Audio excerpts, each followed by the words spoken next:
good evening. It is episode 212, the longest running episodic, whatever the hell this is. It is November the 1st, 2024, in the year of our Lord. We're here with the Burrell in the Garage of Knowledge. Bobby, how are you? I'm doing very well. Post Halloween. Exactly, post Halloween.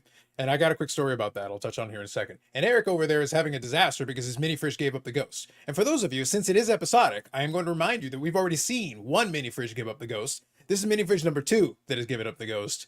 Eric is mini fridgeless in Massachusetts. What do you have to say for yourself, Eric? Sucks. I'm very upset. And I think my mother should buy me a new one.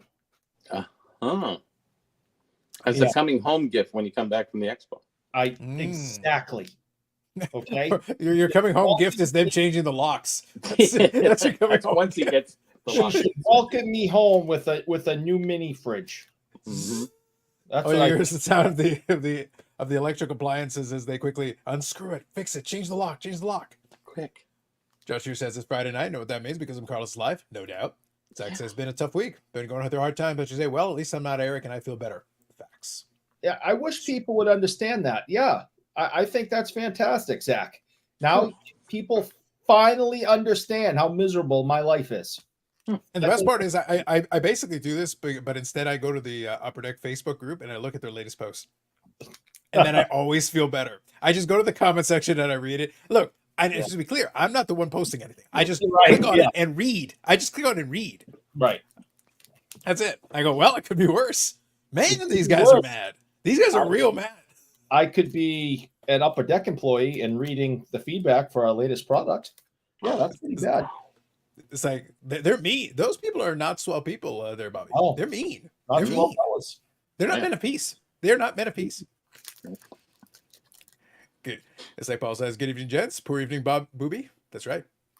Poor evening. Yeah, friggin' Paul. God. Well, then there's also other Paul. So Paul C, evening all, and Eric. So we got Paul and Paul back to back. See, so Paul good evening, knows Paul and Paul. Because in a week from now, I'll punch him in the nose. Oh yeah. Literally no. So can we all touch on the fact that literally not a human being in creation is intimidated by you? Not a one. See. We'll see. Paul doesn't behave himself. Well, if history has taught us anything, is that every single person that's ever seen us at Expo is like, wait, so you're literally like that in real life? Yeah. Mm-hmm. Mm-hmm. Yeah. You say the exact same stuff. Yeah. Not even trying. That's what you get. I get the opposite. I get the opposite. Like they want me to, dance like a monkey, and I'm like, no. Well, does it help that I'm still mean to you in both scenarios? Yeah, but consistency. # consistency.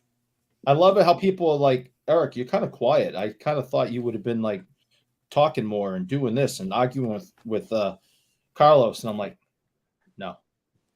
Good evening, Jeff. Kathy says, geez, guys, just hadn't even started, and Eric has already been picked on. It's going to be quite the night. No doubt, Kathy. No doubt. Great. Good evening to you. Thanks for the support, Mom. Mm-hmm.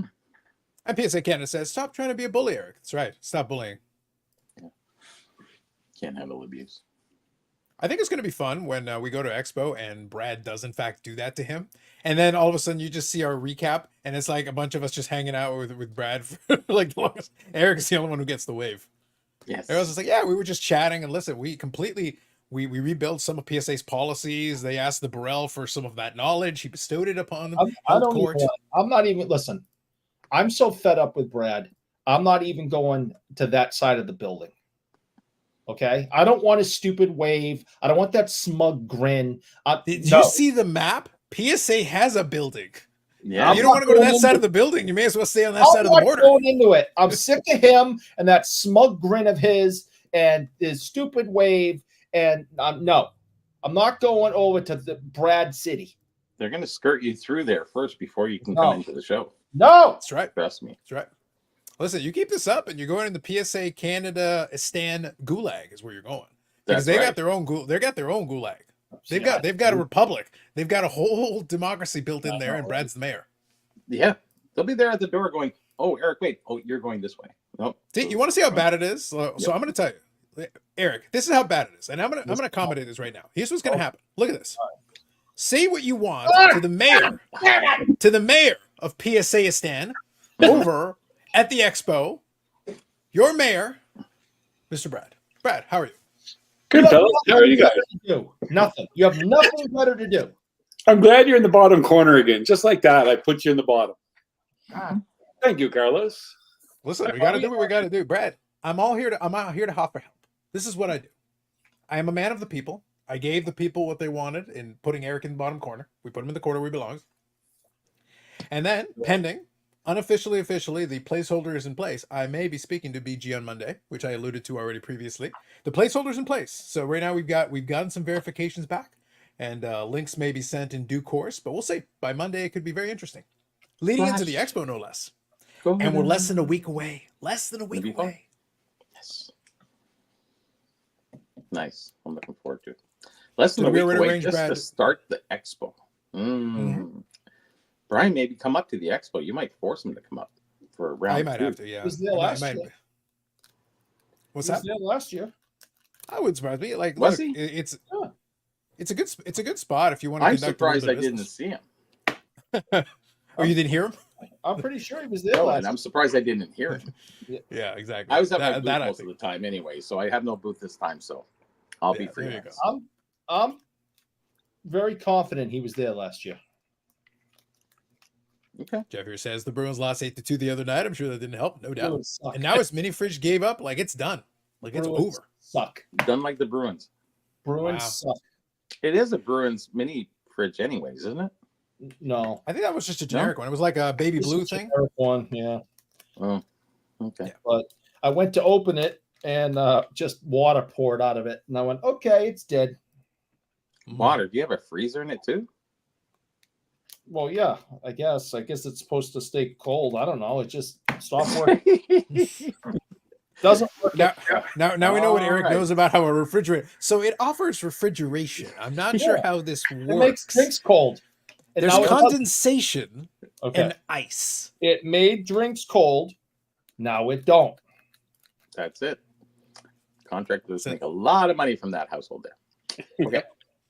An average Joe card collector here says Brad and Bobby have both been mentioned in the Gong Show pod now. Facts. That is true. Oh, and Oh, neither really? one is been invited yet. Wow. Well, I think I believe, memory serves me, I believe in the last episode it was mainly in because obviously it's their pre-expo kind of preview thing. So that for the live stream purposes, that's ours tonight. That'll be it. So just so everybody's on the same page here, and Brad, I want to get into you getting an opportunity to give everybody a reminder of a couple of things that are upcoming, and then we'll chat a little bit.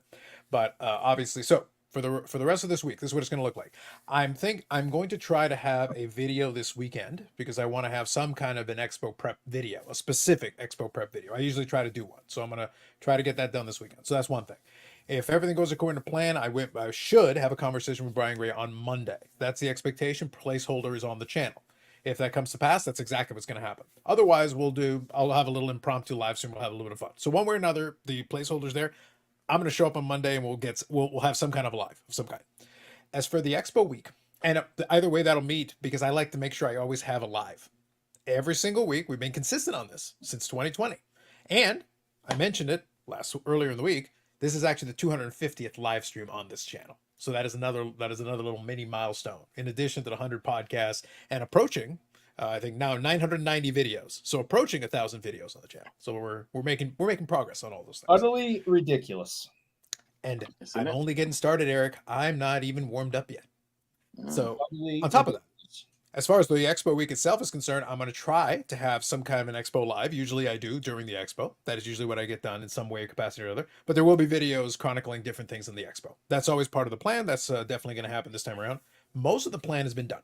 So I've got some ideas, but a lot of it is kind of still open-ended. We're still trying to find out where we're going to have dinner. We're still trying to find out exactly what kind of elaborate thing we can do that we can exclude Eric from. Like takes elaborate, careful planning. That's true. It's a lot going on, man. Mm-hmm. I have some ideas for dinner, so Okay. All right, we'll figure it out. So Michael Ham says, "What's up, guys? Has Brian told anyone about his life-changing card news yet? There's always life-changing card news. We can only hope. I will ask him about the latest in life-changing card news." So before we continue, Brad, first of all, thank you for joining us here on this momentous 250th live stream episode. I like it. 250 is very impressed. and pre-expo. That's amazing. That's Timing pre-expo. is perfect. Yes. And look, and if you think about it, like an average of like 4 hours per stream, that means I've been in front of the screen way too long. Yeah, we're at 11:45 right now. Way too long. Mhm. Beyond too long. But can you tell us, give us a quick reminder? PSA Canada is going to be, you've got your small city that you're going to be mayor of a small town over there.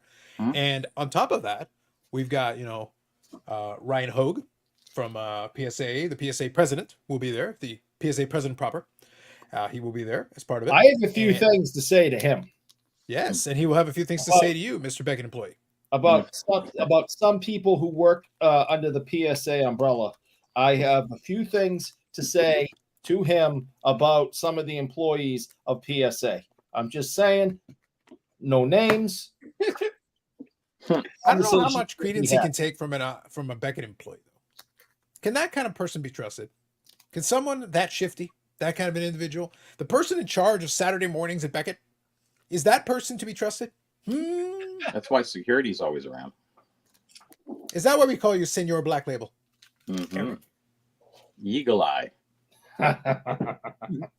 So, Brad, on-site grading, anything you want to take as part of that, go for it. Now's the time. Honestly, no. It's been a busy week leading up to this, but yeah, full effect. The PSA podcast came out today, which was nice to listen. I don't know if you caught it yet, Carlos. If you listened, Ryan Hogue was on there, and we talked about. Yeah, and you got name dropped on that one too. You know what? I was very happy. I sent a message over to him. I was like, because that's exactly how it went down. And it was back in February. Me and Sherry were sitting at a dinner table with him, and now that I can say it, because our head grader Reza was at the table with us for the whole night. So I never know what I'm allowed to, what I should say. No, I shouldn't say allow, but what I'm allowed to share. And I have that all the time. I have that problem. Brad, as you well know, I have Well that done, issue Brad. all the time. Unfortunately, most of the time I say it. yeah, no, it's true. And I didn't know. I don't know if it's public who our head grader and his name, who he is. I wasn't even sure on that, to tell you the truth. But once Ryan Hogue said it today, then I'm like, yeah, it's great. So that is how they decided to come to the Toronto Expo to do this. And Carlos, you did a good job talking about it. And Bobby and Eric, you both know what goes into it. It's 70 people that come up to make this happen. It's a big event. It's a big undertaking. It's a big cost, but it is because we definitely want to show people in Canada that we care. We want to make sure we can get the opportunity to get their cards graded. So I think I'm up to now. I had a conversation with a guy today, and this is the most exciting part of my job, is talking to all these people and seeing what cards are going to come through the door. Right now, I can confirm that we have 7 52 tops mantles that I know for sure are coming through the pipeline. Wow. And who knows, we might even hit a dozen, which is very exciting, in various grades, of course, but that's very exciting for me to get to see it and to be part of the whole thing. So yeah, can't wait for it. If anyone needs any assistance at any time with anything PSA, please feel free to reach out to me. My email, my cell number is all on the PSA website. Anything I can do to assist in any way. And even if you just have questions, feel free to reach out. Except for Eric. I have Yeah. questions. Well, I can always fix some of your issues going forward. We can always just start giving Eric's cell number to them. Yeah. And Eric can personally, like, if there's any issues with anyone, we'll just start handing out the number. I love it. Scrolling across the bottom of the screen there. PSA will go bankrupt in 10 minutes. Well, funny you mentioned that, Eric, because speaking of bankruptcy, the gem rate data came in for last month, so it has been posted. And this month, PSA has set a new record with 1.45 million graded cards, up 21% month over month, up 21% from last year. And SGC is also up 12%. It's Oh, good for 165,000. them. Look at those pluses right there. I love those big pluses. That's great. Yeah. Last Unfortunately, month, I Beckett think there they're is in the minus little bit- 33% year over year, so that number's not so great. No, So Eric, you might need to do a little bit harder work over there. You might need to work a little bit more. I just hope that the entire company goes in the toilet as soon as possible. Wow. They officially are. They just haven't been flushed. Yeah. It's not great. It's not great. So no surprise there, though, that I will say it looks like TCG was a big gainer because TCG, like, let's be honest, TCG is monstrous as far as the category. TCG this past month was up 29%.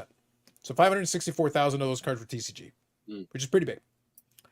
No surprise though, there were some new series that came out, and obviously they gave people stuff to grade. And for Canada side, obviously Series 1, that's going to be a big deal for some folks trying to get some of the young guns in there. And we've got the SP Authentic. So any Future Watch stuff. Eric will be grading all his Connor Bedard Future Watch autos. Yeah, crazy. I will. There's going to be a lot. Only. It's going to be nuts. Hell yeah.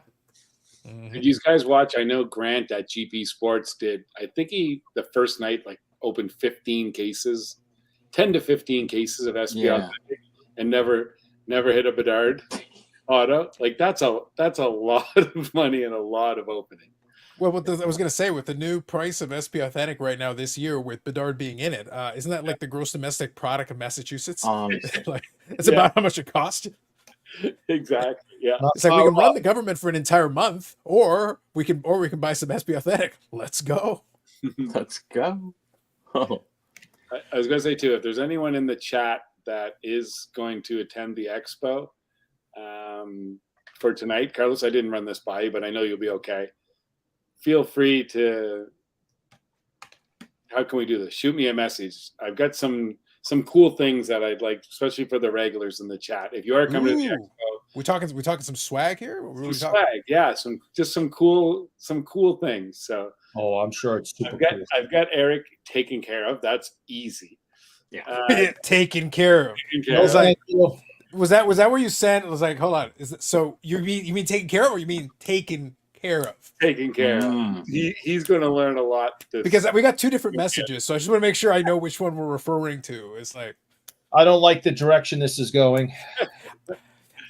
I need you to, Eric, if you need any inspiration, I'm thinking practice watching video of Tanya Harding, and then the aftermath of that. How do you feel about saying "why" a lot?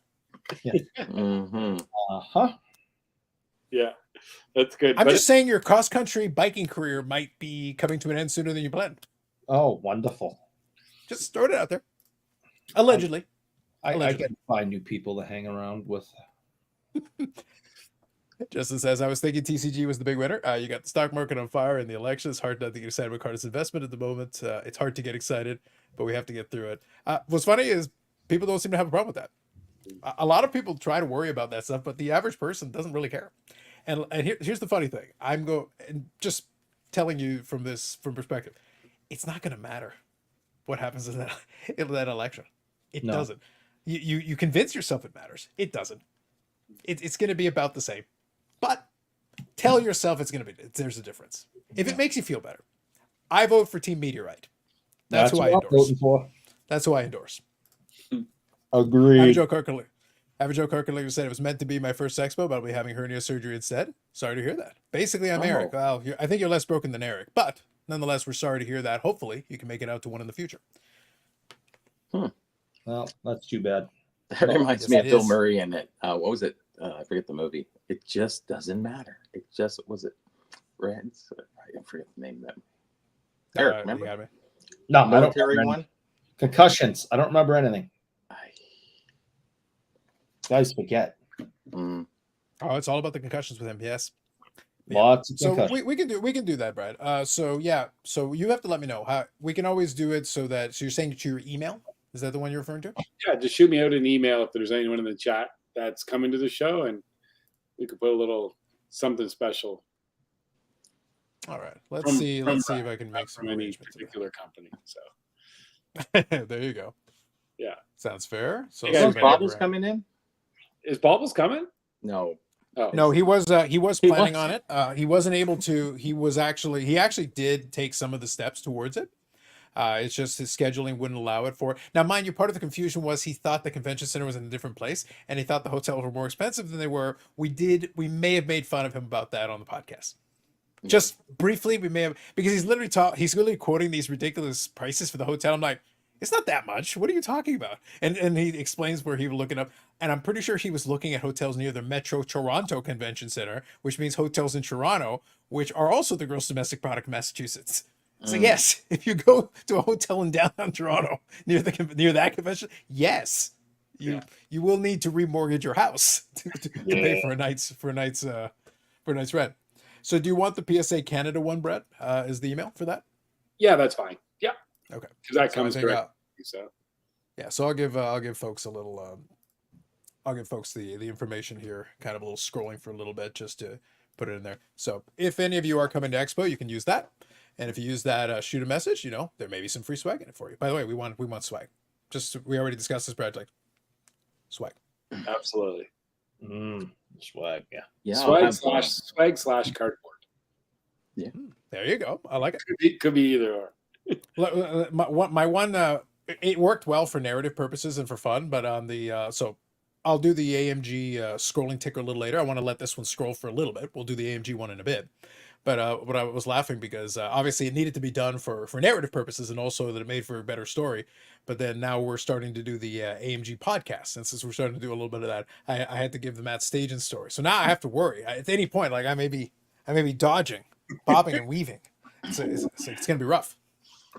Yeah, I look forward to it. Actually, I'll be unveiling something new that's never been seen before. A decent Boston Bruins player. It's a sports box from the 1950s display box that no one's ever seen. Really? Mm-hmm. Oh yeah, it's a fun one. Well, I look Nice forward when you get a discovery like that. So I look forward to seeing it. yes. Bobby, I forgot too. I called you and then you messaged me and I forgot I was going to call you back. Oh yeah. So I met with a friend of mine and we were going through our 64, 65 tall boy sets. Yeah, yeah. And he said, have you ever seen an uncut sheet? And I said, well, no. I said, I haven't. I might have seen a picture one time, but I haven't. He goes, oh, I'll show you. He goes, I don't know if you ever heard of this, but I got this really cool app. It's called Needham. And I was like, oh, Really? And Tell me more. Really? And he was flying through it. He was like, it's fantastic for all this, like everything I look up, this is how I use it. And I was like, So I wasn't going to say anything. We're just talking. Then he brought up the sheets, and then I had to tell him that I said, who you are, my friend. And he was like, oh, yeah, he wrote the books, and now you got the eye. I said, yeah. Anyways, long story short, we were trying to figure out about the short prints of 64, 65. Yep. And why are they short printed? Like the strip goes across. There's 11 cards across. In the middle. And it splits the two double prints of the set. Yeah. Oh, and it splits the two double prints. That's what it is. Well, actually, yeah, because you have two different sheets. Two different sheets. Yeah. So and there's only one strip of short prints on one of the sheets. No, there's both sheets have their own independent. So there's 22 short prints collectively. The first sheet was never found until we showed it at the expo. I have a video of it too, the unveiling. That was in 2012, maybe something like that. So we discovered that, and it's kind of funny. Brian Wentz was there. Mike Wentz was there, and then I'm walking by Brian's booth. He goes, Bobby, we've seen that first sheet in Montreal like 10 years ago or something like that. And I said, well, why was your brother bending over writing all the short prints down onto the sheet? Anyways, lots of fun at the expo. That's good. That makes sense. I didn't know that. Did you guys know that, Carlos, Eric? Oh, I read it off an appetizer. Yeah. Mm-hmm. Well, I have so many videos of me on opening and showing a lot of stuff. So I'll be posting them pretty soon. I actually posted one just recently. What did I post? It was fantastic. I watched it. What was it? I can't remember. I've been doing so much work lately. I think, or you sent it to me, Bobby. All the boxes. Oh, display boxes? Actually, it was the whole video leading up to the display box. Yeah. Love that. Yeah, there was lots of fun stuff. It was a slow show. Did you see what's in the case? It's like people are texting and emailing me going, holy crap, look at all that. I want it. It's just like, yeah, it's a slow show. We wish things would sell better. And it's like, man, that stuff be gone in 2 seconds. Oh, yeah. Yeah. Makes sense. So I think we already talked about, we touched on. So we're going to, throughout the night, we'll be talking about a couple different things. So like I said, since this is the pre-expo show, we'll do a lot of the usual stuff. A lot of the usual tips and tricks and pretty standard stuff. If you've been to a lot of big card shows, you know them. But we will, now that we actually have a map, we'll be able to look at that here in a moment and actually see some of the stuff. Since they combine 3 halls together, I think it will change it a little bit. You won't have that big, long, narrow hallway, so you won't have that, fire hazard side of Yeah. it. So that'll help. That's going to be a big deal, I think. That's going to be very good. But I think the rest of it should be kind of interesting how that one plays out. So, but I thought this was actually kind of funny. I came across this earlier today. And I wish, apparently they only listed it today, but I'm like, guys, you totally missed the window. You should have listed this, a week ago. And you'll understand why in a second. I'm not going to use this as a silly card of the week, but Eric, you're going to appreciate this. You're going to love it. It's a Venn diagram of things we love around here on the BIC channel. Let me tell you, right here. This is leaf metal, but it is a 1 of 1 of the Not Swell Fella, the candy corn parallel. Dudes, the candy corn parallel. Oh my God. I was like, yes, yes. No. No, please. Make it stop. Please. Don't lie, deep down inside, you were like, oh my God. If lemon has a candy corn parallel, my life is complete. No, I'm done. I'm done. I'm done. I am so done.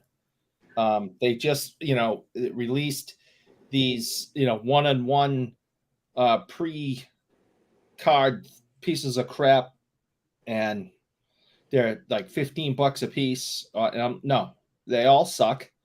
I don't want them. So Wes here has got a pretty good point. all right, Snickers parallel? maybe if there was Snickers, that is my favorite. I might break for that. But candy corn, no. Snickers. What's your favorite chocolate bar, Brad? Oh man, I like so many of them. That's really There's the one you go for all the time. Come on. Baby Ruth. Baby Ruth. Are you American? Jesus. That Carlos? is go-to right. I actually, so I'll make a distinction. My favorite is actually Coffee Crisp. That's the one I Okay. like the most. Yep. But if I'm in a hurry and I'm hungry, I'll actually will grab a Snickers because I like the fact it has peanuts in it. So like for me, the fact that it has the peanuts in it actually makes it a quicker. If I'm just hungry and I'm literally just walking by and need to grab something quickly, but if I just have the chance just to enjoy one, I like Coffee Crisp. Gotcha. Yeah. Pretty good. Kit Kat thick for me. I think it's easier. You know what? When you ask, maybe which one do you disdain, really dislike? Oh, that's Disdain. easy. There's a Big bunch. word. That's a big word I'm for sure. me. Another one that doesn't fit into either one of those two categories, but it's one that I've enjoyed. Three Musketeers is pretty solid. Oh yeah, big time. Do they I like still them. have that here? I don't even know. I don't remember. It's I been don't too. think so. I years ago I got away from having chocolate bars a long time ago, but it was it was funny you brought it up because maybe a couple of weeks back I was in the office and I was running late, so I couldn't have a proper lunch. So I was like, I'm starving. I literally need something just to get me through the next meeting or two, and then I'll go eat something proper, and that's where I grabbed a Snickers. But it's been a long time. I usually won't have a snack bar at this point. It's not a No, normal me thing. the Snickers. And which one were you thinking of, Brad? Which was so bad? I don't know. I just maybe start to because I can tell you 3 that are really bad. I love Really? junk. Do they involve ice cream? It's like you seem to have a very strong aversion. It's like, is there an ice cream element? Not at all whatsoever. There was one, I don't even know if they have it, but I still think they do. It's called Eat More. Oh yeah, It's like I a think I burnt remember piece that. of tire tread Yeah. with nuts in it. It's just horrific. And then you have the Big Turk, which is jube covered in chocolate. You ever seen the Big Turk? I don't think I've seen that in a have. long time. I feel like Yeah, it's been a long It's time still since out I there. I even heard the seen name. one the other Is day, it? and I went. And the worst part, you Do find they it find when that one in chocolate like those falls off. convenience stores, Bobby? Those same convenience stores that have like the illegal soft drink contraband? No, it's actually the dollar store. Really? The dollar Okay. store has like so many. Okay. So many. So, Okay. Yeah. and what was the other one? Cherry I actually blossom. want to continue. I actually want to I continue love this cherry because we all know we blossom. love. I want to continue this because we all know we love our food. So it's now we've brought this up. I think people are going to enjoy it. But real quick, I'll read a couple of these comments and get caught up. So Zach says, "How much is Carlos going to spend on that leaf art?" Listen, Zach, seriously, If this Leaf card was anywhere remotely reasonable, I would totally be up for it. But they got it at $250 your best offer. I'm like, no, guys, it's a Leaf card. No.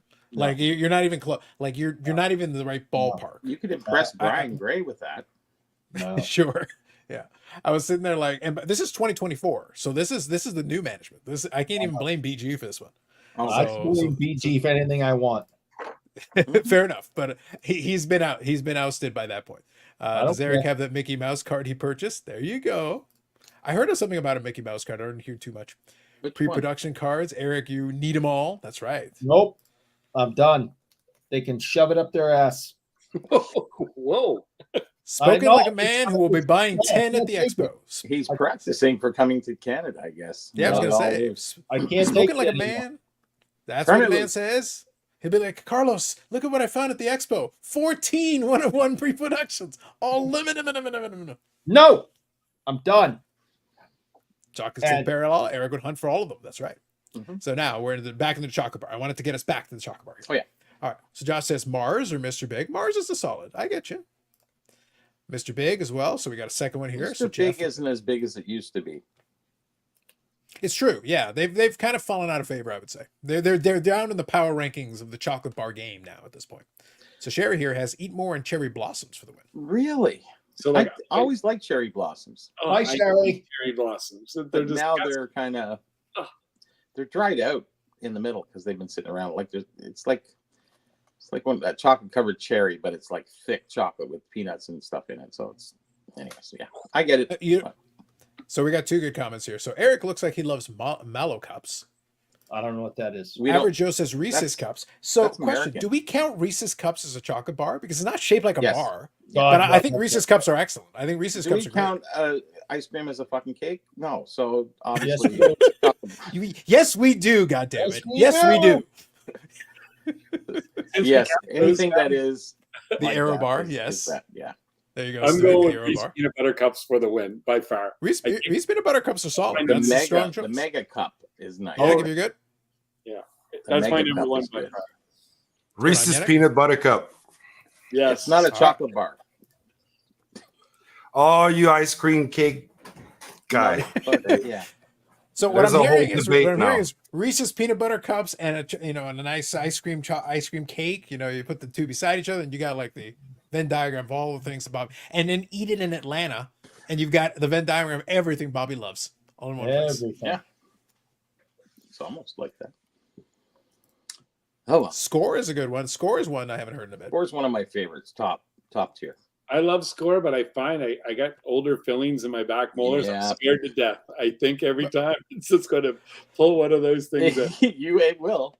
Well, Sure. so but that's the fun part. The fun part about this question, Brad, is that like, look, I can still have preferences because I've tried all these over the years and everything. But like I said, I was being serious. Like it's been years since I legitimately had chocolate bars in any capacity, other than just the odd one here and there. Like it's once in a blue moon for me.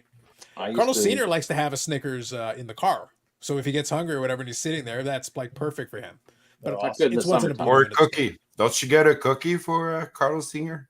Sometimes. When I went to the Carlos double Senior want a tree, when I went to cookie? the double tree, no, they no when I go to the expo and I used to stay at the double tree, they had a cookie I for you like when you check those. in. So Carlos Senior would ask me to grab him a second one. So I would so as Carlos Senior while he's in the car, I would grab him a second one and I'd bring it to him. You should pretend to check in and just for the cookies and then run. I'm sure somebody's thought about that. Yeah. Sure, a few people. Yeah. Probably Eric. So also, good evening to Brian. It's been a little while since we've seen Brian. Brian, one of the OGs from back in the day. See, appropriate, Brian. This is the 250th lecture. Mhm. Wow. That's been Yeah. a long time, Ryan. Go figure. Yes. Been a bit. Mellow cups are like Reese's, but full of marshmallow. I enjoy Yeah, it. that's Nice. cool. just in the ago. States. That's just Okay. I like it. I used to collect the chocolate wrappers, so from the 20s all the way up. So you see the changes and the things that have lasted the test of time. Some are amazing. Sweet Marie, so many. And a lot of the ones that get really good money now are the ones from the 60s and 70s. They used to be the vintage ones in the 20s and 30s and 40s, but now it's the 60s and 70s, like a bar 6, if you ever remember that, or snack bar, or certain other ones that are really kind of cool. Sweet Marie, that's one I haven't heard of. Oh, Well, wow. it's Sweet Mary and O. Henry, kind of the same almost. There, Yeah. you know, they. What was that old thing you hear about the fight in the candy store? Sweet Marie kicked the nuts out of O. Henry. Anyways, Oh, All I'm hearing from Bobby is that we need an appetizer on chocolate bars. Is what I'm hearing. Is that's the book? That's the book that should have been published. I've Oh, had my Stu said- share. Yeah, Stu says, I've let had them eat 60 ice cream years of this cake. shit. Don't you worry. Eric got promoted to the top line. Yes, when Yannick joined in. Caramello. There you go. So Ooh. Wes says, he's like, you're not better than us because you don't need candy, Carlos. I didn't say I didn't need candy. I said I didn't need candy bars. I have my ice cream bars in tribute to Bobby's ice cream cake. Mm-hmm. And then Like let's be Brad clear picked about this. Baby I could Ruth. lose a lot of weight if I cut out the sweets I like entirely. them, Mr. We still Big. have cookies and we still have ice cream bars, but not chocolate bars. Not But chocolate. you- If we're picked an talking like a American- bar, I American like candy Mr. bar. Big. Which was surprising. What was that? Sorry. He picked an American candy bar, Curtis Company that Ah. made. 100 grand's another one. That's another American candy Yeah, bar that I've seen. that's another American, but we have them here. We have them here. Yeah, I think that's right. Yeah. $100,000 bar. It used to be called with the zeros, but now it's just 100 grand. I like this for sure. It's specific. Macintosh is toffee, but put it in the freezer first. So there's instructions. You got to follow instructions. Yeah. You know, Eric, you remember when you had a freezer? It's right there, but it's broken now. Mm-hmm. The Sad Macintosh will rip your fillings out of your mouth. Makes me sad. There you go. Eric's Mickey Mouse Super Factory bought for $500K. There you go. Wes says, I am here for Bobby's chocolate bar knowledge. Facts. Yep. Seems legit to me. I know most of the Americans too. Got to know them, so it's kind of fun. Nice. We got through a lot of picks there. Any other residual picks for chocolate bars? So Yannick, obviously you gave your initial one. Any other ones that you want to join in the power rankings? I think we covered most of the main Well, ones. like bar, I said like Mr. Big. That would be my favorite Yep. as a bar, or O. Henry, that type of, depending if you want the peanuts and yeah, the Reese cups, but they shrunk. Like now they're like little like. Oh, they Not- cheat. Look, they cheat on that stuff at this point. Like it's one of those. That's why it's one of those things where it's a total ripoff. Like if you really, I bought this- Oreos this week. I haven't bought a pack of Oreos in ages, and like, where is it? Like, it's all gone. Like, it's all like void spaces with cookies in the middle, and that's it. Yeah, that's pretty much where we're at. it's because we ate them as a What- kid and they what were so other big. Now category they're we older, would they're have? bigger. Like bars? Bigger. No, they changed them though, Bobby. Like they basically increased the price and like they it's like the potato chips. They like they increase the price and it's like there's more and more air. There's more air. Like Mhm. where are the chips? Where are the grams? Yes. Yeah, you have to go back all the way to the bottom. It's like it turns out there's not that much there. No. Not anymore. Favorite potato chips. Okay, one more round. All right, Brad. you guys. All right, you All- got to pick their bread. Like that is my number one vice in the world my whole life That's my wife's. is too. potato chips. And so The number one vice, the Number- number one. number one, it's my number one food. I could live off potato chips. Got it. Doritos zesty cheese, number one, all day long. Those are good. Doritos original, Doritos zesty cheese. Yes, Love them all. number one, number two. Eric, do you even eat chips? I eat mostly Sun Chips. They're really good, but I also really like Doritos, and I haven't had Doritos in a couple of years. Well, you don't really like them then, because I had some about Flag, 30 minutes ago. At a certain point, we're going to find out that Brad is not, it's like he's downplaying his passion. It's like it turns out he just puts it in a bowl and just like you seen the Elmo meme with the cocaine. He just literally puts his hand in the chips. Hands are not required. Hands are not needed. I'm giving into it. He drops his Mine hand. are Frito corn chips. Are my absolute favorite. I just love the corn chip. Oh, so do I. They're good. There you go. All right. And It's Carlos. Vicky's sea salt and vinegar. Ruffles. Which Ruffles? kind? Just regular? Regular. Yeah, regular. Okay. So spicy. Old man. Dutch. I expected Yeah, so Old much Dutch. more, Carlos. You went with regular Ruffles? Like, Is there some dip with that? Is there halibut The- dip or Brad, some- you should literally not expect more, given that I don't put that much thought into the food thing. Bobby and I've already had this discussion. A lot of my Yeah. stuff is plain and the basic, whatever the basic version is. Give me the base model. That's all I'm looking for over Yeah. here. That's why I opened it up to everybody else because we're gonna get more answers. Like we're getting the answers right here in the chat. Oh, yeah. Old So Dutch. Old Dutch salt and vinegar. There you go. I'm surprised you're still in business. That'd be sweet chili heat Doritos for me, Rabbit Joe. All right. Oh yeah. Delicious. Miss Vicky's has. I was wondering how long it would take for somebody to say Lay's. I was wondering if somebody would bring that up. Otherwise, I was going to wait for Mark Messier because he'd tell us all about it. Salt and vinegar Lay's. Oh, your tongue turns into a freaking monster after like 10 of those. Are Pringles really a chip? No, they're not. They're not. They can't be considered a chip because they're only made with 20% potato or something, and 70% filler. I was about to say, what's the rest of it made with? You want food facts, guys? I but got it's it all. good. Bobby, It's, it's show. not actually an old 100%. There's a 10%. It's unidentified. Oh yeah, more than maybe 20-30%. Pringles don't even. I think there might not even have any potato. Are you? No, they think do. They They do. do. Yeah. Okay, I knew it was. But they can't officially be couple, called a potato chip because they are under the percentage of what 60 or 70% has to be potato. Yeah. Because there's those other puffy crunchies and those weird other ones that they have out there. You know, they're almost light, airy kind of. They're sort of like potato chips, but they're not. I don't know. I forget what they're called. Brad, do you try all those Lay's new flavors? They've been going crazy for the last 2-3 years.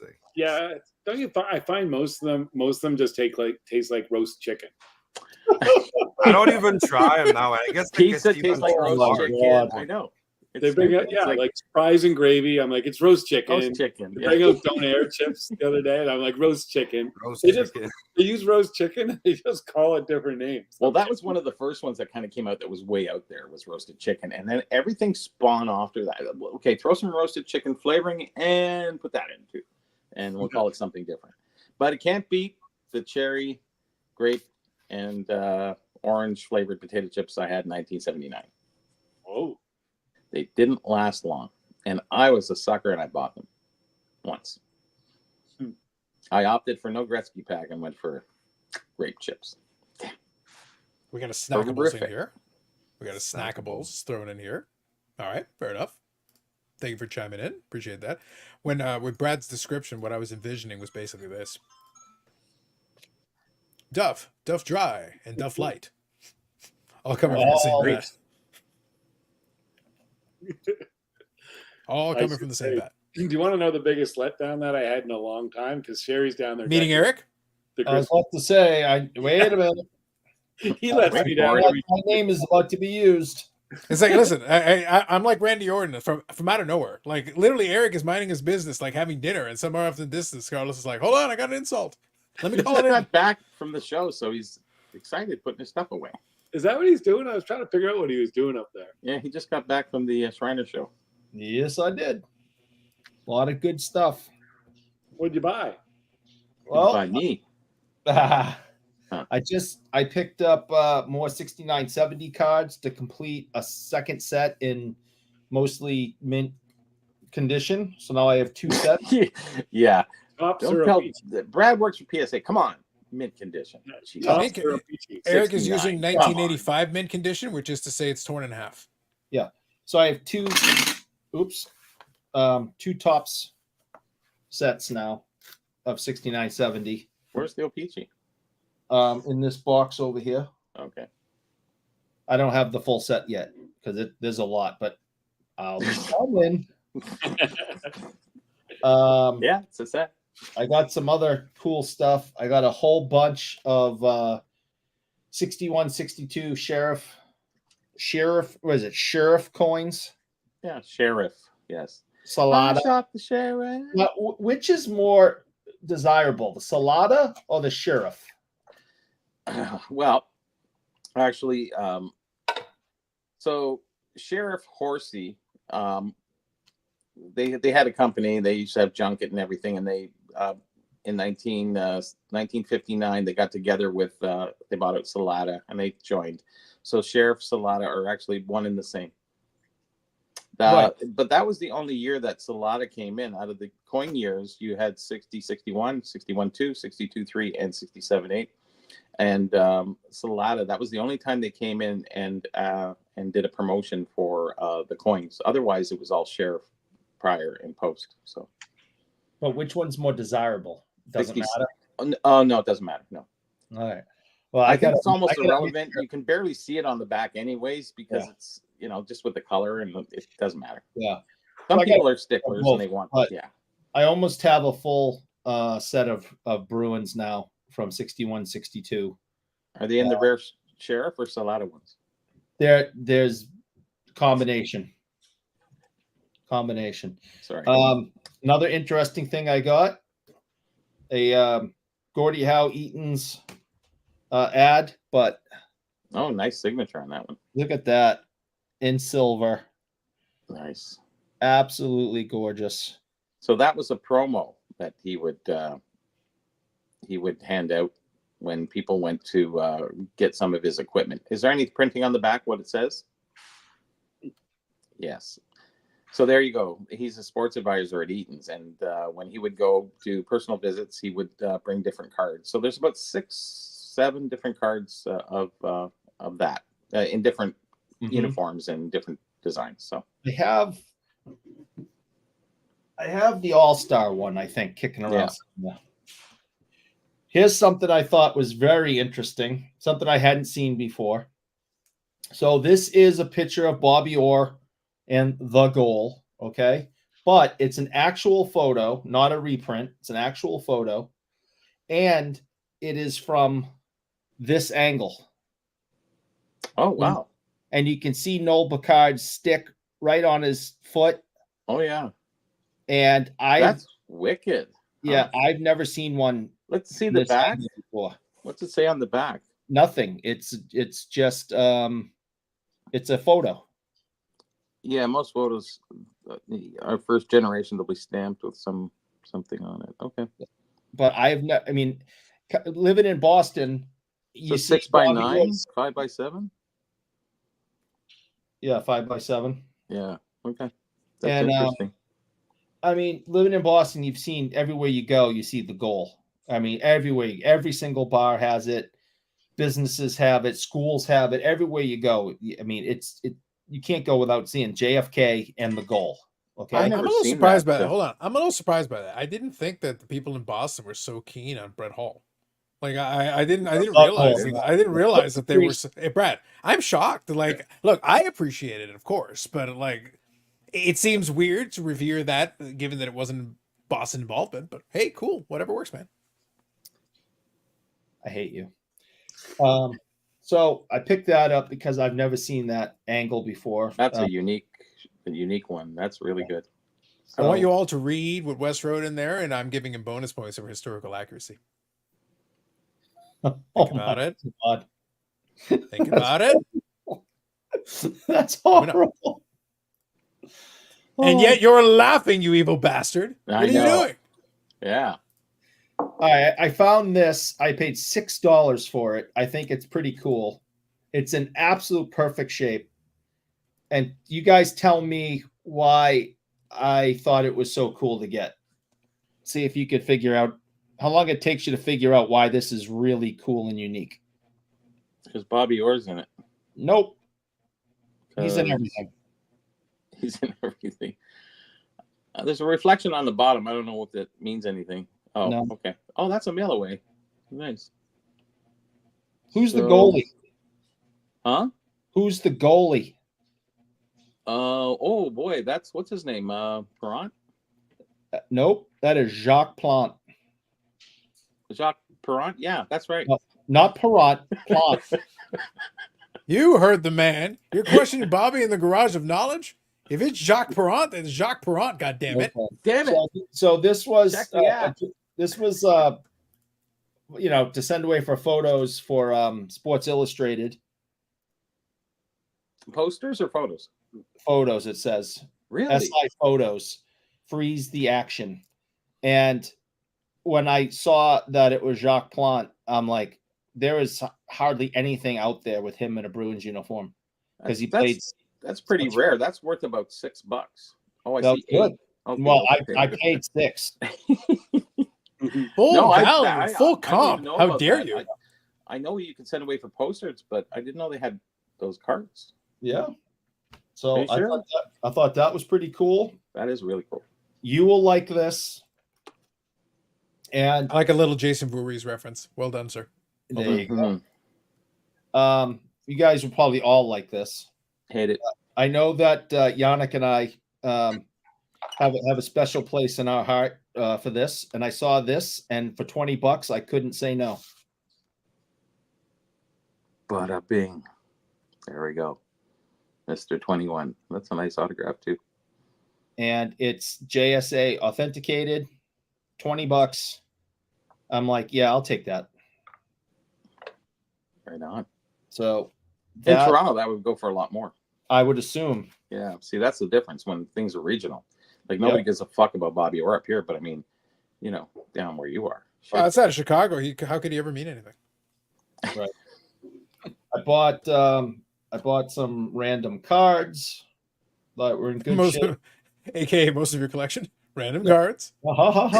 There's Uncle Milty. Oh yeah. There's EJ. This card is absolutely mint. I have a couple of copies, but this thing is so perfect I had to take it. Nicely centered, that's for sure. It was absolutely perfect. Dallas Smith and I like that gear. The Gumper. Nice. And I bought this Dryden and Lafleur card, not because I like the Canadians, but I like those ones. They got a yeah on the back. Yep, you got Wayne Cashman on the back. Now there's a whole puzzle on the back. It's kind of neat. So I'm like, all right, I gotta, if it's, I got Wayne Cashman there, I gotta take them both. We got to do the rest of the puzzle now. Well, I got the Bruin. What do I need the Canadian for? Well, there's more on the back. There's literally more Bruin on the other two of the cards. Yeah, no, I may have them. Who knows? I gotta look. It was sitting there in a pile of cheap stuff, and I went, oh yeah, those are cool. And I flipped them over, and I went, wait a minute. Hey, that's Wayne Cashman. Cool. Now, Eric, this is kind of interesting here. 540 Flips is doing a little bit of a Jason Robertson bump. You know who else we know does a Jason Robertson bump? I'm starting to link a couple of things together, and I'm seeing more of an association. Interesting. I have a minor Martin Brodeur collection, and I just like this. It's a refractor. Yeah, that's a nice card. That's the O-Pee-Chee. That's really nice. I like that. Great holder. No, I'm gonna crack it out. But it was cheap as all hell, and I just liked it, and I thought it would look good in my Brodeur collection, which is what grade is that? An 8. That was an 8. I mean, I think it's another piece. This is something I already had, but I mean, this is part of my Brodeur collection. Some nice patches. Carlos, you were right. Random cards. Yeah, pretty much. He literally just like, wait, shiny. Yeah, and then you got that one that's autographed. His first autograph card. So, and then I got some other ones, but those are two of my favorites. But yeah, Brodeur's amazing. So I think that's it. But I thought this thing was really cool and unique. I thought that was something special, and I liked this auto on this. I love Gordie Howe autos. I got them everywhere. I mean, here's another one sitting on my desk. They're everywhere. So I saw an opportunity to get another one because you can't have enough. So it seems. You can't have enough Gordie Howe autos, and I bought another. Power. Yeah. So we got a couple of questions here for you. A couple of questions and comments. So first, Josh says, are you going to have any money left in your allowance for Toronto? By the way, for folks tuning in a little later, that is from the Shriner Show. Somewhere between Peabody and Worcester, Massachusetts. That's right. Somewhere in that nebulous void. It's probably the biggest show in New England. It's a 3-day show. It's got many hundreds of tables, huge crowds, great autograph guests, tons of different sports. Bill Russell used to come all the time. I mean, they bring big names in. And are you there every day, Eric? I'm sorry, what? Are you there every day? I haven't decided yet. I think I'm going to go to work tomorrow, but we'll see. It was fun. I definitely got some stuff, which was great, but it was I kind of went to be more social than anything else. Jeff, who's been on the show, Jeff Hart, who's been on the show a couple of times, I hung out with him for a little bit, and some other friends, that I met through Clubhouse over the years that live in the area. That are still on Clubhouse. No, I don't. Excuse me. I don't remember the last time I was on, and I don't remember the last time I talked to them while on it, but that's where I met them all. And for your sheriff coins, there is a or Salado, whatever you want to call it, there is a shield that you can put all your coins in it. They're very hard to get in nice shape because they were made with a very thin plastic, and right, it's pretty brittle today. But if you can get the shield, it'll kind of mount that. It's per team, right? It's per team, yes. Yeah. So yours is yellow. If I can find a Bruins one while I'm up there, you should be able to. Price, we'll get it. You can actually buy one of those ones that are Parker's. I think it was 92. Parker's did the coins and the shields. Oh yeah. So, and that's a black one, which might actually make that pop a little better. I think they fit. I'm pretty sure, but I'm not. I don't know. And you'll have an easier. They'll be cheaper and it'll be stronger. So. Anyways. So we got a couple more comments here and questions here for you. 540 Flip says he's got a minor league Bobby Orr collection too. Facts. Minor league. Oh yeah. So much. Anything Boston. Anything Boston. No, Boston Bruins. Minor league. Oh yes, my mistake. Paul here says, how much was that Brodeur? So Paul, can you be more specific? Are you talking about the Brodeur memorabilia card, the autograph? There were a couple that he showed there. Yeah. If you could clear that up, that would help. They had Paul it. Says they had it. They had it on there for 30. I paid 25 for it. For that year, Topps Chrome, because Topps Chrome only came back a couple of years where Topps came back into hockey. There was a time in the early 90s when they were doing it into the mid 90s, and then they left, and then they came back briefly in the late 90s into the early 2000s, and then they left again. So it was a brief run. But those actually have dried up a little bit. They're a little tougher. So that's actually not an unfair price. Paul says, can't get enough of the gotta catch them all, as Eric, the Pokemans collector, would say. Facts. So with the Pokemans. Dr. Copernicus here asking a question. What's more impressive? Gordie Howe's 100-point NHL season at age 40 or his 100-point WHA season at the age of 45? I'm going to go with the first because in the NHL, when he had his 100-point season, I forget what year he was 40. It would have been probably the early 70s, I think. Somewhere in that range. I believe it was the early 70s. 71. Yeah, the scoring explosion. Obviously, scoring was starting to pick up, but it wasn't like crazy like it was in the later 70s and the 80s for sure. Well, he retired in 71, so yeah, so it would have been somewhere in there. It would have been right towards the end of his run, maybe late 60s. I'll take it would have to be. Yeah, but either way, the scoring was up, but not like to the point that 100 points was easy. Like 100 points was actually still a very impressive season. In the WHA, a lot of guys put up a lot of amazing stats. I think Eric at this point could probably put up like 60 points in the WHA. Some of the teams were awful, so it was like a scoring frenzy, really. Yeah, that's what I get at. Look, part of the reason I have so much fun with the Gretzky conversation is that, and it's a product at the time. It has nothing to do with the guy because he can only play in the league that's available at the time that he's playing it. Yeah. But that era scoring was up across the board.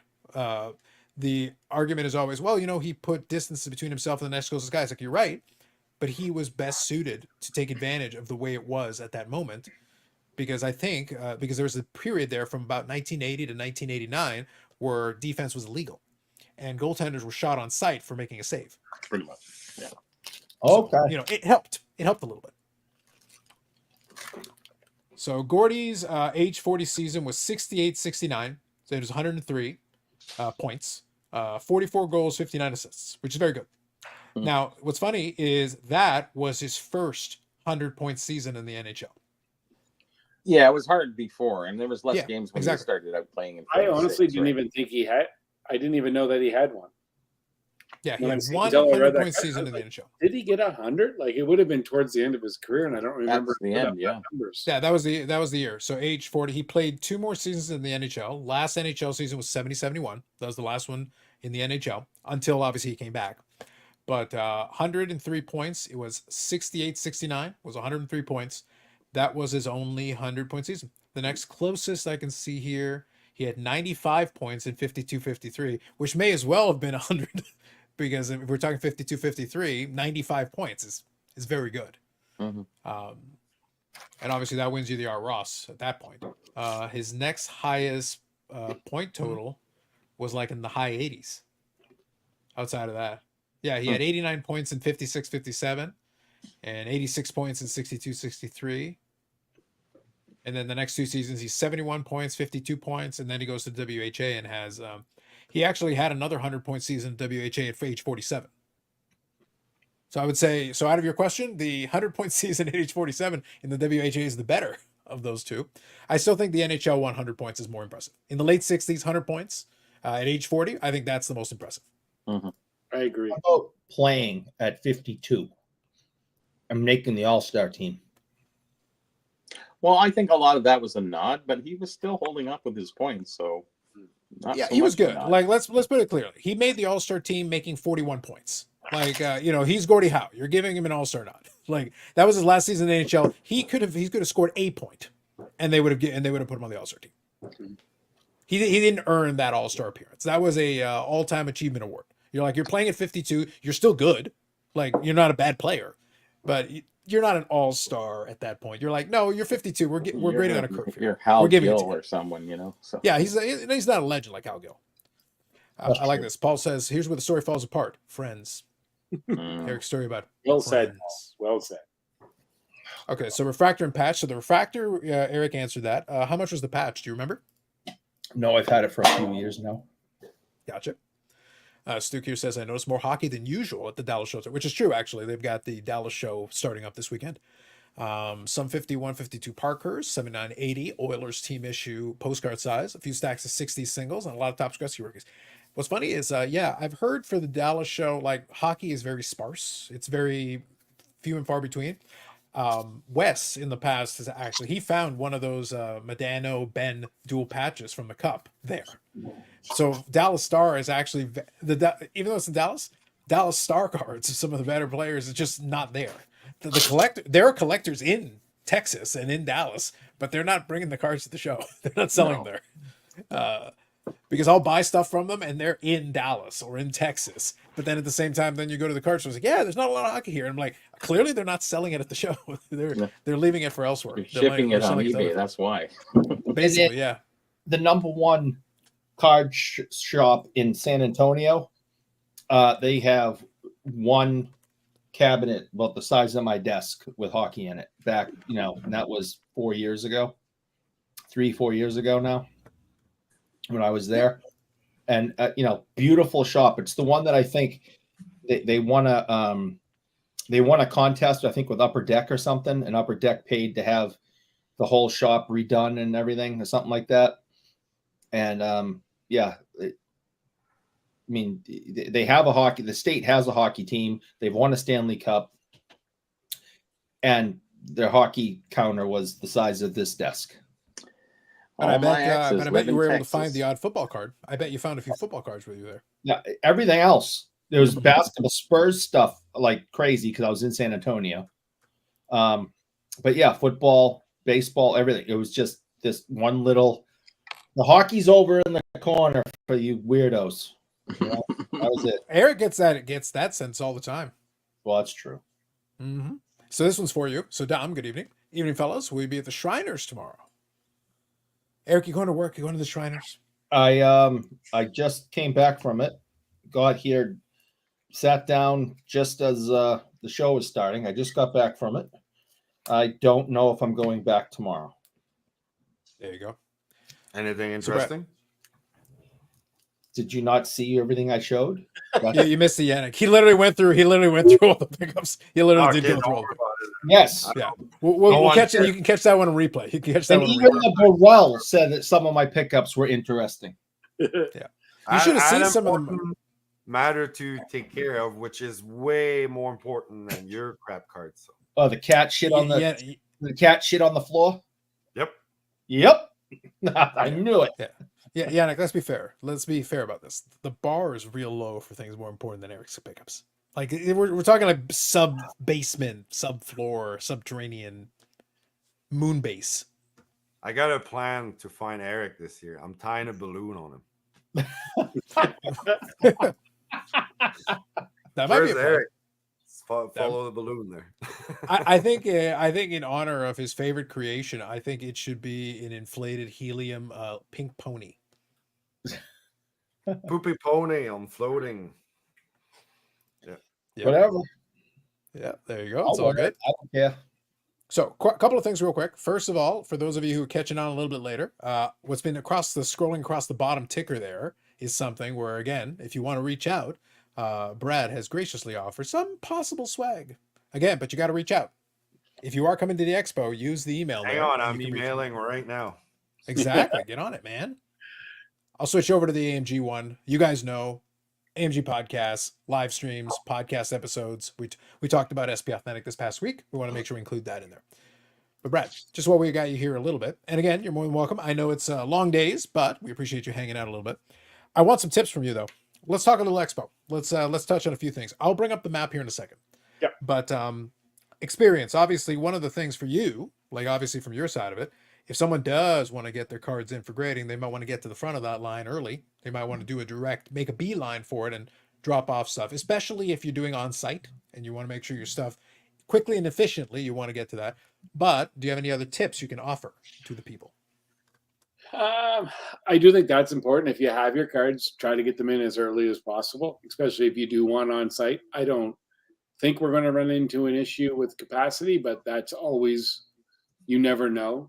And I wouldn't want to see anyone. But if you get your cards in Thursday or Friday, you'll definitely have them back by end of show. And if you wait till Saturday, I think you'll be fine, but you never know for sure. So make sure you do that. And what's the rate?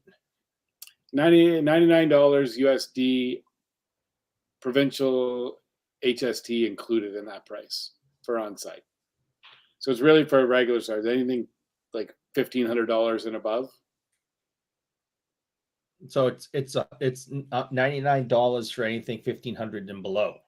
No, And then after you hit 1,500, the price will go up. correct. Okay. It's up to 1,500. Yeah. So here where we're going into, this is the floor map. And one of the big differences between this year and the last couple of years is that you'll notice there's no big long hallway. There's no big long corridor. So the sections are actually broken up into, it's still different halls because the hall thing is still true. So I think the next part of it is, but instead of the way they did it last time, it's like, if you look, I think this will be very exciting here. You got the ComC booth right beside the Beckett booth. Classic is exciting. always usually in the back corner that no one kind of goes to forget about. Make me. it's always different. It's pretty exciting. And then not far from Beckett booth. So Eric will be over here where Beckett is. Yep. He'll be sitting right there. Yep. Yeah. I'll be all alone with nobody coming up and talking to me. He's gonna Well, be my throwing understanding- stuff at PSA. Yeah, my understanding, usually. Now, again, this is, subject. There will be different times. Eric will actually be looking at a picture of Dr. Beckett, Jimbo, and he'll be, bowing down before it like Mecca. He'll be doing that at least 5 times a day. So you can join him, and they'll have carpets, and he can kneel down and bow down to the picture Beckett. We also, Very exciting. There's also chanting. This chanting. Yeah, Gregorian chanting, very important.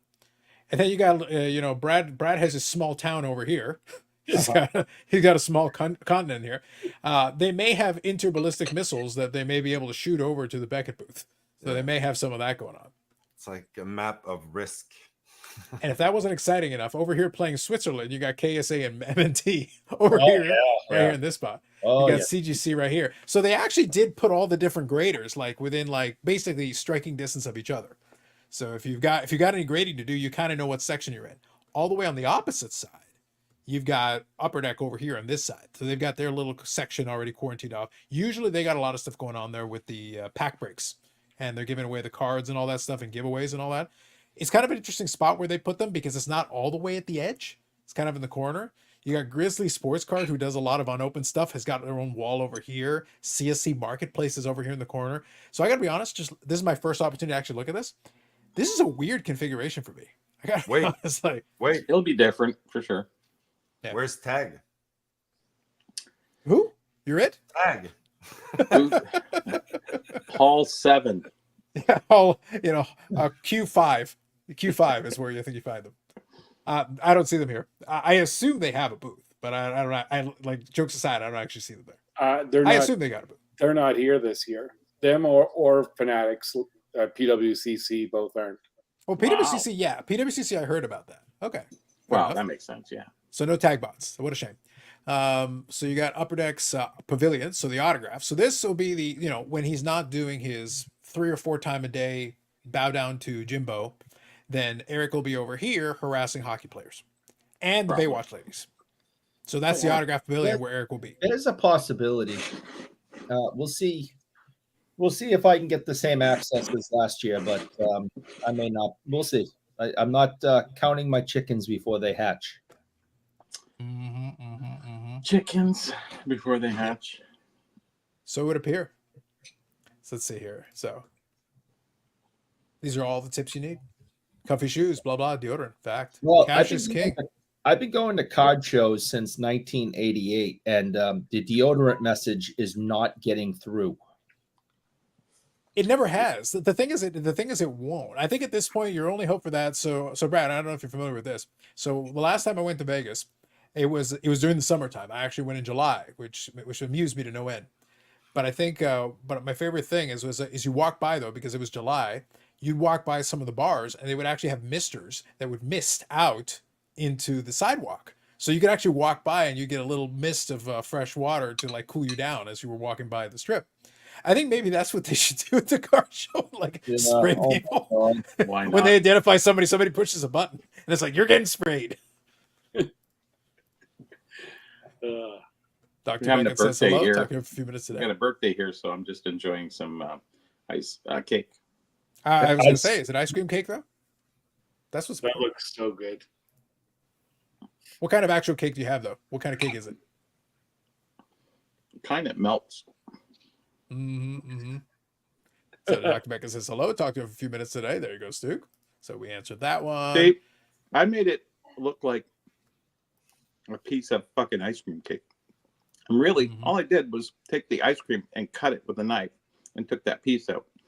So at $2.99, I can get 6 slices. I don't know how much your ice cream $27 cake is, but for $6, I could feed 40 people. So there's your ice cream cake.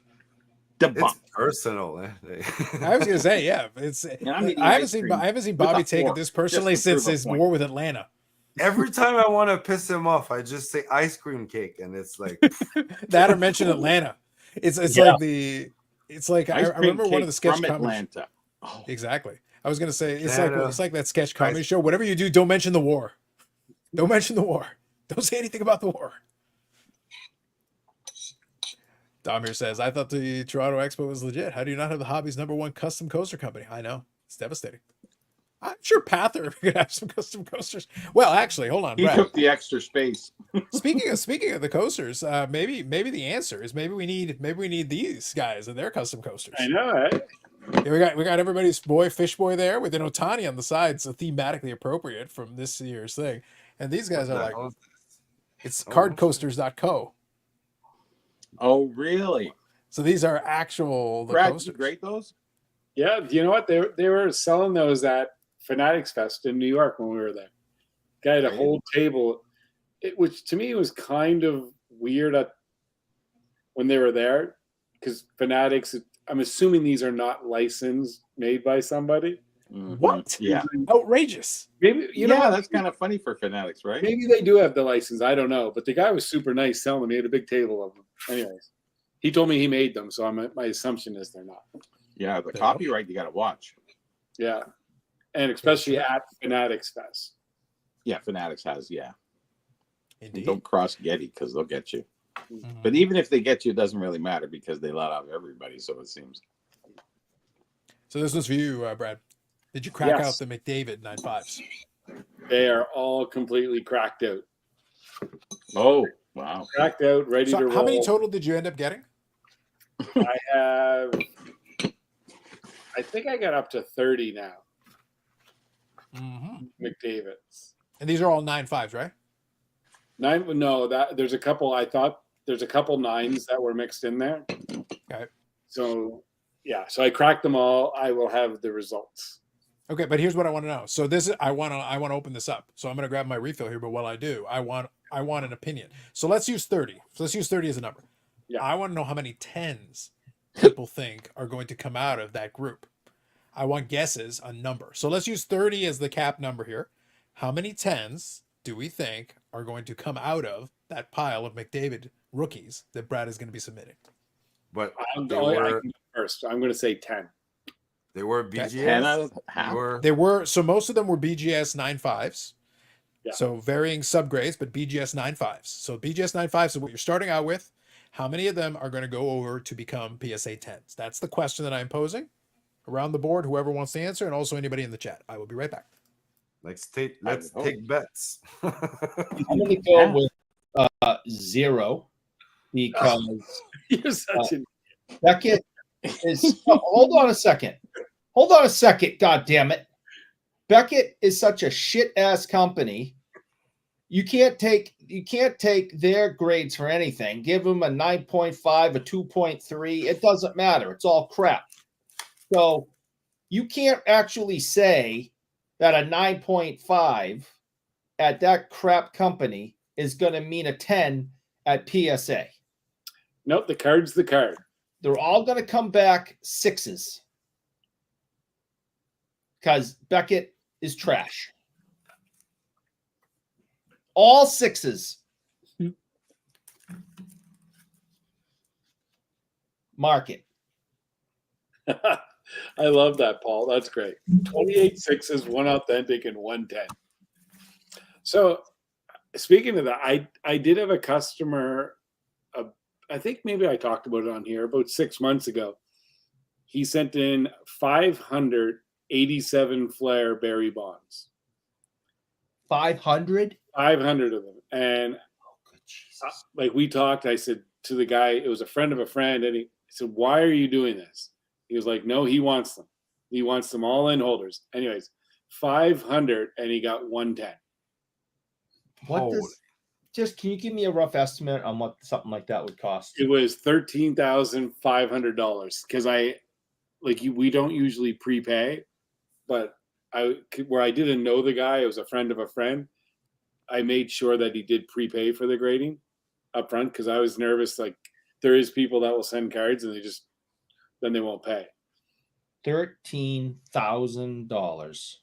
And honestly, and then when I looked at them, I tried to tell them just to let them know they were all old school yellow top loaders. They were all off center. They weren't in soft sleeves. They were jammed in there. I didn't think he was. I didn't look at them all, but I didn't think he was going to get any. Which year? Sorry, which brand and which year? You said rookies. Flair. Yeah, 87 Flair Bonds. Fleer. So Fleer has the blue borders. Those and their centering on those is pretty awful. Like I remember stuff was being pulled out of packs because you could get 80s, before obviously the home run races happened. You could get pretty much a lot of those junk wax era. 87 still certainly qualifies. It's not a year that I'd be looking for gem mints from any company. I don't care which one it is. One thing I was going to throw in there is obviously, Eric's love notwithstanding, for Beckett 9.5, their 9.5 is a gem mint for them. And Jimbo will be very sad to hear that Eric doesn't have faith because Jimbo has a lot of faith in Beckett's grading. He believes that Beckett is the toughest grading. He believes they're more thorough, as a matter of fact. Some people are stupid. Wow. What? Did I say that out loud? Yannick. I said the quiet part out loud again, didn't I? Yannick. Damn it. He's saying he took a shot at Jimbo. Not even the company. He took a shot at Jimbo. I'm sorry. I heard it. It happens. I heard it. Mm-hmm. I'd like to apologize. All witness. When in Rome. I'm very sorry. I apologize. There's Gordie Howe for you. Can we? Sorry, not sorry. I like that. It's a display board. Well, what they would do is like the what do they call booster clubs? They would make these up and then they would sell them to the the fans and whatever, and put the money towards whatever going to events and doing different things. So it's just one of those boards made up of pinbacks. Yeah, kind of neat. That's awesome. Look at all those Gordy pins. It's all Gordy. Love them. Young Gordy, old Gordy, cornflake Gordy. Yep. It's cheesy. It's so cheesy. It's so good. Anyways, that's it. I got lots of other stuff, but whatever. Yep. So I'm just answering Dom's question here. So for the 87 Fleer, there are 1,290 tens. 1290.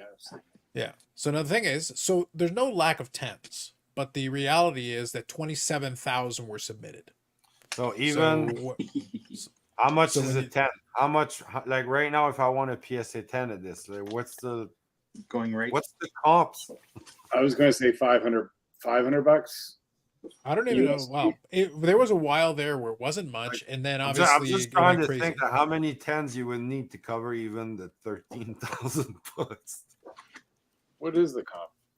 I'm going to look it up. Oh, you can get a PSA 10 bonds way cheaper than that. You can literally buy one at ComC for like $220. Oh, jeez. I would have taken the money, go to casino, whatever, and give him just a 10. Give it a try, right? That would be a better investment. What was the see? So, I bet you so what I was referring to is literally what you can get it for if you want to just buy one. So I'm looking at Terra Peak for recent sales. So $299 fixed price, $360 fixed price, $327 in auction. Now hold on, I'm gonna look this up here. Like USD, so 500. Yeah, these are all USD. They're all USD. Bonds. I'm just gonna look up here for the graded ones. You bring your loonies and toonies there, Eric? For the pizza girl, you're gonna get them all again. Well, this is from Showdown. This is a sticker sheet.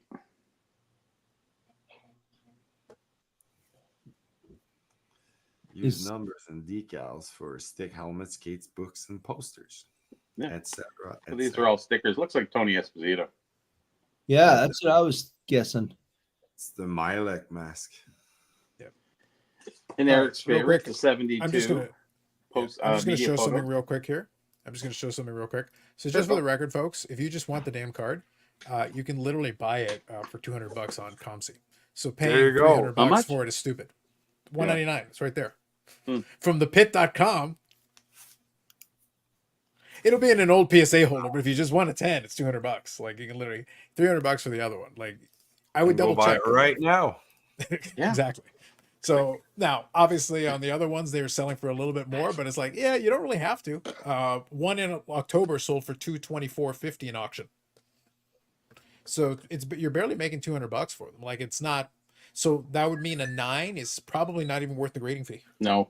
Yeah, at that point. Like if you can get a 10 for like $200, you could actually get a 9, which by the way would be a nice copy, be a good solid copy. Here you go. Last one that's sold, centered in auction. You can get it for $16. Wow. $16 and you can get yourself a 9. Big difference. So it's not even. So what Brad was saying is like he was actually giving the guy good advice, going like that's not worth grading. Oh yeah.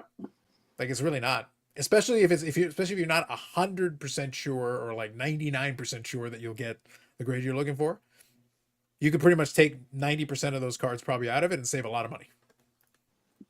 Yep. And just to be serious for a second, and then I'll go back to hating on Brad. Obviously, $13,000 is a shitload of money, and it just goes to show, what Brad's all about. To say, okay, don't give me and PSA $13,000 because it's not in your best interest. This is not a smart investment. I'm a professional. I've been doing this for a long time. I'm telling you, this is not going to work in your favor. And a lot of people wouldn't do that because $13,000 is a good chunk of change for any business. And, to try to push someone to not give you $13,000, says a lot about you. So, I need 13,000 for this. Either you're an honest guy or you're just wicked stupid. I need 13,000 for Don Aubrey, 1972.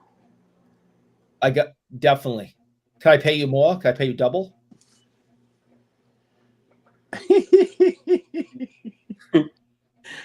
It comes up on my phone pretty good. Oh, this. Okay. First time. I just started to think I was streaming. Eric was being nice to me. I think, Yeah. yeah, I was gonna say, it's okay. We've got tape, we got footage. We'll play it back for you later. Okay, Don't worry good, about it. good. Don't worry about it. I'll read a couple of quick comments here. Plot twist: the guy who submitted to kick Brad's ass in the minor league fight, it felt like it was a good way to pay him back. Ooh, return. There you go. I like it.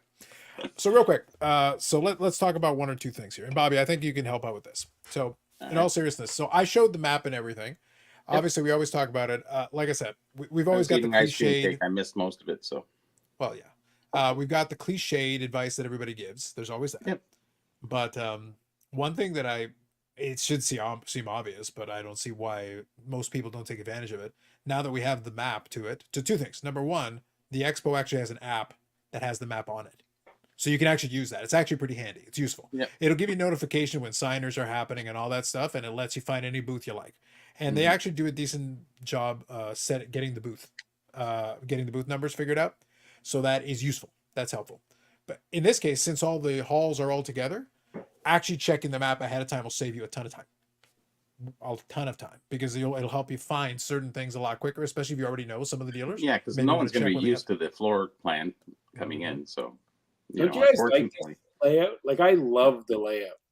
Well, it's more straightforward. Like right now, this one is a little better. Yeah, it's not so elongated that it's more collective. You walk into the room and boom, and then you're not too far off to the side, and even though it's another hall, it's really right there. Yeah. And it helps that you can walk in a straight line. I don't think if you need to find something, like if I say meet me at the PSA booth or meet me at the beggar booth, whatever, you can literally be like straight line, walk straight to that area, and you're not going to be far. You're going to be within striking distance or whatever. Deterrent was actually going down that hallway to room 3 and 4 before. It was like, I don't want to go all the way back over there. I'm already here. And you couldn't get through at times, right? Like it's going to make it easier for the autograph signer thing. And it's going to help the stem of traffic because then you're not going to have that big pinch point, because literally you've got the entire length of it for people to spread out and be able to walk back and forth. Yeah. If they don't want to deal with that, they can avoid that side and stay on the other side and walk to the main hall. I agree. When you come in, you have upper deck, Grizzly, them in the back corner of the CSC area, and then in the middle, the grading, and then the other corner, your autograph pavilion. So again, there'll be no traffic. No. Yep. Traffic jams, I should say. That's what I mean. Lots of traffic. Yeah. I think it is helpful, though, that I think it is actually helpful that they kept the signing area separate from the grading area and upper deck's all the way on the opposite side. So if upper deck's doing its giveaways and whatever, it's totally not interfering with the signers. They're all the way on the opposite side of the thing. The grading is happening all the way on the opposite side of that section. So that's a different area entirely. So you've actually kept these. So I think strategically, whoever specifically was responsible for it, I think actually did a smart thing in keeping these three things completely separate from each other. Yeah. As far away as that space would allow. That narrow hallway was, that's not pleasant. On Saturday afternoon, you're trying to go there, it's not fun. True. And it's right by where the ice cream cart is. So the ice cream cart is right around there, Bobby. It's a hard time there. What's that? Sorry? I said the ice cream cart is around there too in that hallway. Better be for sure. Where is the food court there? So I'll pull it up. Let's see here. My $12 lemonades. It's made with real lemons, like it shouldn't be, but I mean it is. Okay, so actually, I can help you here. So let's pull this up one more time. Check those fruit roll-ups. They go. It's got 10% real fruit juice in it. It's great. So again, strategy-wise, not a bad idea. The food court is actually in the middle. Oh, in the middle? Yeah, it's right at the bottom in the middle. It's right here. Yeah. Oh, there. Yeah. So the CSC is all the way in the corner. Upper deck's up here. PSA is all the way at the end here with Hall 3. You got the autograph pavilion over here, but then the food court is right here. Gotcha. Which is actually not a bad idea. It's actually smart. And the main entrance is apparently all the way over here, up here at the top. So you could go in a straight line food court, and all you got to do is find Pather, and you're across from the food court. Yeah, basically, yeah. Yeah. His Which booth isn't gets terrible. he That's not keeps bad. getting bigger and bigger. So my Pather's understanding just gonna is get that room this time 5. around, this time around, it's 200,000 plus square feet on this one. So the physical space has gotten a little bit bigger each time. And this time around, 200,000 square feet. Like, obviously, National's obviously going to be much bigger, but the gap isn't quite as crazy as it once was. And this show has expanded by leaps and bounds the last couple of iterations. How's it going, Kathy? Hi. The boss is here. You know it. She wanted to see the goodies you picked up. Yeah. None of it's football, unfortunately. No. True. He likes football. I know. Yeah. I wanted to come and wish you guys a good trip to Toronto, and I hope you have a good time. Excellent. We Thank you. will. I will. Until Eric shows up. Yeah, try to be a little kind to him. Don't beat him up too badly. Just a little bit. Just a little bit of nice. 5%. Kathy, look, less. I'm not I'd rather not lie to you. Look, these guys, at least for your sake, they'll pretend it's like, Kathy, look, I feel I'm going to respect you enough not to lie to your face. I know you can't be nice to him. No, God, no. God, Not No, only- we can. We can. I'd like we to tell just you, choose I would not also to. love to tell you, I would love to tell you that I'm contractually obligated or that I do it for the entertainment value of the show. No, Kathy, I just enjoy it. It just fills me with that. I sit there and I think to myself, I don't even have to I don't have to sit somewhere and write stuff. No. I just look at Eric and it all comes to me. comes pouring out. Mm-hmm. Yep. It, Shows. it's my art. It's my art. It shows. I try. The bane of his podcast existence. Really. Where I do it did I go wrong in my life? I do do it for the love of the game. I truly do it for the love of the game. Gotcha. I went. We'll have fun. We'll take care of him. Yeah, I'm sure you will. He'll be taken care of. Oh, yes. Well, have a wonderful time, all of you. We will. Thank you. Thanks. We will. Thank you so much. Behave. Yes, ma'am. Please. Yeah, I brought your present. Yes, mother. Oh, Oh. Eric, I brought you a present. Uh-huh. and Thank that's the you. king size too. Mhm. It's M&M's. Thank you. You're welcome. He's an M&M freak. Yep. Love you. Bye. Love you. Bye. Do you want the door open or closed? Close, please. Okay. Thank you. Mom, pork chops. When Oh, mom says she's wants to come on the show, I go, oh, okay. Hey, listen, it works out. It allowed. worked out for you. She's 540 allowed it. flips appreciated. Yeah. Paul's got a lot of judgment for you. By the way, coming from Paul, this is rich. I love that he's going so Yeah. weirdo. I'm Paul? the weirdo. Yeah. Really, Paul? Paul? Mhm. I love it. I love it. So can I ask you a question? Because obviously, look, there's going to be a mix. There's a mixed audience. There's folks that definitely are not going to be down by this way, which totally get it. That's fine. But it's our national, it's our big show. But there are other folks that are in Canada that some of them are going to be able to come by. Some of them, unfortunately, are not for obvious reasons. We touched on it a little bit. My question is there anything in particular? Because I will be around. I will have my camera. I'm going to go out of my way this time around. I have a pretty straightforward plan of what I like to do in terms of things I'll be looking for. I'll talk about that in that video where I'll make it. But is there anything specifically that you'd like to see? I know there will be some folks that will be doing the walkthroughs. That'll be a definite thing. One thing I'd like to do is I'll see if I can take a little bit of time. I'll talk with Brad and coordinate with him. And I'm going to try to see if I can do a little walk around the small city that PSA built for itself. So we'll see if we can walk by the town. We And, built this city. yeah, pretty much. So Don't Cobra Starship, bother. unfortunately, Don't bother. Oh, Just come don't on. bother going over there. Yeah, he's going. He's no. there. I learned my lesson the hard way. I'd go over, nothing. Now I he can think find that's everything. Fight that crowd in the narrow hallway. Come back later, fight it again. Nothing. All right, turn around, back through the now. Did that 4, 5, 6 times throughout 4 days. It isn't worth it. Don't do it. have you considered, Eric, the possibility, and this is something that you may not have factored in, that you are not Carlos? Mhm. I factor that in daily. Yeah, that's why your life sucks and you're trash.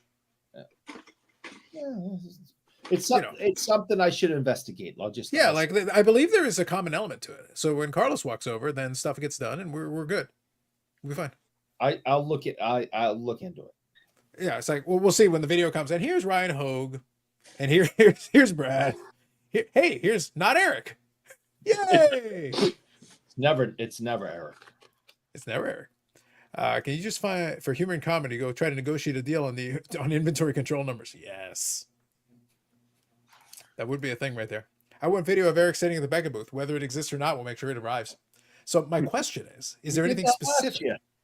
My question is there anything that you would like specifically that you would like to see in the variety of these different things? We can always tie a GoPro to Eric and just have him stand there while he and Marcel stare at each other awkwardly. That could be content. He's looking forward to seeing me. He's very excited. Sure. As he looks like, it's like, Marcel, blink twice if you're being held against your will. He's very excited. He can't wait. Eric could go find the janitor guy he thinks is Peter Forsberg. That'll be exciting. Mm-hmm. We'll look forward to that. He's looking forward to see Eric again. Yeah. Yeah, he's like, well, sir, I'm trying to mop. Leave me alone. He's slinging them up like a hockey I'm working stick. here. I don't know. I'm working here, man. I plan on hunting down my friends, Grant Fuhr and Tim Thomas, to say hello to them. Grant Fuhr and who? Tim Thomas. Okay. I plan on trying to see them and just say hello, not get their autographs because I have plenty of them. Mm-hmm. But Eric just, will get I told them I'd see them up there, and they were like, "Great, I'll see you up there." So, you know, and then I got to get autographs from like 3 or 4 guys. Who's the 3 or 4 guys? By 3 or 4 guys, he it's- means all the I ladies of think Baywatch. it's girls. Yes. Yeah, he means all the ladies of Baywatch. Come on. I have to get 4 things signed by Frank Mahovlich. I have to 4? get 4. One of them's for work, but I might end up just keeping that for myself. I have to get 2 things signed by Terry Harper, and I have to get 2 things signed by Jerry Desjardins. Desjardins. And I know Yannick said he'll stand in some of the lines for me. Yeah, I'll do that. It's okay. I got lots of time on my hands. I got a trailer load coming, so I gotta be nice. Yeah. Mm-hmm. What? See, you guys talk so much trash that these people don't believe that he and I are friends. What happens? Ooh. What happens, Eric, if I go by there and he's like, "Thank God, Carlos, please get me away from this idiot." Well, I'm not. I think I said this last week. I'm not 100% convinced that's not what he was saying to Yannick in French last year. That's what I'm saying. Mm. I haven't heard him badmouth me in English yet, but I'm not convinced that when they were talking in French that things were being said about me. If you The way heard you can Tabernac, you're in trouble. The way you can tell is that when he talks to Yannick for about 5 straight minutes, and then you're like, "Hey, so what did you say?" And then Marcel turns to you and said, "I just said hi to him." That's Yeah, it. it was actually something like that. Actually, That's what I'm saying. It's like French, Eric. French, yeah, Eric. I just was Yeah, listening. and then to we the give him name. the stare. And then Yeah, it's like turn. he just keeps talking. Da da da. Eric. Da da da da da. Rock hammer. Mhm. I'm just saying it was awkward. I'm like, Marcel, I'd like to introduce you to my friend Yannick, blah, blah, blah. And next thing I know is, and I'm just like, what? Is that what French is like? Have you tried saying that to Marcel to see if he will speak to you in his native tongue? It'll be like. I didn't realize at his advanced age he could throw a right hand that hard. Who knew? Yeah. I just was like, oh yeah, I'm And the big starburst cow. introducing Just Yannick use to anyone Google else. Translator next time. See what it says. Didn't you do the same thing to Ray Bork? Yeah. Yeah. So I introduced him to Ray Bork. Hey, this is my friend Yannick Ray. Blah blah blah. Next thing you know, I'm like, you've got to be kidding me. It's perk, man. I'm not introducing you to Eric anyone speaks else. 2 languages. It's amazing. Probably No. Pig Latin too. I am I'd done. love to. There's a lot, I'd man. love to take. You're not getting introduced to anybody this year. Listen, it'll all be fine, Eric. Look, as long as you only have to worry about French, you're okay. To the moment, look, if you, me, Marcel ever hang out, and all of a sudden I've suddenly turned and I'm like, habla español, and he's like, sí, and like you're done, you're I'll fucked, lose it. you're done, it's over, I'll you're lose fucked, it. you're fucked, Yeah. it's over. We're going straight to Rockhammer, straight to Rockhammer, straight to Rockhammer to the knee, done. Yeah. I'm done. I'm done if that happens. If you guys do Finished. All right, so here's a question. So David G, good evening. Says, good evening, guys. When submitting the PSA at the expo, do you have to fill out the submission form? Mr. Brad, this is for you. Yes, for online submissions, you have to go to psacard.com. You can actually go there now and print off and do your Pre-fill. Yeah, so you pre-fill. just drop it off. Yeah. And they will help you. So just in this case, for a lot of the stuff I do, it's straightforward. I have already kind of made arrangements, so that's a different conversation. I've kind of made some arrangements, but for most of the time, it is helpful if anything you pre-fill will streamline your effort. So here's what I'm going to say: instead of giving you the generic card show advice that everybody gives, I'll just lump it under preparation. Your preparation is this: look at the map ahead of time. That will make your life easier. If you plan on checking out certain specific things, so for me. Drop off stuff at the PSA booth to get that taken care of. That's one. I usually will put together a box for ComC. So that's what I'm going to be working on this weekend and early part of the week so that I've already got the box ready to go. Well, ComC, you can print out the thing ahead of time. You can punch in the information and print it out ahead of time. And it'll give you a little barcode and all that. And then it's done. I can literally walk it over to the booth. They'll scan the barcode. Say, all right, you're all good. Thanks. Boom, done. They do have a computer there and all that, and they'll walk you through how to do the whole thing. But if you've already got it prepared, well, guess what? You just streamline the process. You're there, you make sure the box is scanned, your stuff's ready to go, they take it away and you move on to your next thing you're going to do. Same thing with the grader. The more you got prepared ahead of time, the easier your life will be, the more streamlined it'll be, and you'll already be on your way. So yeah, they'll help you with paperwork and everything. So if you have I know you said you're going to, so Brad, he has 300 Connor McDavid rookie cards submitting. So do you put 300 or just do one at a time each one? Oh, just quantity 300. Okay, thank you. So I think, but I think that will help out because I think a lot of folks forget about that right now because we've got still a little bit of time. You've already got your opportunity to put some of that stuff together. And if you've already got this is not the final box. So this is the box I'm going to use, but some of these cards are going to be that ComC thing. Some of them are not. So I'm going to sort through that this weekend and the first couple of days of next week. I'll have it all figured out. Whatever goes in this box is what I'm going to submit to ComC. I'm going to print out the little slip. It'll go right here. It'll go right inside. Boom. They'll scan it and boom, take it away. Done. And then you spin your wheel. Oh yeah, That's right. You get a little giveaway box thing. That's right. Mhm. So if you've already taken care of that ahead of time, guess what? And then I have a couple minutes to chat with a few of the ComC guys because I do know a few of them at this point. But that allows me to do it without having to then focus on trying to fill in the form and doing all this stuff. I already did that ahead of time. Even though it's a couple of minutes, it's that couple of minutes makes it easier across the board. Same thing with the grading. Same thing with anything else you need to prep ahead of it. If you're going to do the autograph signing, don't show up to the show last minute and try to figure, hey, what can I get him to sign? If you have an idea already what you would like, maybe have it prepped ahead of time. It will make your life infinitely easier. That way you can go to the spot you want to be in. Think about your plan ahead of time. It will save you headaches all across the board. Yeah, I mean, I have the days, I have the days, the cost, exactly what I want to bring to each person, the total. I prepared the whole thing. Those are the 3 guys. Those are the things I need signed. That's how much it's going to cost me. I have, Is that why you were tied up all week? What? Is that why you were busy, tied up all week doing that? Oh, that's 2 weeks worth of work. Okay, good. Just checking. Yeah. Do you notice the angles he has the thing on? It was like, really? Yeah. You know what I noticed? I noticed at the bottom it had dollars in USD and Canadian, and the USD looked like almost $200 USD, and it looked like 267 Canadian, which seems strikingly like 2 close numbers. Yeah, 267 and 192. So it changes daily. You understand that? Yeah, I understand how it works. Yes. Okay. But with the other day, I wanted a rough estimate of how much it was going to cost me. Oh. So now I have a rough estimate. Okay. Mm-hmm. So when you charge them, do you charge them from when you do the deal or when you get back and then do the payout?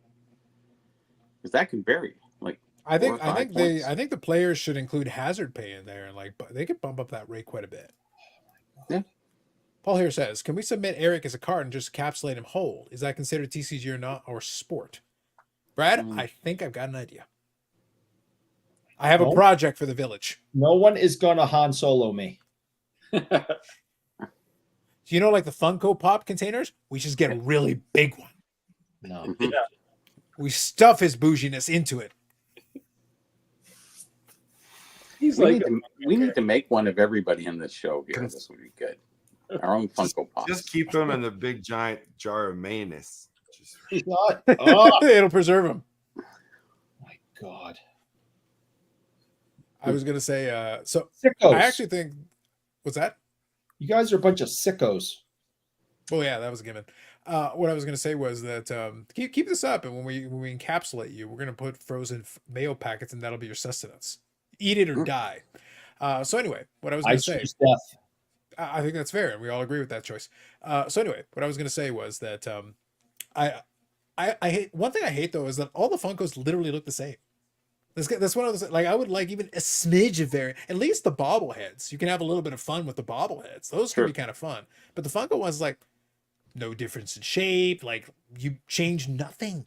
You show me the same thing over and over again with a different paint job. I don't know. I just can't get into it. It's just my deal, not my deal. Yeah, me too. Picturing Eric David Blaning it. Maybe we find out he's got some magic powers. He can escape it. He can escape out of his little Funko Pop prison. I have skills. That you do. well, boys, You got a trip? I got food downstairs. Chocolate bars, potato chips, nachos. I can't stop thinking about all the food. Oh, I think time you to got the talk about munchies it, is too. what you have. That's what I'm hearing. Yeah, what? I wonder why that is. I don't know. I can't stop thinking about it. On the way there, say hi to Scoob for me. Say hi to Scoob and Shaggy for me. Perfect. But Brad, pleasure chatting with you as always. We will see you in a couple of days when we're all collectively ignoring Eric. Can't wait for it. All right, guys, I'll be listening. Chat Sounds later. good. Catch you later, Brad. Ciao. See you guys. Oh, that was good. Yep. Good times. Oh yeah, that was great. We love having Brad on. He's just the best. 501k subscriber looks so much better than 5k. There you go. Thank you, Josh. Appreciate that. All right. So real quick, I wanted to share since this week was apparently weird. I think Canada Post is approaching they're gonna have some kind of a strike or something. I got warnings. I got labels. Yeah. So I did send off. I had a couple of eBay sales that actually happened, so I did make sure to get those out the door this week. So took care of that. They've already arrived. So we're good. But I did receive one piece of mail this week. Nothing crazy. I'll probably save the full mail day or pickup video for anything I pick up at Expo, and I'll just combine it with it. But I'll show the card. I had mentioned this one from the new Upper Deck Series 1. So there's the Young Guns with the basically those renewed Young Guns, whatever. So there's the Jamie Benn one. Got it for the princely sum of $5 Canadian shipped. So Nice. yeah. So with Hey, shipping big included, I'm not morally offended. With shipping included, that's fine. I'm not morally offended. Yeah. I love it. It's at $5, Eric. That's like that price point. It's like, yeah, fine, whatever. $5 is like, yeah, sure. Gosh. What the hell? How much Well, is I a like- stamp? This is a stamp now. That's what I'm getting at. That's what I'm getting at. So what I'm saying is like even just literally shipping in Canada and everything, like you could he threw it in the white envelope, but for like $5, it's like, yeah, that's fine. Yeah, that's fine. It was in a top loader at least, and it was put in it safely, so that's okay. How far are you in your 53 caller Bowman? So I set? need 56 or 57 cards. I haven't added one in a little bit. I will probably make an order for another batch because usually there's a dealer that I buy a lot of the singles from. Yeah, because usually you these can are find pretty them. good. Yeah. Oh, they're not easy. They're not tough to find at all. That's kind of the thing is like I try to be a little bit picky. I'm looking for certain specific I'm looking for a certain condition. I'm not trying to find like super crazy nice ones, but decent centering, clear image. I want the registration to be good.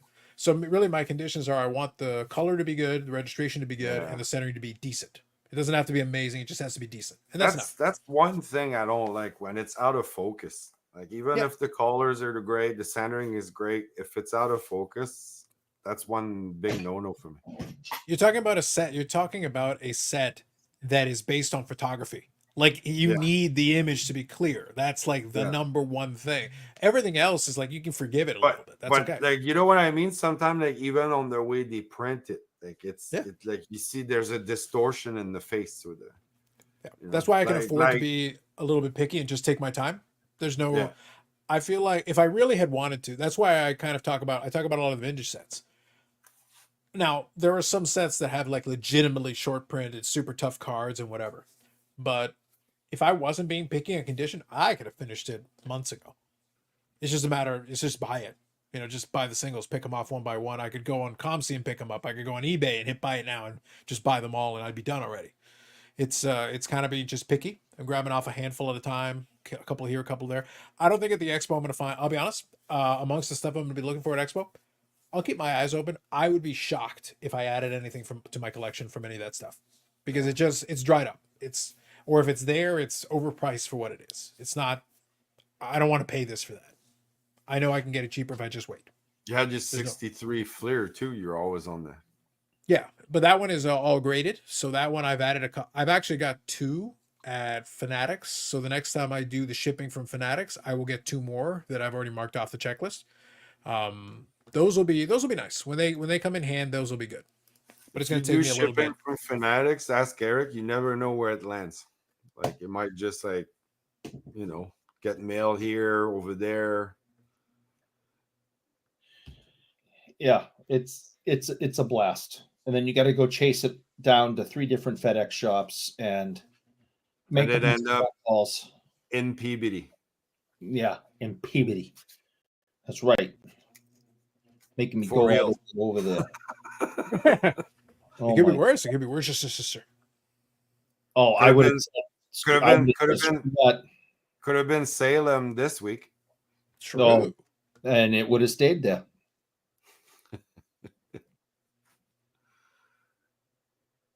There you go. I appreciate the in brackets to add to it. Well, I've had many crashes. A lot of things have been busted up. That's all I can tell you. Even the Mhm. nuts. It does, yeah. So this one, I don't know if you've seen this one, Yannick. I think I showed it a while back, but I'm not sure if you saw it. So that's one of the ones at Fanatics right now. There we go. That's a nice So there's one. the Kofax. There's a Kofax and a 5. Like in That's a nice solid card. It's a nice clean card.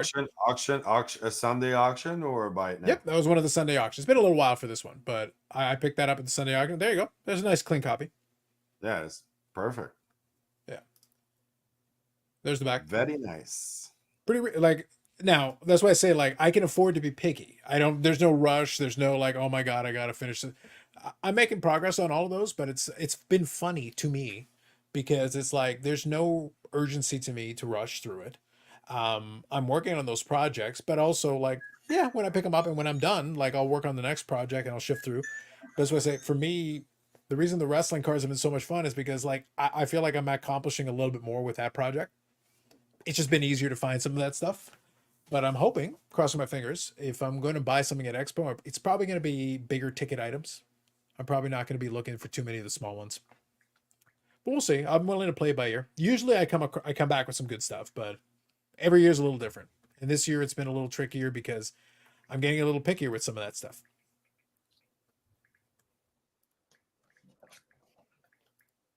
I love it. Everyone's on their phones. Eric's sorting his cards. No, I'm paying I'm attention. very sorry. I'm very sorry. I'm paying attention. Bobby's got off getting more ice cream cake. Oh, he's getting ice cream cake. It's important that you have 2 of these in your collection. In case the other one gets dirty. That's right. And then I just got this other one today. It was just super cheap and it's a couple of bucks. But it had I don't know if people do this or not. And of course the jokes can start afterwards, but it works great. So it had a lot of like gum residue, wax residue, whatever, all over the front of it. Now this is from 56, 55, 56. This card is old and ends up in my hands and it still has residue on it from when it came out of the pack, and no one has cleaned it in all of these years. Not even So- Kurt? Not even Yeah. Kurt. So you take a little piece of pantyhose. Whose pantyhose? None of your business. Joe Namath. Hey, Joe Namath wore pantyhose. Joe Namath would wear pantyhose in cold weather games. Derek Sanderson too? Right. So take some pantyhose,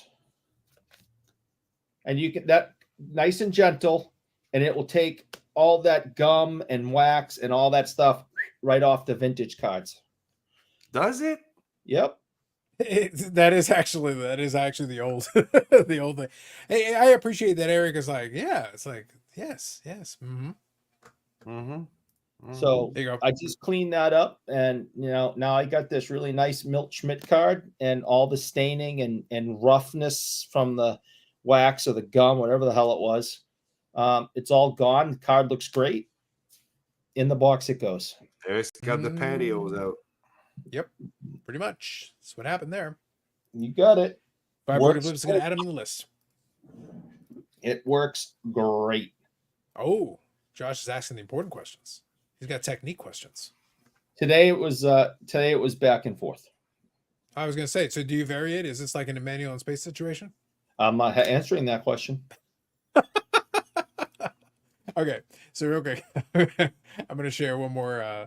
So like I said, Yannick, it's going to be fun once I do grab, once I do ship, because like I said, I've been sitting on some of these for a while. They're there, and I think I've shown this one too. So this one's a 53 Bowman color. So Cal Abrams. So that's card number 160. But that was in an old SGC 4.5 holder. There you go. Image is pretty decent. This one's a little bit off center, but the image itself is all right. And then back's pretty clean on that one. Yeah. So that'll be another one that'll be coming in.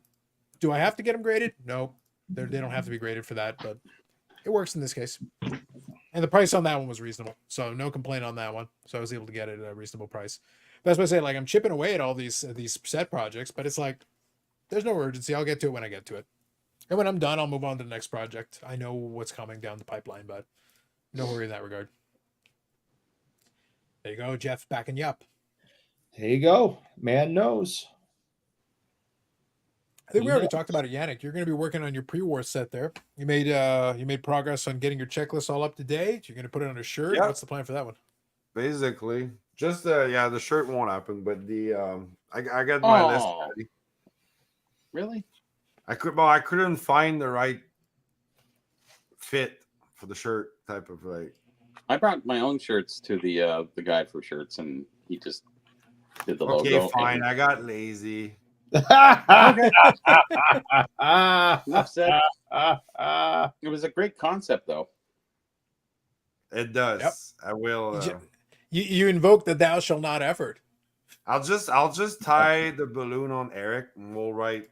If you have any C57, see this guy. Here's the phone number. You could Yeah. throw the drop you did. You can just tape that to your shirt. I've seen Yeah. worse. Basically.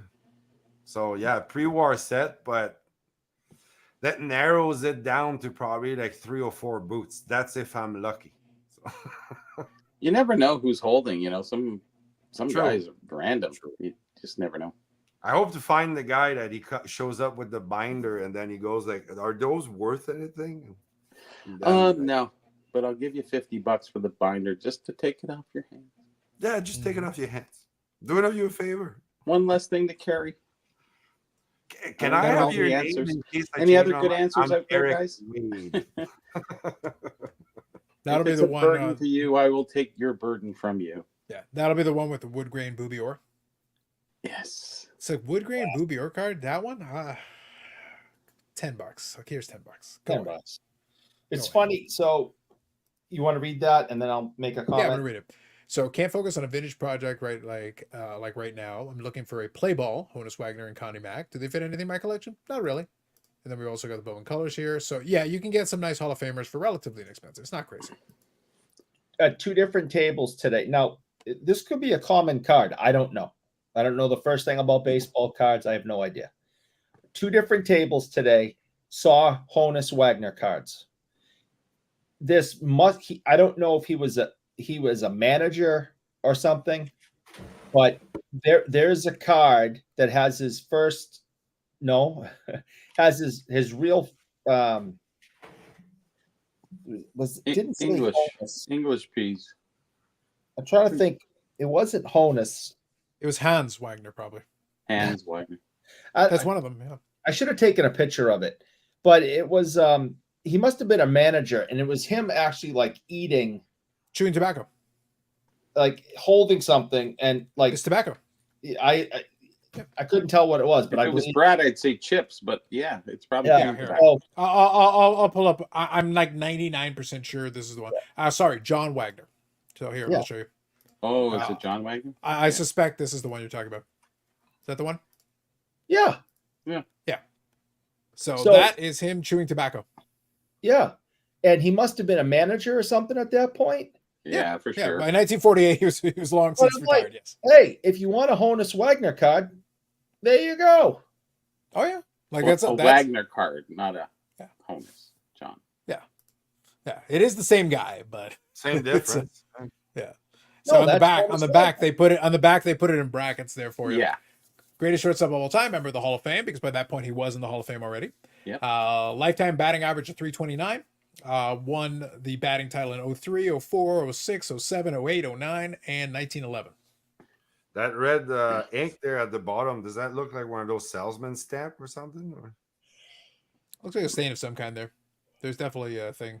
But yeah, So it's kind of you interesting. know, we always talked about the Honus Wagner being the T206 being, you know, he didn't want tobacco, and yet he's advertised on cigar boxes. He's advertised here chewing tobacco. It's, you know, it seems like it's a farce. Oh yeah, no, 100%. It's really like I subscribe. Obviously, we never got a definitive. Nobody has No. definitively been able to prove. I subscribe to the good old fashioned money. It Like is. he was like, I want to get paid for this. We're not paying you for it. Great, then pull the damn card. See you later. Yeah. So it was either you chose it because of the morality, because you didn't want kids to smoke, or hey, it's all about the money. It's all about the Benjamins. It is. How thick the envelope was. Yes. How thick? Yeah, playing these cards, starting to warm up to them. Yeah, that's fair. So 48 leaf cards just bleeding to each other. I- Yeah, I I think just I think thought it's that ink was- bleeding through. I found that to be interesting, and for those who want to get, Joe Average can't afford the Honus Wagner card, but I bet you this is something that most people could afford. Old man Wagner. Yeah. Works. Old man Wagner, especially if it's all beat up and stuff. Like Gordie Howe in the WHA. Same thing. It's all My good. first Gordie Howe card was a 7980, right? I mean, I couldn't afford anything else. I wanted a Gordie Howe card. I ended up getting a beat up version of the 7980. It cost me like $2 or something. Wow. Like, I have a Gordie Howe card. There you go. We're all at different levels. Some are lower than others. Like me, I know. No, I did say Indeed. that. You Okay. So my personal Generically favorite. talking. Steadily, the price has gotten out of whack, but my personal favorite, and this is a Playing Days Wagner, so this is just an example of Playing Days Wagner, but you'll see why it's my favorite if you want to get a little sneaky. Again, you got to be in the right price bracket for now, but the M116 Sporting Life Wagner. That one's a good one too. It is, but it was part of the reason is like, hey, go look at the portrait. Yep. You're not getting the T206, but you're getting the right image. getting Yes. the same thing. Yeah, and this is pre-war. This is same era. It's contemporary with that era. This is the 1911 How M116 much Sporting that one Life. goes? So that one at the time sold for about 5,500 last year. So like not cheap, obviously, but at the same time, like this is the same image that you see on the infamous T206 Honus Wagner, and this card is not completely demolished. It's not a high condition card, but it's not demolished by any stretch of the imagination. And I you're put getting that a in my legit- Pelican case. Yeah. And it's the right era and everything. And in relative terms, yes, it's not cheap, but it's also not 5 figures, 6 figures, 7 figures. 7 figures, yeah. Yeah. So you're getting kind of the best of both worlds here. I kind of like the image, and I like the fact that in the back you got a little graphics with the whole Sporting Life and everything. It's kind of fun. that was always like a fun, sneaky one. If you like the image and obviously, and if you can't afford the T206, like, well, here you go. Here's the image in question from the era. You're getting a lot of the components out of it, but without having to pay the full freight. Yeah. Yeah, I didn't know that. So that's I like the way you frame that as the sneaky one. You Yeah. can get a For- marker for a lot of colored years- for a orange lot in of the years- background. For a lot of years, people didn't pay attention to it because the M116 is just not as popular a set. And what happened with those ones is that because of the way they were distributed, there tends to be a pretty high proportion of really high grade ones because a certain group of them survived. So basically, you had two sets. You had ones that got a lot of wear, and then you got ones that actually came pretty well preserved. So it's kind of a mix. There's weird little lack of in between. It tends to be like really beat up copies or ones that were kind of held like in groups, just because The of the M1 distribution. Shyamalan is really good. Yo, Yeah. Shyamalan. Shamalama ding dong. Eric is getting that at the Shriner show. Yeah. Remnants of the You have Shriner to wear show. the hat, Eric, when you go there. The I'd Shriner like to hat? see that. You know that with the little Yeah. tassel? No? Especially when they ride the little cars and the little bikes. There are some gentlemen that are wearing those throughout the show. And what are those things called? There's a specific name for them. I can't think of it off the top of my head. I'll have to Off think. the top of my head, really. Yeah. Hmm. Yeah. Boy, the references here are just killing me. Yeah. I don't know what it's called. I'm just saying there is a specific name for it. I can't remember what it is. It's called But, a hat with a tassel. Yeah. There's definitely They usually wore them back in the 40s, 30s movies. yeah. You know, There was a lot of gentlemen there today that are Shriners and working the doors and working security and working concessions and doing all sorts of things within. They were busy. They were shrining. They were They doing were a lot of shrining shrining. over there. And they were shrining very well. And but there, yes, many of them had their hats and pins and jackets on. oh yes, the jackets. Mm-hmm. Yeah. Who's that? That is Peter special. Lorre. That's who I think of when I think of that hat from the 40s. Yeah. Anyways. Yeah. Is that the one? Is that the one you're referring to? Is that what you're looking for? Is it the Fez? It's called what? So it's, A fez? Fezzes. Fez, yeah. Yeah, the fezzes, fez, whatever. Yeah. Fezzes. I didn't see it pluralized. The fudge. hey, listen, it's physicists. If you have more than one fezzes, fezzes. That's right. It's like a So pheasant. here, Zach is saying, "What's the wagon with the blue background? Looks at the T206 image." So, so that one I just showed you, there is a variation. There is a variation.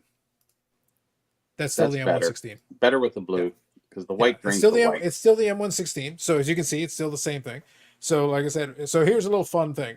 So Eric, this will be fun for all the times that I make the jokes about it. It's like I cut my teeth on vintage many years ago. I never get to invoke it or discuss it because it doesn't come up in our course of our conversation. But I do have I can pull from a repository from year old days. So here you've got a blue background, you've got a pastel, and you've got a blue. So both of these are available for the M116. I forget the price discrepancy I think is pretty large. I believe the blue is the tougher and the more expensive version. The pastel version I believe is the more available. So I think it is a little cheaper if memory serves me. I might have it reversed, but I believe that's right. Regardless though, like here's your T206 image. You're getting the best of both worlds on that. Contemporary for the time. I like it for what it is personally. Mhm. There was a time where I considered making a play for one of these many years ago when it was much more easily doable. At this point, I'm not going to bother because it's a lot more expensive now, and also I just don't need the card. But if you're interested, it's kind of a cool option. What is the verdict allocation of M? It was for magazines. It's a magazine card? Yep, it was a Sporting Life magazine. Interesting. I think it might have covered some other categories, but I know there were magazine cards for sure. I can't remember if there was anything else that they put in there. Like it double wasn't check. in the magazine. It was a mail away premium, or is it? It's interesting. I think the M116s were, I want to say they were mail away, because on the back of some of them, they also included ads Okay. or different amounts that you could buy. So I'll see if I can pull one here. It's always nice to know the history of the card opposed to just the card itself. Yeah. It's been years since, because I actually used to know the answer to that a little bit better, but I do still recall a little bit. So I'm kind of going off residuals. Here, I can give you the back of one of the cards. Residual brain synapses. Well, there's a difference between something you've got front of mind that you've been studying recently and something that you read about 10 years ago and haven't even thought about since. So here, And some things you can. Okay, so they would put the ads on the back of these, and I remember that there was also, I want to say there was a cabinet version as well. So there is a cabinet set for Sporting Life around the same time, and I want to say there was some stuff related to it in there. So the reason why I think there were so many high grade examples is I think you had to order them through the magazine. So I think you had to do something in order to get them. So like you had two options. You had ones that were really beat up, and you'd have ones that are like 5, 6s, and 7s. yeah. Because so you'd have this big gap between the two, depending on what life the card led. Sure. So I just thought it was kind of interesting. It's my card life. I think someone has a The podcast. E92 American Caramel was the one I'm referring to. I was so close to buying one in 2019. So 90.2 American Caramel. So that one I probably think I've seen before. 92 Wagner. I've never heard of it. There's But a bunch of them. I don't dance to those songs, so that's not my thing. So it's not surprising that I haven't heard of it. But E90-2 American Caramel. Yeah, there were a lot of them from those eras as well. So the E92 is 1910. So here, I could show you an example of one. Oh, So it is a similar pose to it. I prefer the M116 because I think you're getting a better image. it looks like it. Yeah, that one looks a little. It's more cartoony, but you are getting Yeah. it's not wrong. It does sit there. It gets you a similar kind of vibe to it for sure. And it does say Wagner in Pittsburgh, so it's got that element in common. And So the that blue portion of it- background too. Yeah, and it's got that blue background. Exactly. Yeah. So I think it's they are interesting. So you can see 1909, 1910, 1911. So a lot of these borrowed from the same images Sure. for the lithographs and for the images. So you can find if you're looking for certain images, they're out there. That's where your research will really serve you well, because you can find like at different levels of what you're trying to accomplish. The typeset collectors are the ones that can have a lot of fun with it, because you can find a lot of interest. Look, there are a lot of quirks in that pre-war. Oh, yeah. There's some of these players that are kind of interesting. My favorite little quirk, if you just wanted a really simple, quick 2-card little subset, there was a player, I think it was Jack Quinn. Jack Quinn is in the T206 set and is also in the 33 Gaudy set. His career allowed him to actually be able to participate in both of those sets, two completely different sides of his career. So 1909 to 1911 and then 1933, and he was able to be in both of those sets. And he's the only Yeah, it guy who happens with can hockey say too, that. right? Yeah, no, for sure. It's just rare. I think he's the only guy who managed that particular distinction for those two. For those two sets in particular, he's the only one who managed it.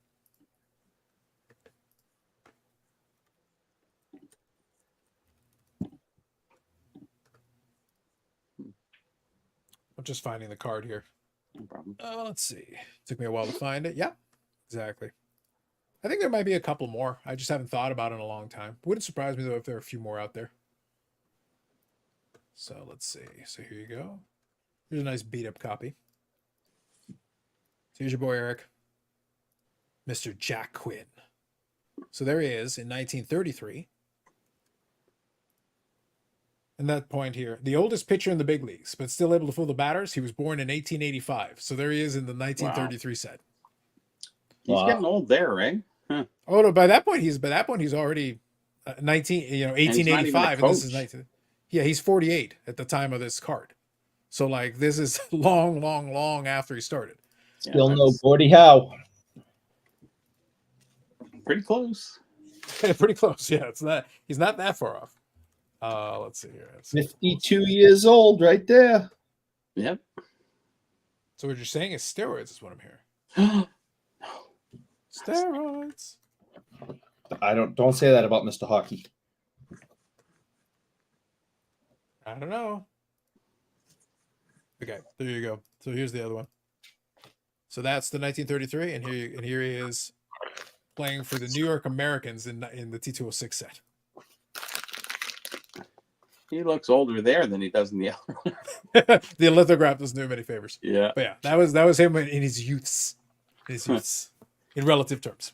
It's kind of funny when you look back in time and you look at all the people when they're in their youth, but you knew them later on in their life and stuff like that. You look and you go, they still look like they're 40 back when they're 20. Well, we talked about this with Eric's lemon. He was like 85 years old when he was born, I think. Yeah. Yeah. And by the time he was like in his physical peak, he was at least 116 years old. Like he was old. And that's just, hey, Don't fine. do the Benjamin Button thing, you know? And that's why he's so great, because he was getting teams to the Stanley Cup Finals on his back at 167. There you go. And did the team win or lose? They put Andy Mogan, they lost. So you're saying he's trash. That's what I'm hearing. I might be seeing Andy tomorrow, so I don't want to bad talk him now. Yeah, I you know better exactly. watch it. You're the one bad talking him. How dare you? Yeah. Disgraceful, Eric. For shame. For shame. Truly for shame. Unbelievable, man. Unbelievable. Let's see here. See, since Eric brought this up, I had looked this up the other day, and now he's invoked it. So now I'm going to bring it up. Who wants to have a little bit of fun? Somebody want to guess which franchise has the most Stanley Cup losses of all time? Is it a team that's been around 100 years Um, and is from Boston? not quite The 100 Boston years. Bruins have the most series losses by a team in the Stanley Cup Finals with 14. Yeah. All and And how many wins do they have? 6. Do the math. Yes, the maths are not When really you go to working. the in their playoffs, favor. it's a less than a 50-50 shot. And if you look here, so number 3 and number 4 are the Canadians and the Maple Leafs, but they've been to like 457 Stanley Cup Finals. Yeah, Yeah, that's a which big difference. makes sense. Yeah, so like you just keep going to the Stanley Cup Final, you're going to lose a couple, but you know Sure. you could be 6-14. Or whatever. Just Well, randomly, just throw out that random stat. I just thought I would share that with you guys. It's very interesting. Mhm. We like interesting stats. well, We do this enjoy year, the stats. this year the stat is the Bruins suck. The stat was always the Bruins suck. And the Leafs. Yeah, We That's beat a the great- Kraken, though, last night. they did beat the Kraken. Well, they beat the Kraken and they also beat the Jets, didn't they, the day before? Yeah. Yeah, so they had lost 2 games. They had lost 2 games badly. They probably should have won. And then they Yes. beat the Jets, who have been good this year. The Jets have been Yeah. good this year so far. The Kraken is. And then and then they beat the Kraken. So Yeah. I don't know what to tell you, man. No, it's random. It's random. Fan. Hmm? I'm going to become a Utah Hockey Club fan. Me too. I think You should. I'll pick all the new teams. Wait Yeah, until well. wait until they become the Yeti, and then all of a sudden you'll be like, oh my god, it's amazing. I have not seen a Bruins team this bad since the early Last 2000s. These guys suck. Hey, they beat Toronto again. They always beat Toronto. Toronto will know the end is nigh when they actually win a game against Probably. Boston, regardless of the outcome circumstances. Mhm. Boston could be in last place, and Toronto would probably lose to them. They're good at These that. guys play with no energy, no urgency. They're just gliding around. They're millennials. What do you want? They're- Nobody wants to shoot the puck on net. Nobody wants to get back. Nobody wants to hustle. Nobody wants to hit the body. They got contracts to consider. Horrible. It is absolutely horrible to watch. They lost last night or 2 nights ago, like 8-2 or something. I mean, they just That was 8-2. Yeah, it was brought up. earlier tonight. horrible. Hmm. So this one was one that Brandon shared as well. That's a Wheaties. Yep. Wheaties hand cut card, Yeah, from the back of the box. which I think Yeah. looks pretty good. I like the color, the orange there. The pops orange pretty good. Wheaties is really nice. They did a bunch of cards. There was even a hockey one. There's a 1930. That 30 something we have. Can't remember who it is. It'd probably be the same similar era. That one was Patrick? 35. So the example there was a 35.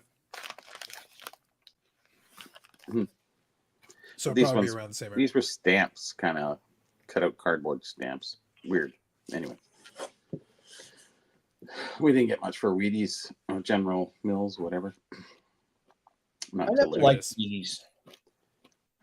Wheaties weren't anything special. I didn't like They them. they did maple frosted Wheaties briefly here. Well, they said, That let's don't- throw some sugar on this. We got to get somebody eating it. Listen, I tried it. It wasn't terrible. I've definitely had tasted worse cereals, but it wasn't anything special. It was the novelty was that they actually had the athletes on the box, similar to the American Wheaties. That was the novelty. But they actually had Tiger Woods on there. They had a couple of players. They only ran it for a little while. I don't remember how long it lasted. It wasn't very long. I want to say they had Roger Clemens on one. Maybe They probably around had the time. everybody on one. There's I'm a just not sure if never-ending the run through the Canadian. I'm not sure if 90s. the maple frosted version lasted long enough. No, I do remember I- that. It was just a trial, basically. There you go. That's the stamp right there. Yeah. Oh, That there whole it is. There you go. Waco. Yeah, I so don't know that's- why the focus is not the one there, but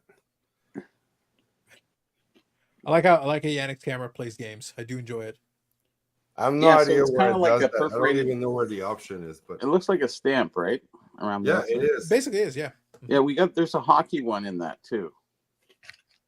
If I'm not That's- mistaken, this is from 1940 or 41. Yeah, it's right there. I got it on file. I'd have to look it up. I didn't put it in the book. It's a single entity, so I mean it'll eventually get there someday. Makes sense. But they did a lot of sets, a lot of stuff, a lot of baseball stuff back in the time. And hockey wasn't very big in the U.S. at that time, so it's like we got Or this time. back seats. So here you go. So this is one of them. So there was a Tiger Woods one there. Yep. So that was your maple frosted Wheaties. I actually had one of these boxes. So it was right around 98, which would have been very much into basically Tiger's prime. So right around his prime time, he was starting to rack up majors. So that was one example. And they had a Brendan Shanahan one as well. Same kind of thing. Yep. So they had a couple of Team Canada ones because Shanahan was Team Canada on that particular one because, again, 98. And then you had another Olympic one. This one here, which was a Team Canada one with a little patch. So I had this one as well at one point. Here. So there you go. Oh yeah, I know that one too. Yeah. Yep, Desjardins and Nancy Droulet. There's a free gâteau à Pâques. I know, right? I just saw one of those pucks just today. Mm-hmm. Yeah, so you just get the patch. It was basically just the patch would be attached to the front of the box. That's basically all it was. It was an interesting era. Like I said, it was just so The unusual nines that they was would try. slammed. Yeah. Yeah, they would try stuff. I And appreciated now? they at least tried things. Nothing in the last 10 years, really. to Speak of. And they Special don't want to ones. they don't want to pay the licensing fee for any of it. Yeah, I guess. Well, when it's that pricey, I guess it's not worth it. The leagues would be like, yeah, $10 million. I'm like, for what? To put a player on the side of it with one logo? No thanks. I'll pass on that. Forget that. Bubbles is saying the Gehrig is the oversized, which is like the full back of the box. Common Wheaties Yeah, ones are help your smaller ones that are players. similar to the regular cards. What was that? You would think the leagues would want to Yes. have their players and their emblems and everything on as much advertising as possible. It's free advertisement. It is. You know, the entire store shelves with Wheaties or whatever product with, you know, that athlete, that uniform, that league, and everyone's walking by it and seeing it, even subliminally. Yeah. That's a plus. Why are you gonna, you know, make it more difficult to get your sport, your franchise, your stars, your league, whatever, out into the public? I'd be giving that stuff away. or the money. Money. I think you make more money in the long run. That is a theory.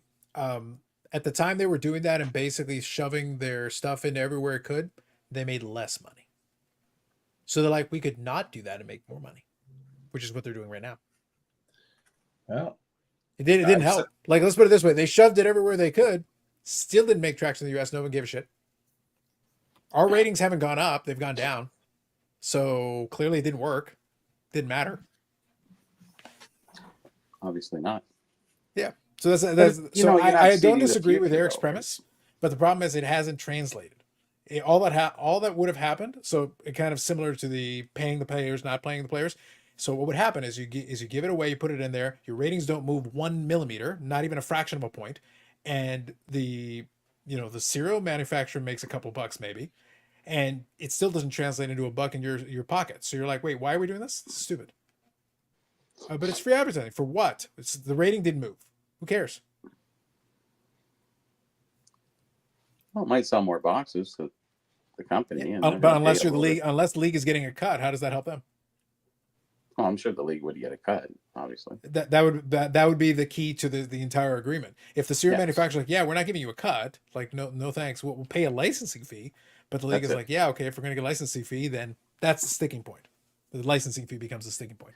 Yeah, but they're not seeing the future if they don't do that. Like I was saying before, it's like you're not putting to someone to get into cards in another 10 years from now, if they never were into cards before, it's so much harder for them to get in because they have nothing to relate it to that they maybe grew up with, like on a cereal box and cut out whatever or inserted in something. So it's like either you're into cards or you're not, and you won't have any history behind you for any products that are sports related for the most part. It's just not good.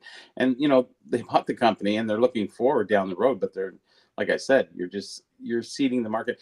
And another thing I said too is, we grew up, there was a box of cards on every countertop at every variety store. Now you have to go to an LCS, one that has allocation, to get them, or you can go to Atlanta and just like shop like crazy.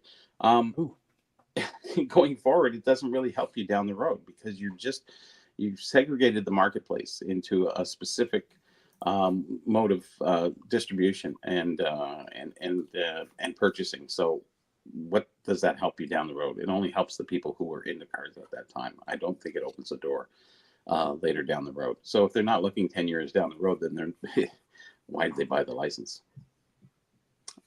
Probably just to make money, but whatever. Well, if you're talking about buying the license, though, so Fanatics, for example, Fanatics has no say in whether you can put the players on a cereal box. That's still the Players Association. That's their call. The Players Association is the one. Fanatics owns the license for trading cards. They have control over that piece. A cereal box is not a trading card. So if the Players Association says, yeah, sure, Wheaties, put Mookie Betts on the box, they can do that. Fanatics can't say a damn thing about it because they don't have the rights to it. They have their ability if they want to. They just have chosen over a long time not to do that. The NHL is the same thing. So Gary Bettman and the Board of Governors can say like, yeah, okay, Upper Deck's got the license for the cards. Make as many cards as you want. Do whatever you want with the cards. We're going to put it on a Kellogg's box. We'll pull it on one of those. You can do that. That's completely within your rights. Sure. I thought they were a little bit more tied in with the players anyways. It's Players Association. Yeah. Because Fanatics actually has, they said they're going to get the players involved. They're going to get a cutback or kickback, whatever. So getting kickback just from the cards, you can get kickbacks from lots of different things. The memorabilia is the other one. The memorabilia is the other one they're doing it. But I'm just saying for cereal boxes and all that, if the Players Association, the whole Players Association, wants in on that, they can do that. If the league wants to offer them logo, so the logos are going to be one fee. The Players Association is another fee. So that's why you have the two licenses. But if you're post cereal, you could in theory get that. Fanatics wouldn't really have a say in that. And for them, they wouldn't care because they're not making cereal. Now, if you want to incorporate cards into it, Fanatics gets a cut of that. That's what I meant. Yeah. Yeah. Because you have to stimulate the market going forward. If you just want to keep people in the one lane, that if you went to an LCS and bought cards in 2020, 2025, whatever, and it's now 2035, what other marketplace do you have that people would have remembered seeing that? They wouldn't have. So you don't build your future by not putting it in current products to expose everybody to something or some part of it, maybe. I don't know, just a thought. Well, we've talked about this one before. Yeah. I'll disagree with you guys on a bunch of different things with this. I agree that there's no harm in putting it in those products. I think having, like for example, like in the old cereal thing, having a couple of cards in the cereal box, having a Cut really it out on simple the set, back, having a whatever. simple set. Yeah, like they did that with Kraft dinner. Because Yeah. I'll go back Yeah. to that late 90s. Through the 90s, How many they of did. those did they make? They made a ton, yeah. And like in my Medano collection, I have the little cutout of the Kraft dinner Pudding, thing from the back of the Jell-O. box. Yeah, but even if you put in like the set that you could do would be a handful of cards. You put them inside of one of the cereal boxes, inside a little plastic baggie, so you got it in there, and then you do do 1,000 autographed cards from Connor Yeah. McDavid or whatever out of 1,000,000 boxes of cereal, which isn't crazy amount. And there you go. Let people chase a little bit, and that would be fine. And then And they it's open the not, it cereal and doesn't got a take shot. away from the card market to really, because Because kids it's are not gonna buy enough the cards. That's the cereal key. anyways, right? Yeah, it's not the key is you're still giving somebody a chase, but you're Yeah. making it like, hey, look, the odds of you pulling one are very difficult. It's not likely. However, maybe. And in the meantime, you get a couple of cards, and if you want to put together the set, knock yourself out. There you go. And that exposes you to cards. Otherwise, you really have no exposure to cards unless you go to an LCS. Yeah. So going And it's forward, relatively inexpensive. Like a box of cereal, as expensive as they are today, relative to hockey packs, they're cheap. yes, honestly, At least you right. get the cereal. At least you get True to eat enough. cereal. At least But you get to eat we're cereal. talking about them feeding their future, Yeah. by doing things presently. So, and I don't see that they're really doing that. They're keeping things very exclusive to a card market, a card collecting, card investing, whatever market. And if you just want to do that, then you won't have that experience or past experience of where everybody got exposed along the way and now is paying dividends, or it has been paying dividends all along the way. There's no dividends looking forward unless people were into cards, because no one's just going to go, hey, they got sports cards, let's get into them. Holy geez, there's 49 billion parallels. What? Okay, bye. They're pretty much just pandering to Eric's bouginess, man. We just don't all have that kind of money. It's incredible. It's unbelievable. Just the way it works.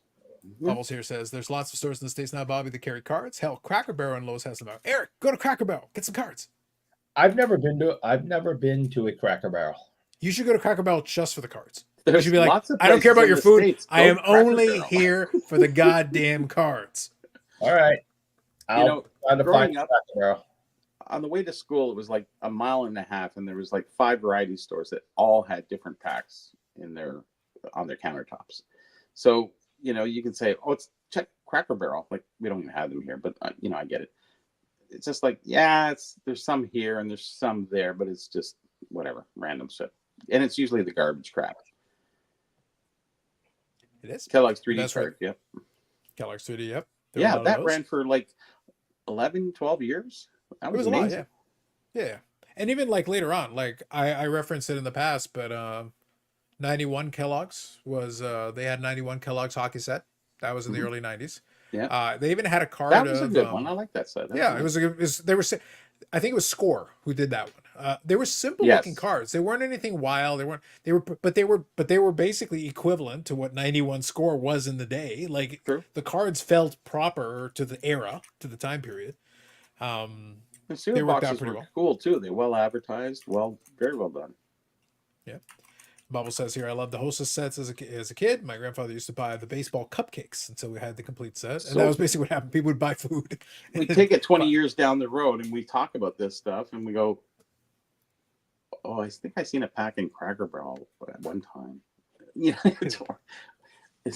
We don't have anything to reference back to, and you really need that. Honestly, you do, and they really have to see that, because otherwise, then they're not looking forward enough. You have Pretty to see much, the yeah. future. Sometimes you have to. Mark Murphy put out his book in 1996. He put out the Wax Pack, his collector's guide, and nobody was really into wax at that time, and he generated a marketplace that kind of exploded for the. Well, actually, it's still going. So I just wanted to showcase one of the cards here. So Yeah, Joe see that- Sakic, and- Yeah, Quebec those are, Nordique. those are nice. And then here you can see on the back here, limited edition collector set. So there it is. Yep. It's very simple, nothing too crazy about it. Like, but you would get these in the cereal box. You would Like buy a box of everything in cereal. the 90s, it was very limited. Oh, very limited. You're gonna but buy I think- cereal anyways. Yeah, but I think the point was you would get these inside of the box of cereals, specially marked boxes of the cereal. You could get a little pack that had these. Yep. And if you wanted to build the set, you'd probably buy a couple of boxes and get your parents to buy you a bunch of boxes of Kellogg's. Yep. And that's how you filled out your set. And some And of them that's why had, everybody and some of them has- would have the albums, and sometimes you could get, and you could order the albums in some cases and fill out your set that way. It They do kept that with kids Tim busy. Hortons now a little bit, but I think we talked about this before. Tim Hortons is like the last vestige of this with the hockey cards they have. My problem with it But you say, is, kids don't drink coffee and go in there. but so so Bobby, stupid. that was the point I was about to make. Yeah. My problem was always that it didn't. The McDonald's made McDonald's sense. was good. You buy the fries and you get the thing. I can make that work, but then it's like, yeah, Tim Hortons. Like, but you want your 12-year-old to buy coffee? Yeah. Doesn't make any sense. Well, I think Why they would start you want drinking to- coffee at 10 now, so yeah, it doesn't matter. Yeah, but or you could pay double for the pack. Like that was the thing. You could still buy Yeah. the pack without the thing, and you could pay double. It's like Yeah. $2 a pack at that point, which by today's standard is cheap. So Honestly, yeah. well, so I wanted to use the example. So I talked about the SP Authentic. SP Authentic is the big one that came out this past week. That's a big set. Traditionally, the last remaining dinosaur set collectors that are left. That's one of the sets some of them will build. So here is a box. It's $600 a box. Oh, good Jesus. Oh, There are 10 packs per box, so you're talking $60 per I'll pack pack. Plus tax. No? Yeah. plus tax. You're damn right. But don't worry, if you're in Americano land, it's so much cheaper. $400. 400. There you go. Nice and Oh, easy. okay. I got excited. I didn't know it was okay. That 400 is totally different. I can buy A pittance, dare I say. pittance. A pittance. And did they limit that set? Isn't there a set they limited? Like to only so many made? Like Well, Wasn't the there a cup, set? the cup is the cup. So that so the cup I Future know Watch is Autos, different. yeah. I thought there was another set they were only doing 5,000 sets or 50,000, whatever it was. Something, I don't know. Oh, I would've like been- that part of it because it makes it more exclusive. Yeah. And they don't just Did keep it- printing the shit out of everything.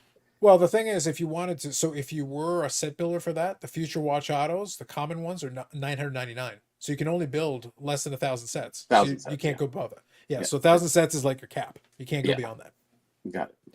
if you're doing a set. So that's your max. Sean here says, off topic, a PSA 9 Lemieux O-Pee-Chee rookie is worth about 4% of a PSA 9 O-Pee-Chee Gretzky. Will an OV Young Gun PSA 9 get any love if he passes Wayne's gold record? No. It will right at that time, and then it just will tank Yeah, it'll be because the brief. 50 million will come on eBay in one day. Yeah, He so- broke the record. List it quick. Yeah, Yeah.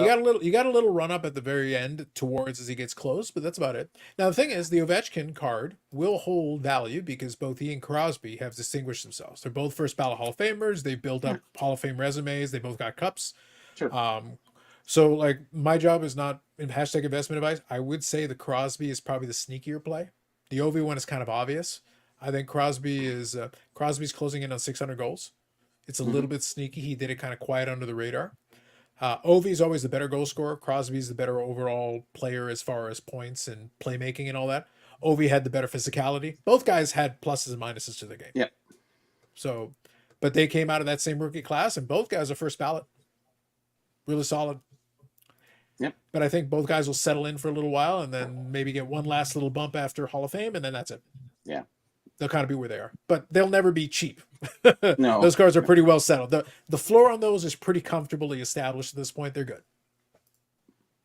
I think there'll be a large influx in the marketplace when he does break the record or coming up to that point, because there is so many out there. It's not going to sustain itself, because I think there'll be more people selling than willing to buy, because everyone's holding. It's like the investment thing. Oh, wait till he breaks the record, bang, then they all come to market. And Yeah, if I I'm gonna wanted to actually play in the track Ovechkin, that.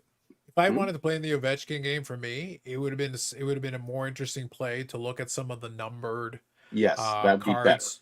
for sure. Yeah, and one of the ones now personally, it's never going to be the most popular one, but I love the SPX because you're getting an autograph. Yeah. So the autograph version of it, I like it, and it's a little bit tougher. obviously, than the young gun. The young guns are still produced in very strong numbers, even at that point. So there's going to be they're lots. still making them. Yeah, and in a PSA 9, you're going to get a lot. Like, there's a lot of PSA 10s. So in a PSA 9, they're in abundance. There's plenty. It's not even a problem. So it makes sense. So here, Webo2 is saying, what about Tim Hortons? Tons of exposure, outdoor signs every location. So I don't have any issue with their advertising, their campaign. They make over 1 million packs of that stuff. There's nothing wrong with it. My biggest issue is that the Tim Hortons has never been able to capture what the McDonald's had. The McDonald's was just a better version of that promotion because you weren't asking people to buy coffee to get the discounted version of it. If your market is the kids are not buying coffee. They're asking the parents to buy coffee, and No, they're that's buying how fries at McDonald's. That's it. You can sort of make it with the fries. It was easier. You could be like, yeah, the kid would like a small fry or whatever, and there you go, done. And I actually think the cars were a little more fun. Although I will give credit, Upper Deck has done a better job the last couple of years throwing in a couple little inserts in there. Like they have a Crosby, actually a couple of players. They have Crosby and a couple of players in like their Tim Hortons because they had the little kids hockey is Tim Hortons hockey. Yeah. And they have like a lenticular card that is like Crosby as a Tim Hortons young player, and then him as an NHLer.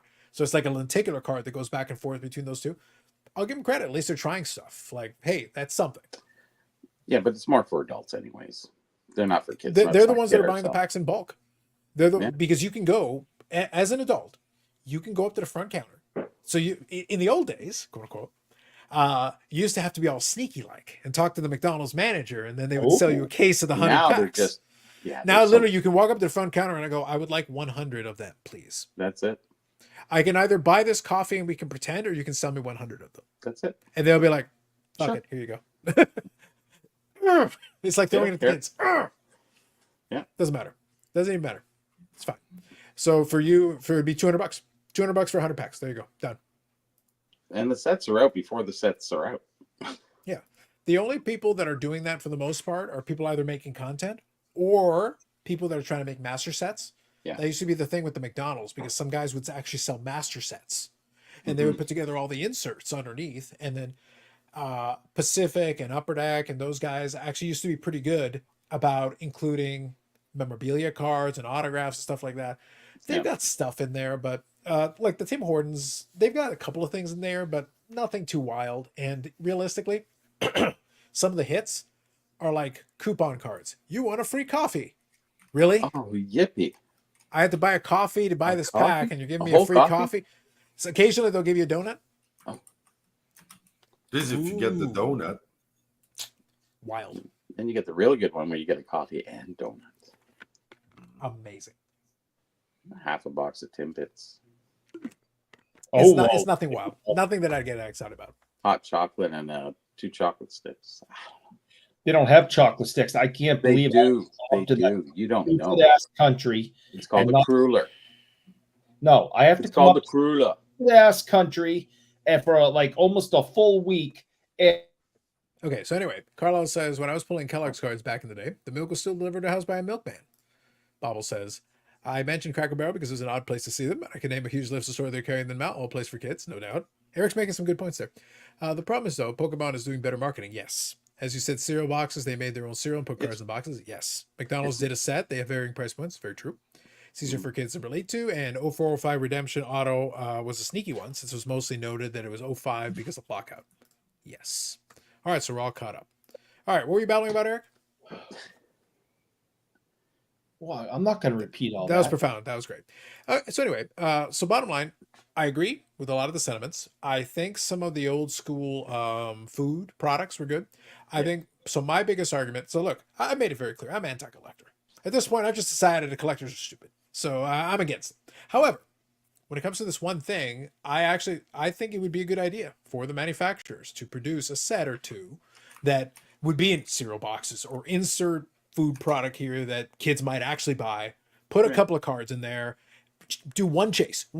Literally one chase is all you would need. Yeah. Literally just get Connor McDavid to sign 200 cards and then mix them in the batch. Let them find them occasionally. The rest of it can be base cards. Build a set. Here's an album. Move on with your life. And you got kids who don't have any money to buy whatever. $400. That's what I mean. That's why I'm saying the food. Look, Perfect. In comparison to $60 a pack that I just pointed to, a box of cereal is, again, box of cereal are not cheap. Like the box of cereal are like Yeah, super true enough, expensive right? now. So, but even still, the parent could justify it. Well, at least you're getting the cereal. Okay, fine. You know what? $6-7 for your box of cereal, we can live with that. We'll get a couple of those, and here you go. You can have some cards. Eat the damn cereal. Yep. So you can make that work. That is doable. That's fine. And I think it would probably be beneficial for a lot of these in the long run. For everything, and yeah, for the community, I would think, in general, because you want to get the kids back. You have to, you have to breed the kids into it. You know what I mean?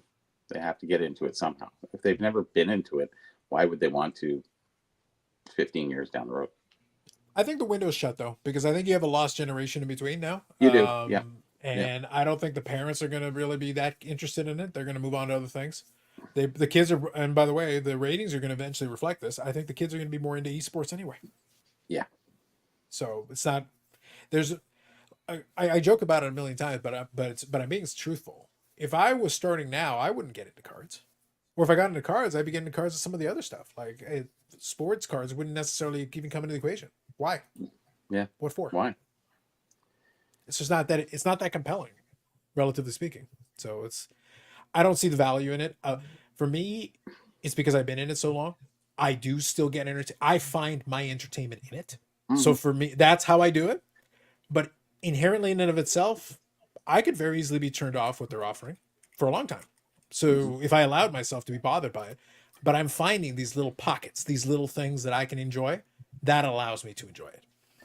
But see, a lot of people your age, that's different. If you're 10 years less or something, there's nothing in there really for them at this point. So you got that lost generation, which is so true. And it's really unfortunate because going forward, what do they have to look forward to, really? I don't see them benefiting, Fanatics benefiting from not doing this. Like, if I'm working at Fanatics, that's one of my major things. I'm going to say, hey, let's get that out there. Yeah, you can put these fancy commercials on TV. That's fine. Where the dad's with the son and doing that. Yeah, okay. Heartfelt does violin, but whatever. Or you can start doing stuff where it's by default, because not everyone's going to watch that TV commercial because it's on TV. Nobody watches cable. They gotta watch on YouTube. Watch the YouTube ads. Yes. Yeah, the YouTube's the way to go. Because that's where Yes. all the best content is on the YouTubes. So it seems. Especially Friday night. Yeah, especially Friday night. Mm-hmm. No doubt. So Bob here is saying, do you think it's Cubs today because society? So it's not that deep. it's literally the league is like, okay, you want to put it in there? Cool. This is how much we need. Wait, how many zeros is that? We're not paying that. No, thank you. He's saying it's like, people would complain that it's coaxing them to buy sugars. They're buying the sugar cereal anyway. The kids are morbidly obese regardless, with or without cards. We complained as kids too. Did you miss the chocolate bar conversation at the beginning? There was passion. I saw passion. Mm-hmm. Yeah. Cards are not required, sir. We're in it for the chocolate.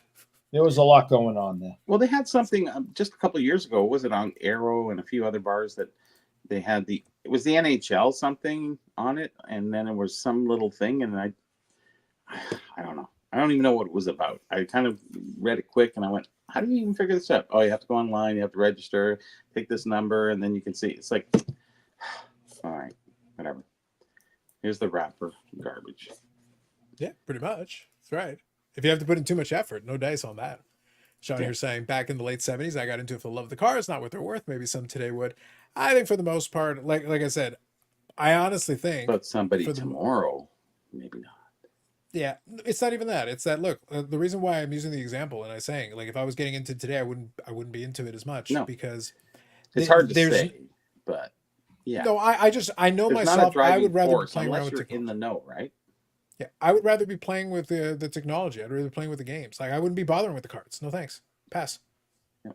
But if you're eating cereal and you're 12 years old and had a card inside the cereal, you kind of can't miss not looking at the card. And maybe it's autographed OV or I don't know, Crosby card. I don't know. That is a turn on right there because it's like instantaneous prize right there. It can be. Right But I think there has to be at least an interest in the sport though. Because there were prizes and giveaways. There were prizes and giveaways of the cards for non-sport stuff. There was some non-sport stuff back in the day too. But what I'm getting at here is Whereas I use that Kellogg's example and those ones.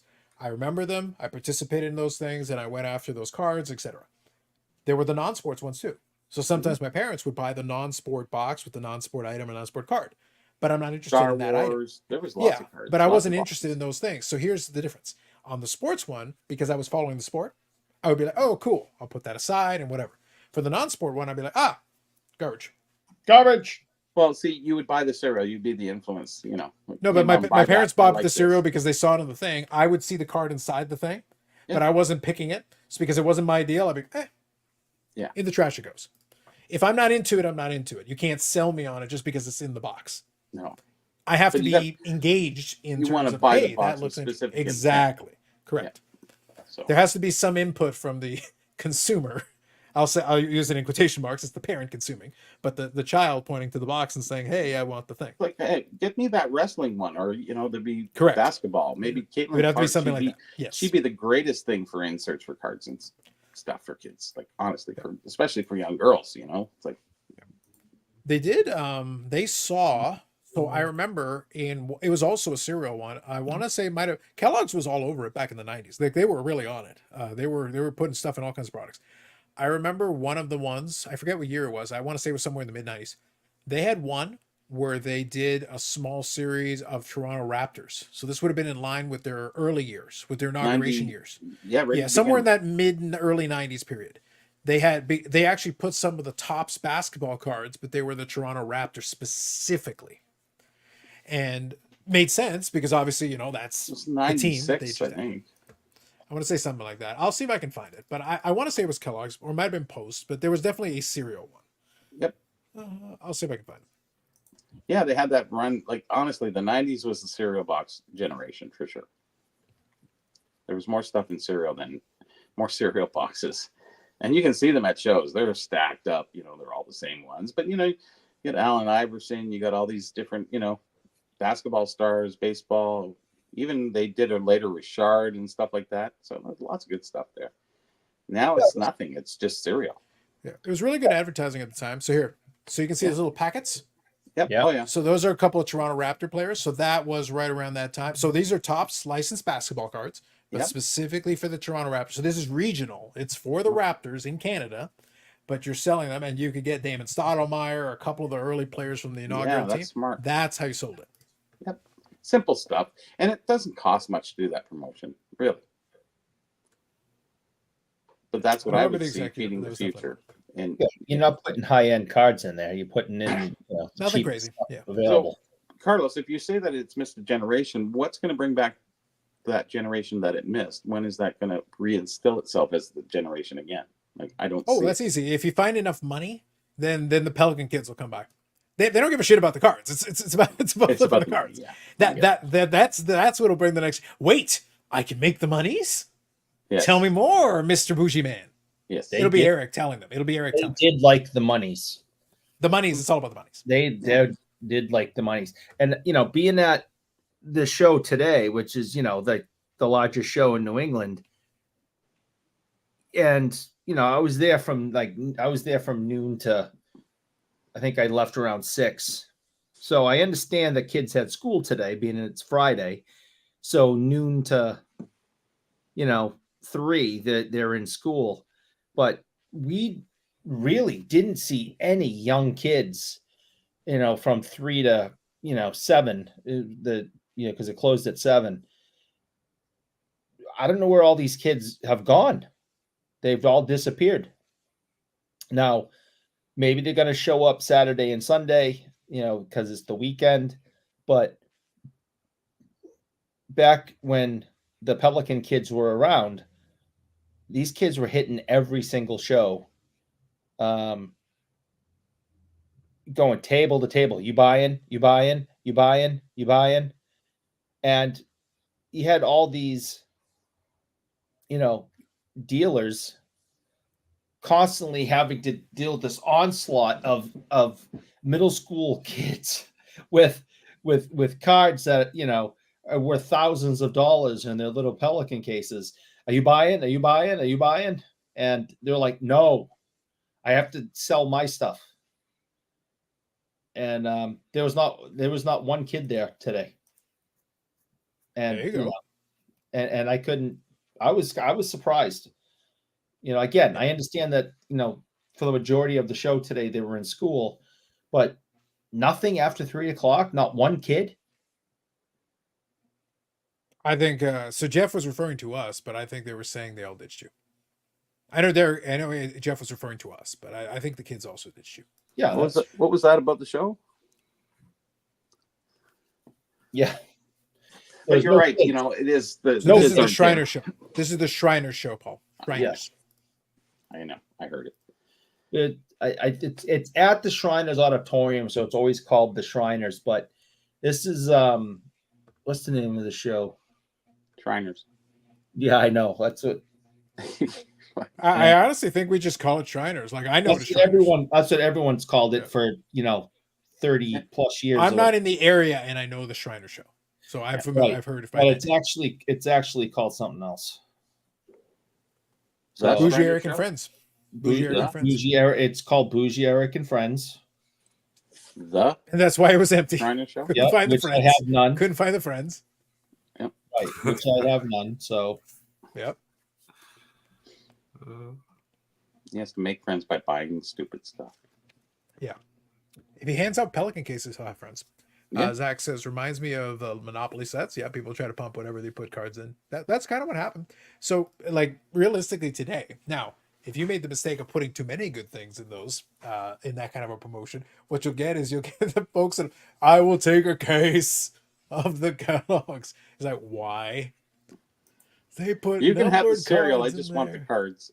Yeah, like that's all I want. What would happen actually, Bobby, is they would buy the cereal boxes, extract the pack, and then drop it off at the food bank. Oh no, Like gone. And then what's going to happen? We're going to be CT scanned. Oh. I don't want this box. I want to return it. Oh no, you can't return a case. Nope. Nope. Zach says the Eric Invitational. Everyone's invited and nobody shows. It's like my birthday parties. Yep. That's why they have ice cream cake. I don't mind because I get to eat it all myself. Well, you can just get a little Ben and Jerry's and have at it. Slice it into a cake-looking piece and save yourself $10 a slice. All right, so here it is. It's called the Greater Boston Sports Collectors Club. That's Shriner too show is long. way better. That's a lame name. That's trash. The GBSCC. They've been putting this on for a long time.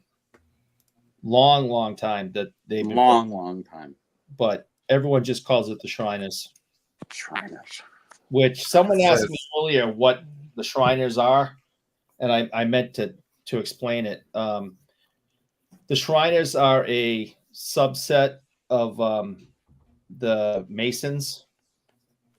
So the Freemasons. They're free? They're never free. The Freemasons, and they raise millions of dollars a year for kids' charities. And the Shriners build shrines. That's what they do. The Shriners hospitals, where a lot of kids get state-of-the-art medical care from at low prices, and the families are taken care of and all that. So it's a really good charity, but it's a subset of the Freemasons, and their whole thing is to try to support children's charities and the Shriners hospitals. There are Freemason jokes, but I'm going to leave it to others. That's a good cause. It's there. It is a good cause. So we'll leave it for that.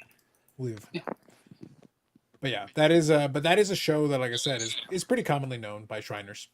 Usually people will call it Shriners. That's the nickname that pretty much all of us have adopted for it. You say Shriner show, most people know what you're talking about, especially for that area. And when Altman owned, because there's two shows a year there, but they're run by two different organizations. You had the Altman, right, who passed away a couple of years ago now, and someone took over his. Someone took over his show, but they called the Freemason show. No. So you had the Altman show and the Greater Boston Sports Car, whatever the hell I just said. Either way, it's just the Shriners. The GBSCDEFK Yeah. show, yes. Yeah. But some people would call it the Altman show to kind of say that the difference between the two. But he passed away like 3 years ago now or something. So The Tracy Ullman show?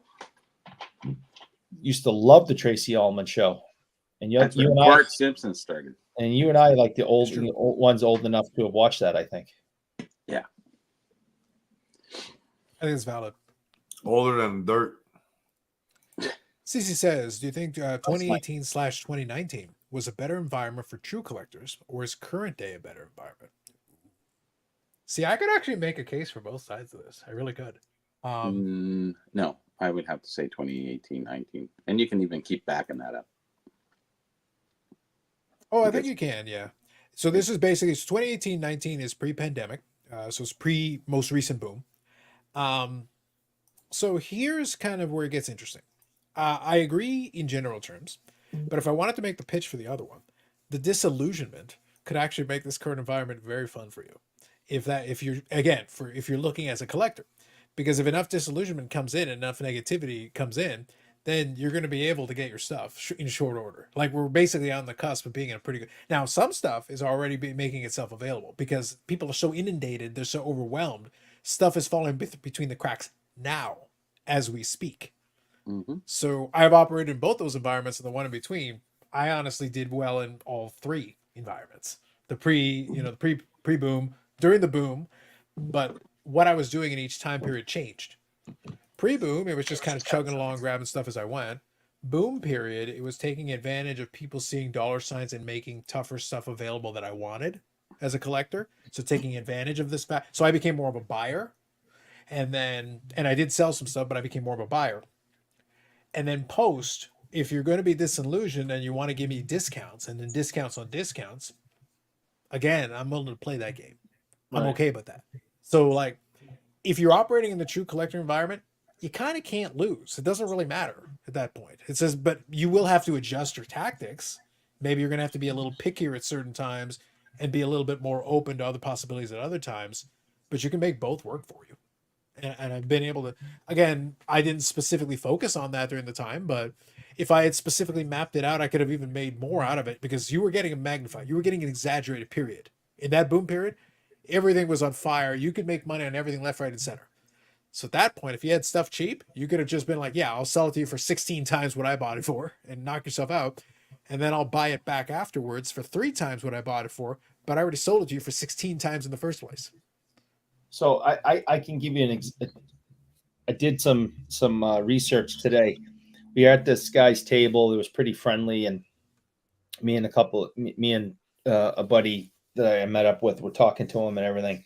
And he had a 1980 first bird on a single card, right? So it's his second year, but it's his first single, solo on a card. So And it's I 81 tops. 81 Yeah. tops. Right. So I have that in a PSA 8. During the boom, I could have sold that, at its absolute highest at, $1,000, just over $1,000. I mean, just nonsense. I paid $25 for it. I could have sold it for over $1,000. And today at this guy's table, a PSA 8 of that card, he was selling for $160. Huh. And it's like, maybe I should have sold that for $1,000 whatever Yes. Yeah, and bought it back for 162. That would have Yes. been good maths. Yes, fool. Come on. But Like, please. I didn't know that back then. And Eric was bragging about, I saw coming the crash and everything. Well, you should have seen sell for some fucking money. You should Yeah. have seen that one coming. Yeah. But so now that card, which is still I only paid $25 for, guys selling it today for 160. So it's like, all right, I'm still up, but I could have been really up. Yeah. When it comes to that stuff, I would almost always rather be a little too early than a little late. Because if you've got such a big multiplier on it, that's usually an opportunity. So my favorite example of this was as things were starting to go crazy, the Gretzky. So the Gretzky, the Gretzky rookie. So when all of a sudden Patrick Bet David goes and spends all this money on these Gretzky rookies and everybody's losing their mind over it. And all of a sudden, even low grade Gretzky's are selling for $1,000. Like it got wild there for a minute. And I'm sitting there like, I had 2 of them. And I sold them both, by the way, profitably, easily profitably. But one of them was like, I want to say I had it like in a 2 or a 3. So when at the absolute apex, I was comfortably over $1,000. Now I think I sold it for like $400 or $500, and I had paid like basically I doubled my money. But even then, it was like, $1,500 or something, like at its absolute apex or something like that. It was something silly. And I'm sitting there like, I would like $1,500. That would have been great. Yeah. And by the way, I'm not going to rebuy it, so I don't care. But if I wanted to, honestly, I can get it pretty relatively cheap now relative to what it was at the absolute apex. I don't think it's as wild now as it was. I haven't checked in a while. I don't know what the current pricing is, but it's not as crazy as it was at that point. But it'd be interesting to see like stuff like that. One that I didn't regret selling. It was fine at the time, but obviously I could have done a little better on it. I had bought 3 copies of the Donruss Patrick Mahomes rookie. I had done that through ComC. I bought 3 copies of them. I paid $15 a piece. And I got 2 of them graded. 2 of them came back as PSA 10s. And I sold them both for, I want to say it was like $400 or $500 a piece. But at the absolute apex, it was a couple of $grand each. Wow. Yeah, right. And I was like, so to be fair. Wow. Thank you. I paid $15 for it. And the grading fee was like $20. So I had $35 into them and I sold each of them for like $400, $500. That's not terrible. Like that's not insulting. That's like, oh my God, like I did okay. But when they were selling for like $2,000 or whatever it was at Apex, like, oh, $2,000 and I had 2. Oh, that would have been nice. That would have been pretty nice.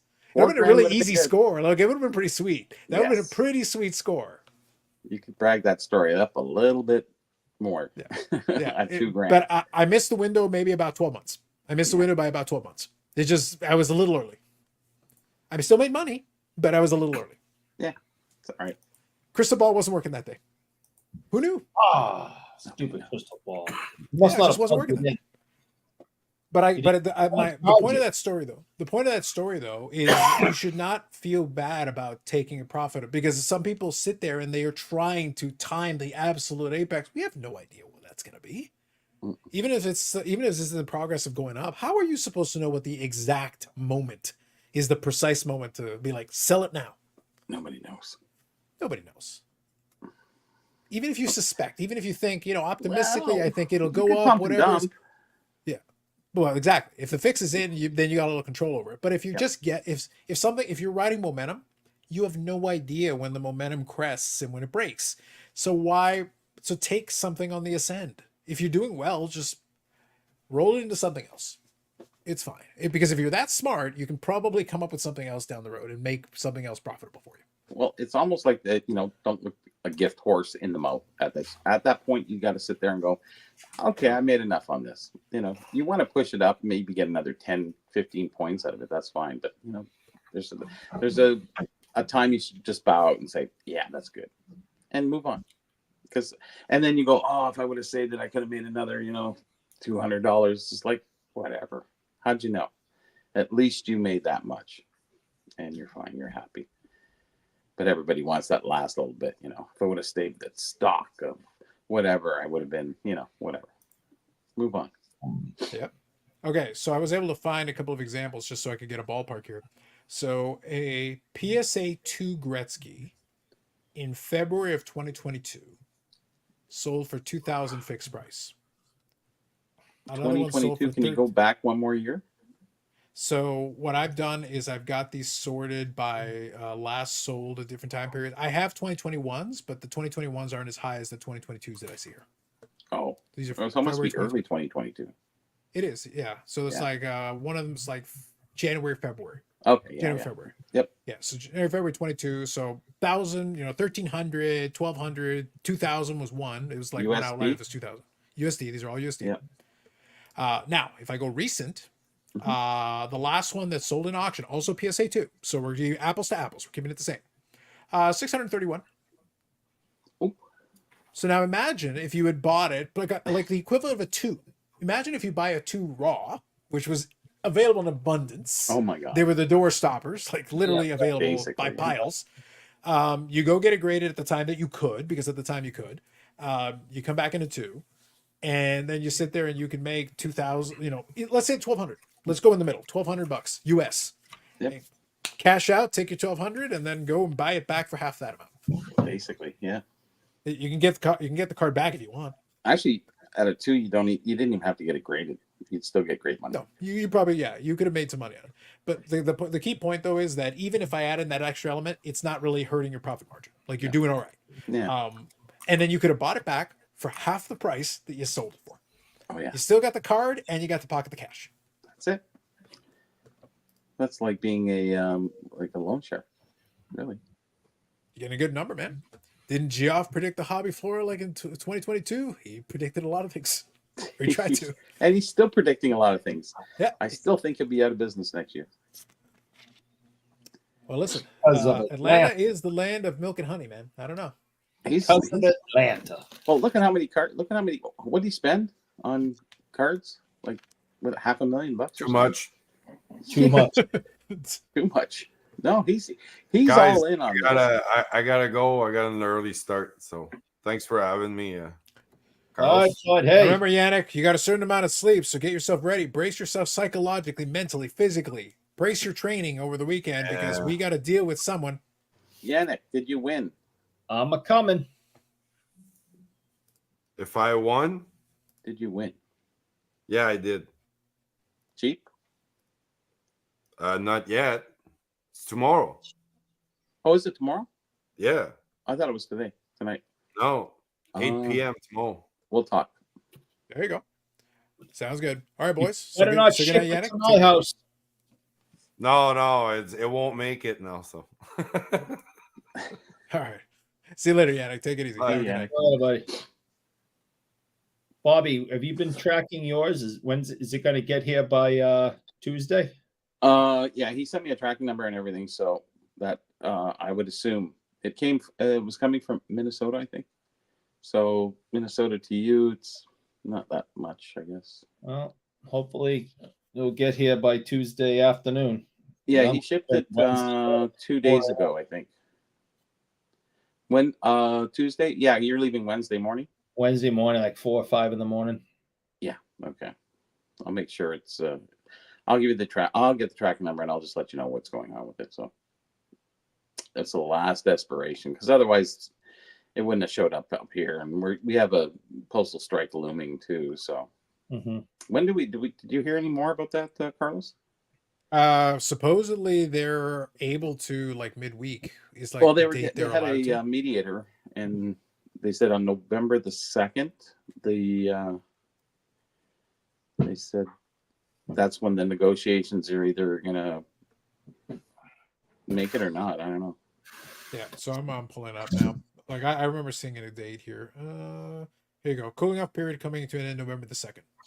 So tomorrow is the date that the cooling off period comes to an end. Oh shit! On a weekend they do it. Okay. Well, that's the thing. They don't have. They have. So we wake up Monday and it's a postal strike.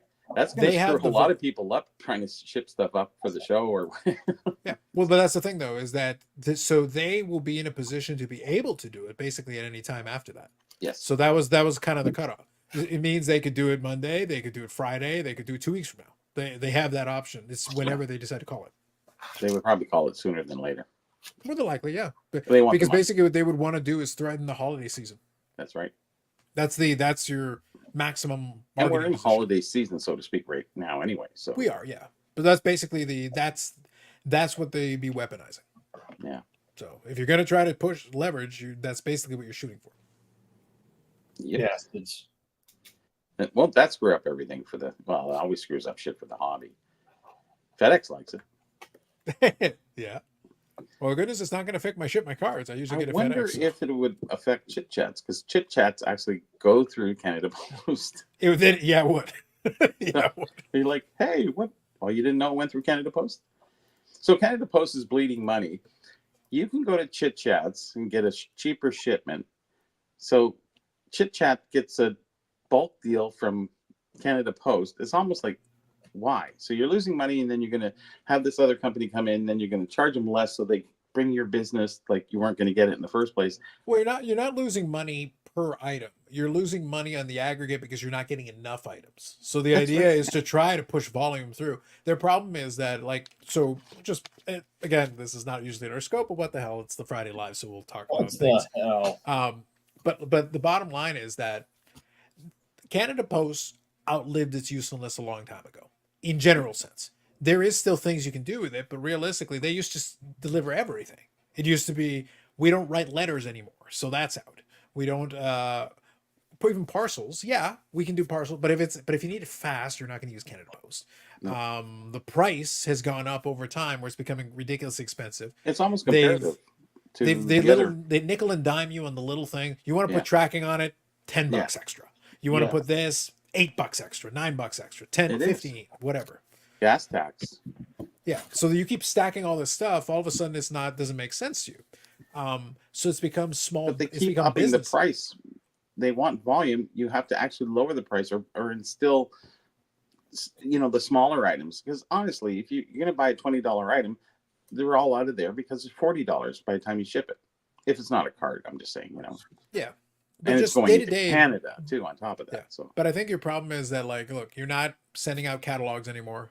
Mail order isn't what it once was, Yep. because a lot of people aren't ordering. Like, look, if I'm ordering 99% of the stuff I'm ordering, I'm probably getting it from Amazon. That's not coming through Canada Post. it doesn't. I know. So that's not. Why they did got they their sign own a deal with them? That's what I mean. So Like- so if you're lacking volume, that's the stuff you needed to do. Yeah. But your rank and file individual, what if I'm not running a business, Bobby? Like, I have a little eBay store and I will send stuff. So for that, it makes sense to me. But I'll go on eBay, but because through eBay, I can print out the label and get tracking and whatever for half price, literally half price. Print out the label, slap it on top of my my top loader. Slap it on top of my padded envelope. Yep. Attach it to that, and boom, shipping, tracking, great. But outside of that, if I'm not doing that, what am I? I'm not writing anybody letters to send. I'm not day to day. Like, that doesn't make sense to me. I'm not sending out parcels all the time. I don't have international family members I'm sending a bunch of care packages to. So what is my Canada Post use case in 2024? Shipping out stuff you're selling on eBay. That's it. But if you don't have that, there's no purpose. Like, No purpose. there's no reason for you to ever set foot in a post office for anything except to maybe receive something. That's about it. Yep. And that's your problem in a nutshell. Yeah. Is that most people have no use case for them. They don't serve any purpose. Yeah, and they up their prices too much that people don't want to ship a $5, $10, $15, $20, $30 item because it's costing $5, $10, $15, $20 plus on your shipping. So, a $30 item is a $60 item. Yeah. So they keep upping the price and figuring that, people still need it. We need to compensate, but it's like, no, you gotta, like, they have those packages now. It's like a set price for this certain thing, but they don't realize that there's a lot of small packages that go out that could be smaller, that could be like $7, $8, and they would get like a ton more shipping, and just through eBay, not even collectible wise, just anything wise. I don't see why they can't approach it that way, because that's a large volume of business that's kind of just washed away. Because I don't even want to sell anything that's $20 anymore. Even then, so that's valid because it hurts that segment of it. Why do you think, like, your sales of $20 and under items is a hell of a lot higher than $20 and above items, I would believe. Yeah, for sure. If you, all things being equal, like, look, if you made it reasonable enough, that would allow you to that would actually allow you to then offer free shipping. Because if you made it reasonable enough, you could be like free shipping, which in turn would make it easier. More people might be inclined to be like, yes, I will purchase this for $8. Fine. And then you, the person selling a relatively cheap item, is like, okay, but if you're only charging me $2 to ship, that's okay. I can work with that. Yeah. Okay, sure. Deal. $6 for the card, $2 for the shipping. Fine. Nice. Done deal. That increases my use case for you, and in turn gives you business, gives you a reason to operate, and gives your postmasters and everybody something to do. And win, right? Take all the hobbies and all the resellers. Like, honestly, that's eBay. That's a large percentage of the business. Yeah. It's huge. But you're not giving me a reason. Most of the items, I don't want to pay.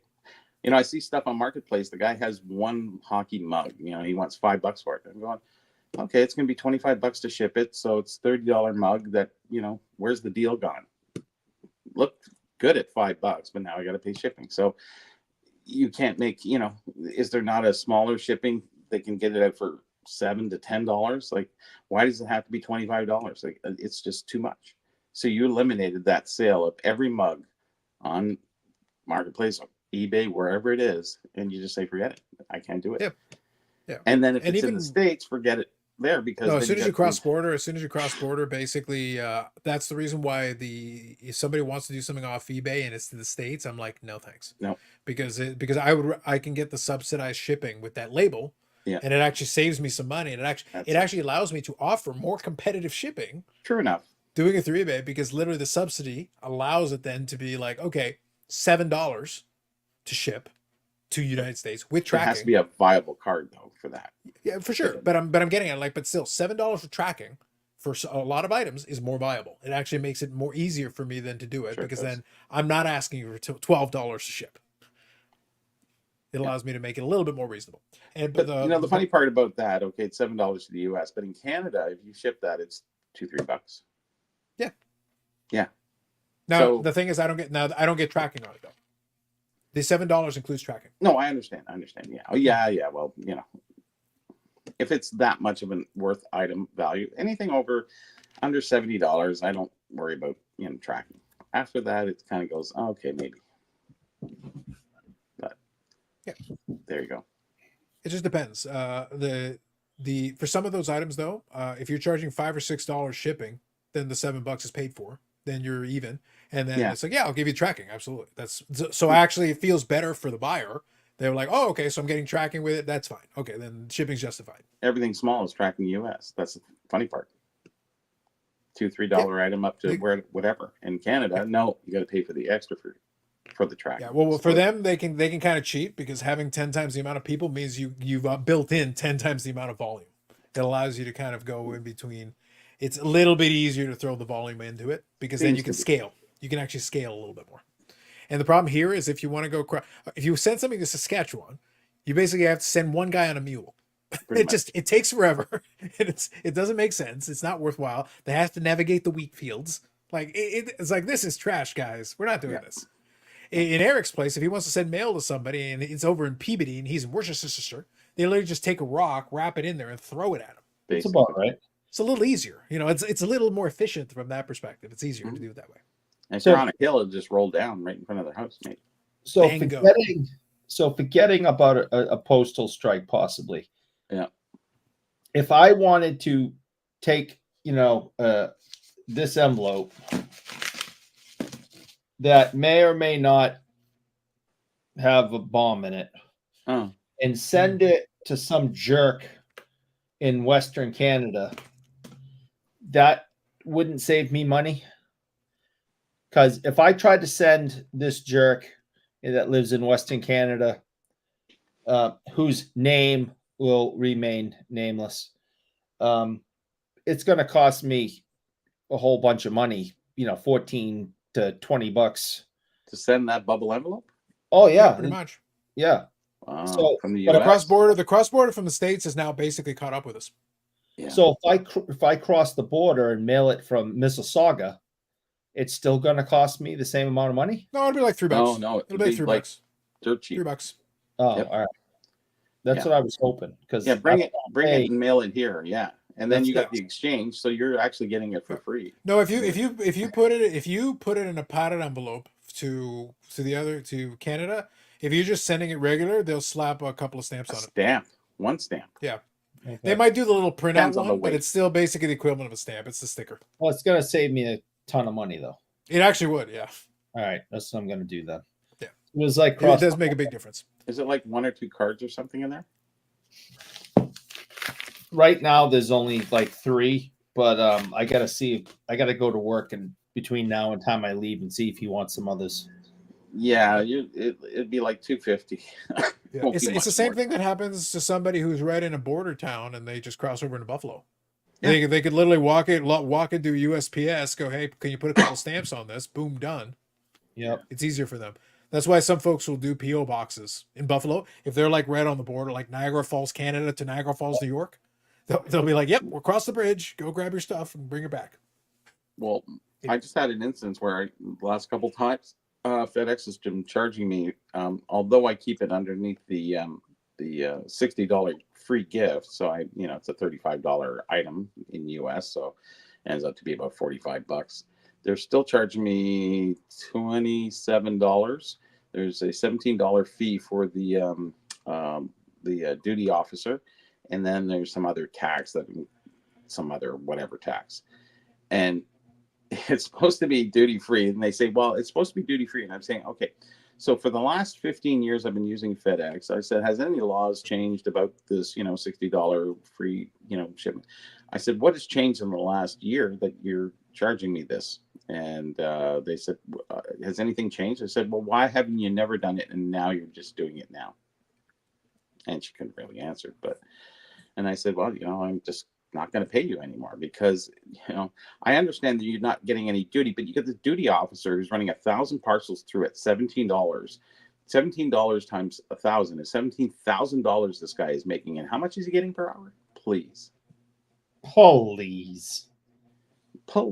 Yeah, exactly. So you run into these obstacles on top of that.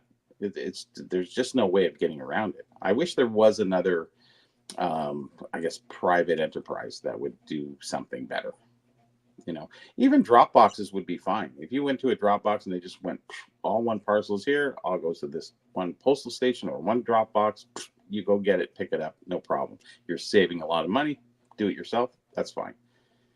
Because a lot of times they're just leaving it on your stoop anyways. And then somebody, how many videos have we saw where somebody's running and stealing the parcel off their stoop, right? Tons. Right. So, Yep. Much better. I know that, what was it, Amazon or was it something else? They were going to have these lock boxes that were at each gas station or something. So you go up to the gas station, you can go into the lock box. It'll give you a key and they'll drop it and pick it up, or a code or whatever it is. So there was that option too. But it didn't come to fruition here. It was about I think they were experimenting with something like that. It's not exactly come all the way through. They've got some drop-off locations, but they haven't done the lockers yet. Oh, I think they were kicking around with that idea, but I don't know if it's come through. But that's So this is back so 5, just so I'm 6, clear, 7 years. we talked about this before. You were talking about your item, the 60 and under. These are items marked as gifts, right? Yes. Yeah, that's kind of very good. So I think they've caught onto your game. I think that's what's gone on. The customs officer's like, the Burrell. Yes, Mark that. Oh, because over here, Bobby, they will charge you for impure thoughts. Just you having the thought, and the bill comes in. But it's really funny that they didn't charge me, and now they are. But there's been no rule change. It's just an internal change. Well, the more they twist the screws, the less business they're going to get. I'm assuming. So you're right that there's been no change. So I've got the Canada Post page up here. So it says, so you're right that there's no rule change, but I'll read what it says right at the top. Any item mailed in Canada is potentially subject to duty and tax, with few exceptions. Collects provincial sales tax, harmonized sales tax, according to provincial revenues on most taxable imports valued at over $20 Canadian. The $60 threshold is for the gifts, to your point. For the gift. But they can, but they did leave the caveat where they go, is potentially subject to duties and taxes, which basically is to say, we can change our mind on this. Well, no, you're supposed to get duty free. Now that means you don't have to pay the harmonized sales tax. That's the duty. But to have a duty officer review it, this is the problem that we're running into, is now they have an on-site duty officer, which they had actually for quite a long time. But now he's starting to go, we can make some money. Just let me charge this fee on everybody's shipment coming in. You should see some people show at the post office. I feel so sorry for them. They get like a $500, $600, $700 item and they have to pay $350 on tax. It's just like crazy. It's unbelievable, because they get hit right hard. And I just sit there and go, what are you going to do? And some people just say, here, send it back. I don't want it. For the certain value of item, you can do the return to sender if it's expensive enough relative. It's like, it's not worth it. You send it back. Yeah, it's horrible. So I had a $35 item that's going to cost me $39. How does that work? Yep. In shipping. Now, what I was going to say here was that one other issue that I have with it, really, above all else, is that it would be one thing if they were doing like a good job. I was laughing my head off Here we go. I've got one package that I ordered. This is in Canada, and they gave me tracking. And this is one that was shipped out on the 21st. It's in Ontario. And according to the tracking, back on the 22nd, it was processed in Toronto. I still do not have this package. Today is It's in a November the loop. 1st. You're looping. Today is November the 1st. And they don't have an expected delivery date. Oh, It says stay tuned for updates. stay You tuned. have to call them. It's in a loop. Yeah, that's what I mean. They Like, have so the I automated had to machine. tell the seller. The seller was like, "Let me know if it hasn't come in by Friday." And I go, and I'm like, "It hasn't come in by Friday." Call them. So right now, like, "Hey, Eric, I can literally yell, and the postal carrier probably has my damn package, and I'm like, "Can you give me my shit? Please. Hand it over." And they're like, nope, sorry, I can't. I've had that though. I've had that situation where I I have know. called, and they literally have the package on the desk, and they're Yes. like, "But we have to put in this." Like, I am talking to you on the phone. Physically. Give me the package. Nope. What do I need you to? Where do I need to meet somebody to get my Just shit? a job to them.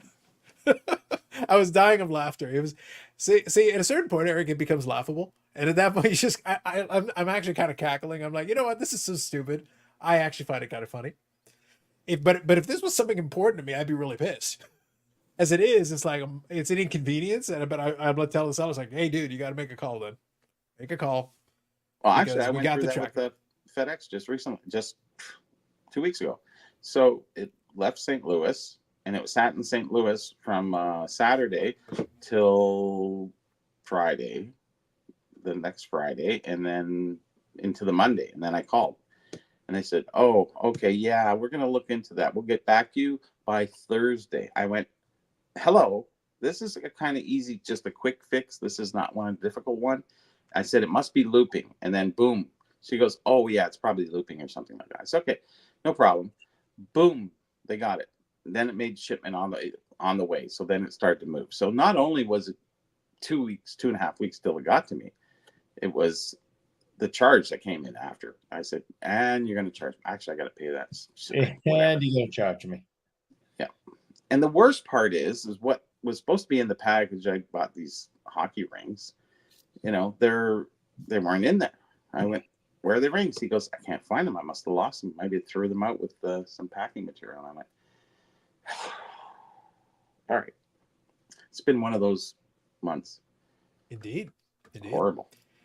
It's Bob Jackson saying, how big of an impact has shipping had on the hobby overall? Huge. I like this because it's an open-ended question. Yes. Yeah.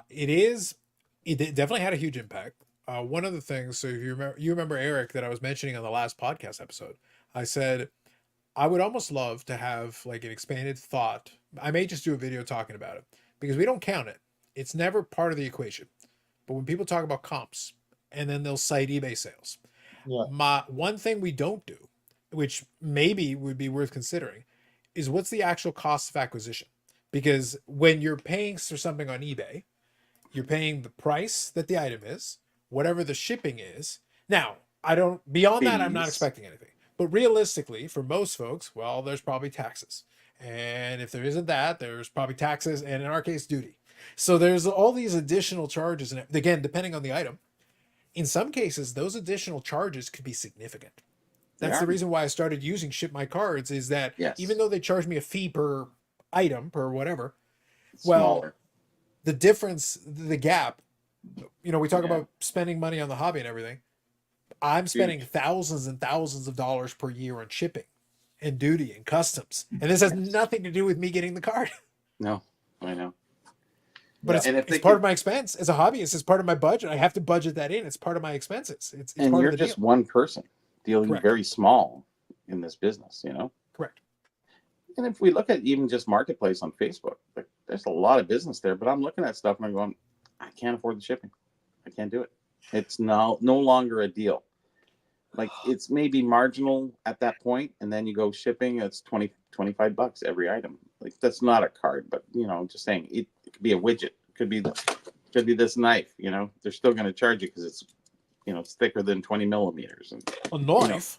they have to redo this whole thing and work it out so much better and so much easier, because they think that they're going to lose business by making things cheaper. No, you gain business by reducing your prices I have. and changing your standards. I know I've said this in the past, but since it's the topic again, I'll repeat it. Countless times, hundreds of times, thousands of times over the years. 1,659,000 times. I have got to check out from an item that I want to purchase from Canada and see the tax, then see the shipping cost and hit nope.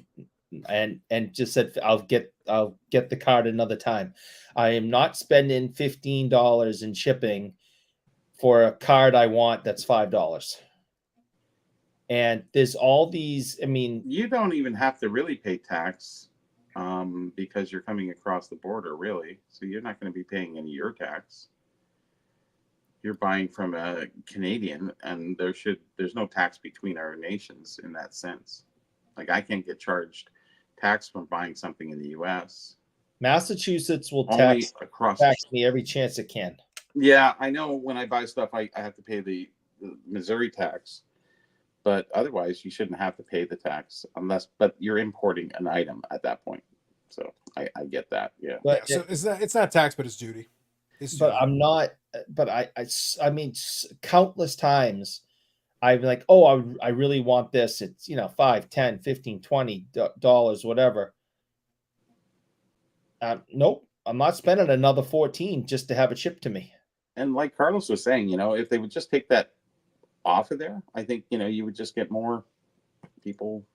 I buying think of stuff. all the thousands of things I would have purchased. Yeah. In volume, like it doesn't seem like a big deal, but that's the reason I'm mentioning it and invoking it is that all of the little things, all of the little charges, all of the little costs affect the hobby economy. Let's put it that way, the hobby economy, so to speak. Well, the hobby economy has already been affected, and we've already had prices of food and everything else. Add those other little things, everything's just hitting you at every corner. Yeah. You turn. But it's specifically, but when somebody's looking at their hobby budget, though, separate from the other stuff, when they're just looking at their hobby budget, for every $100 they have, they're looking at whatever the price of the item is. You have to factor these other things in because they're part of the cost too. You can't ignore them because you're paying a little extra here on this end, you pay a little extra on that end. Well, it all adds up in totality. So when I'm buying an item from the US, even if I'm using Ship My Cards, I go and I buy the item, whatever the price is. Then the address is in Arizona, which is not terrible for taxes, but you can still get charged a little tax on that. So there is a tax fee to that. And then for like one card, they'll charge me a $3 fee. All right, fine. In relative terms, because I do the calculation to go to send it directly to Canada, it would actually cost me $25. So in relative terms, it's much cheaper for me to do it that way. Yeah. But then eventually I will then still have to ship it to me. So there will be a cost to that as well. Yeah. So I'll averaged out over a bulk amount of cards, it brings the cost down. So instead of paying $25, I will end up paying $6 or $7. Well, that's a big difference. That's $18 that I just saved. That then allows me to then pursue other things. But imagine 18 extra dollars every time I did one of these purchases for like one item. You keep adding $18, $18, $18, $18. That's a lot of chocolate sticks, Eric. Yeah. I like chocolate. That's a lot of damn chocolate sticks. That's another reason why the shows are really exploding in the smaller shows, especially. They're popping up everywhere, and everyone's just going, "Hey, it's a great way. No tax, no shipping, no nothing. Just boom, you're there. See it, you buy it, you're gone." And people will sacrifice that lack of choice opposed to dealing with online. I have to use my Visa, or I have to debit, I have to pay with PayPal. PayPal's no longer in the fee. It's just, or even with eBay now, they once you sell something, you got to wait. If you sell it on a Thursday, you got to wait till Monday to get your money. So if you sold like $5,000 and you'd have to wait, and you wanted to buy something else with that money, you can't. Then you have to deposit it and then take it out and then change it over. So you're going to change it once, you can change it twice. You're losing money there. They catch you every way. And PayPal was great because you could leave it there. It was just a nice little place to keep your money if you wanted to buy some more stuff. You sell a few things, use that money. So now it's like, nope, depositing in your account. Oh, we're going to take it out of your account. So that 1 or 1.5, 2 points that they get to on the exchange rate, you're screwed in Canada. Yep. Just saying. But what's funny to me is that none of that plays into comps. So when you're looking at It when doesn't. you actually do, yeah, when you're doing the number, it's like, actually, that's not how much it costs me to So- get it in the door. So comps are the guy's got to sell it. And he's got to pay the eBay fee, so he's got to pay like 15 points. Let's just say with shipping. Give or take something like that. Yep. Okay, so you're 15 points. Is that in the comps? Like, is that taken off the seller or the buyer? Because the buyer is not paying the comps, but the seller is paying the extra. Well, he is paying the comps, but I mean the price. But the seller has the fees to incorporate too, right? Well, that's the thing. It's So both how ways do you though. balance that out? Hey, you could buy it on eBay, but that guy's not going to make as much as I sell it to you right here, right now, right? I've tried to do that. I've had that conversation with them where I kind of reverse engineer the price tag, and I'm saying like this offer actually gives you the takeaway, the equivalent to what Yeah, it is fair because enough. you went. Yeah. So to me, it's like I'm actually offering the same.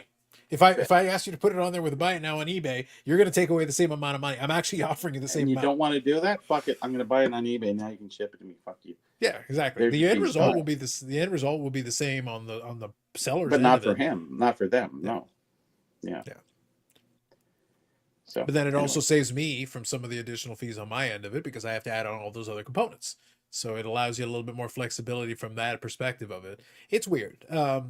And it's one of those things where I get why they don't do it because they imagine if they tried to figure that out. Like it's impossible. Because what happens is if Eric buys, so forget about cross border. If Eric buys something in Massachusetts, the sales tax he's paying there is different than the guy in Arizona. Yes. That's different than the guy in Texas. That's Yeah. different than the guy in California. That's different than the guy over in Connecticut. Like they've all got these different numbers that are a little bit, they only have to be a couple percentage points off to be a different answer to the same question. How much did it cost you to buy it? Yeah. Even if it's free shipping, even if it's all the rest is equal, I'm still getting a different number. Each one of these is coming up with a different answer.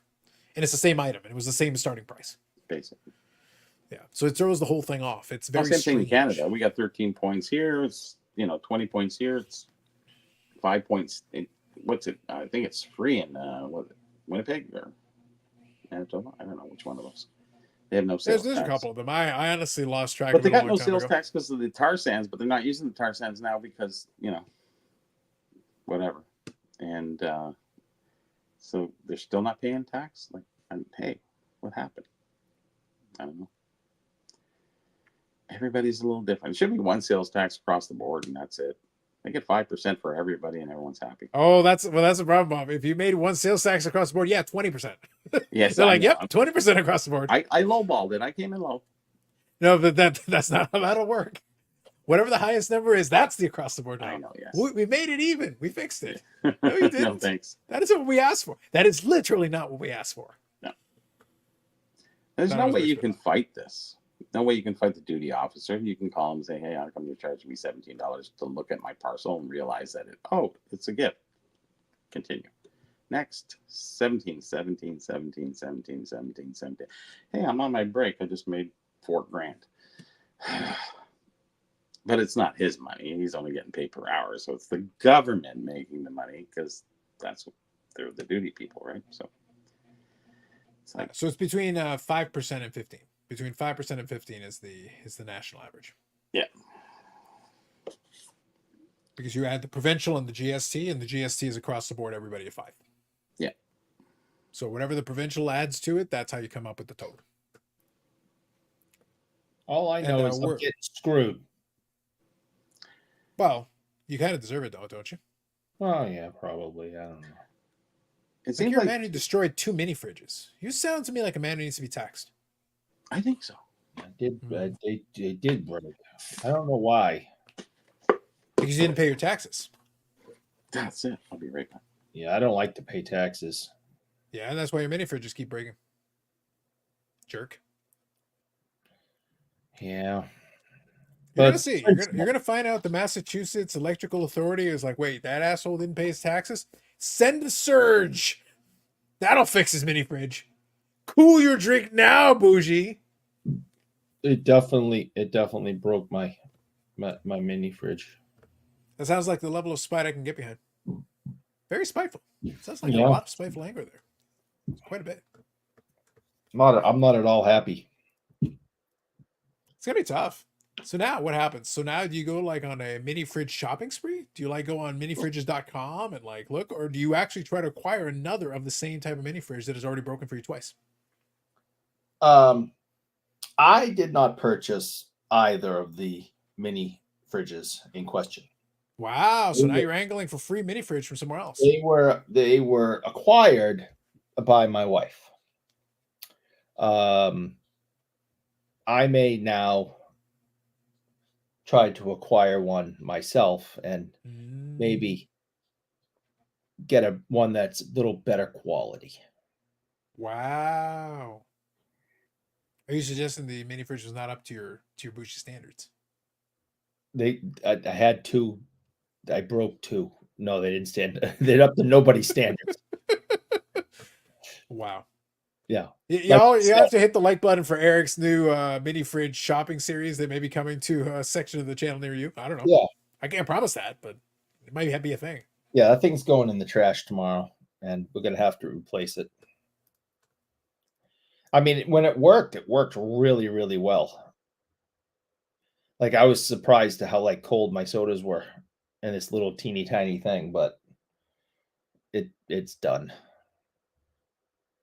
Tough times. Yeah. And now I don't have anything to drink, and I'm sad. That does sound tragic, doesn't it? No. There's no doubt. So let me so we'll hang out for a little bit longer, then we'll wind it down. If you guys have any thoughts or comments, I know we went off on a little postal rant, but we may have gone postal. But it needed to be done. It's kind of unfortunate.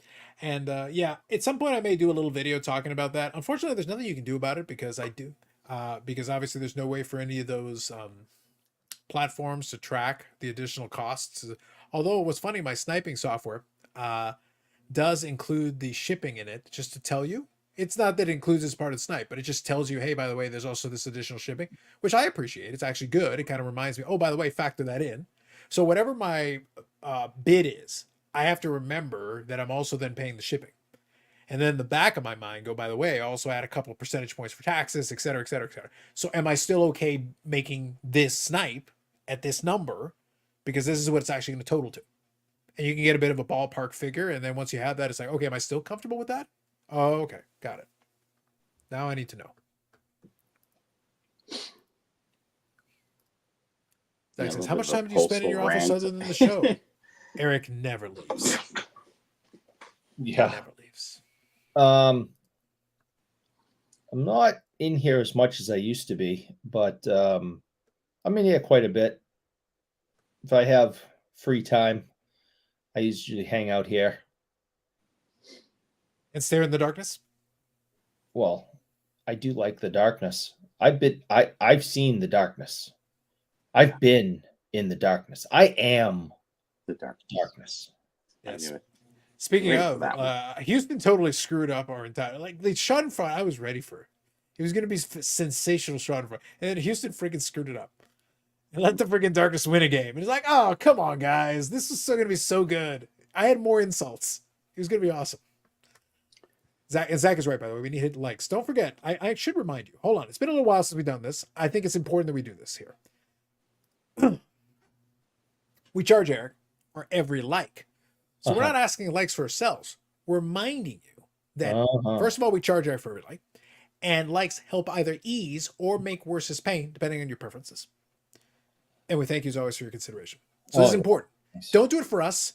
Do it for the Burrell in the Garage of Knowledge, and do it for Eric's suffering. Yeah. Focus, people. I need your focus. Concentrate. Have a good night.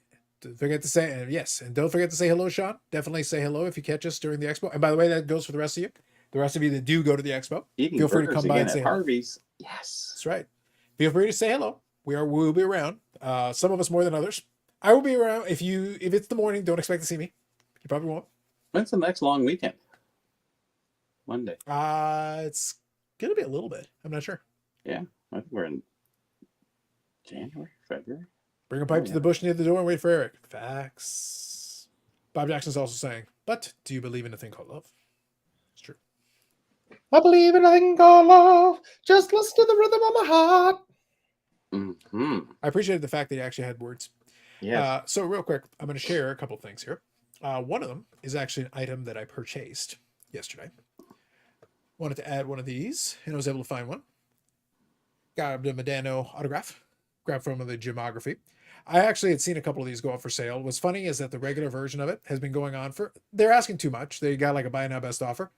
This one was the lower numbered version of it, and I got it cheaper than the regular versions are sitting there with buy now best offer. It's like, you guys are going to be sitting there with it for a while. It's like, this one goes to auction, and I'm like, it's going to go cheaper, guys. I've been seeing that a lot lately, Carlos. But guys are listing stuff for just crazy money, and then the difference between, some guy's got this thing on for 400, and the other guy's got it on for 200, and then there's $97, and you sit there and go, and when you're doing some research on it too, that's the thing that kills you. And you go, oh man, look at that. Oh, this nice price.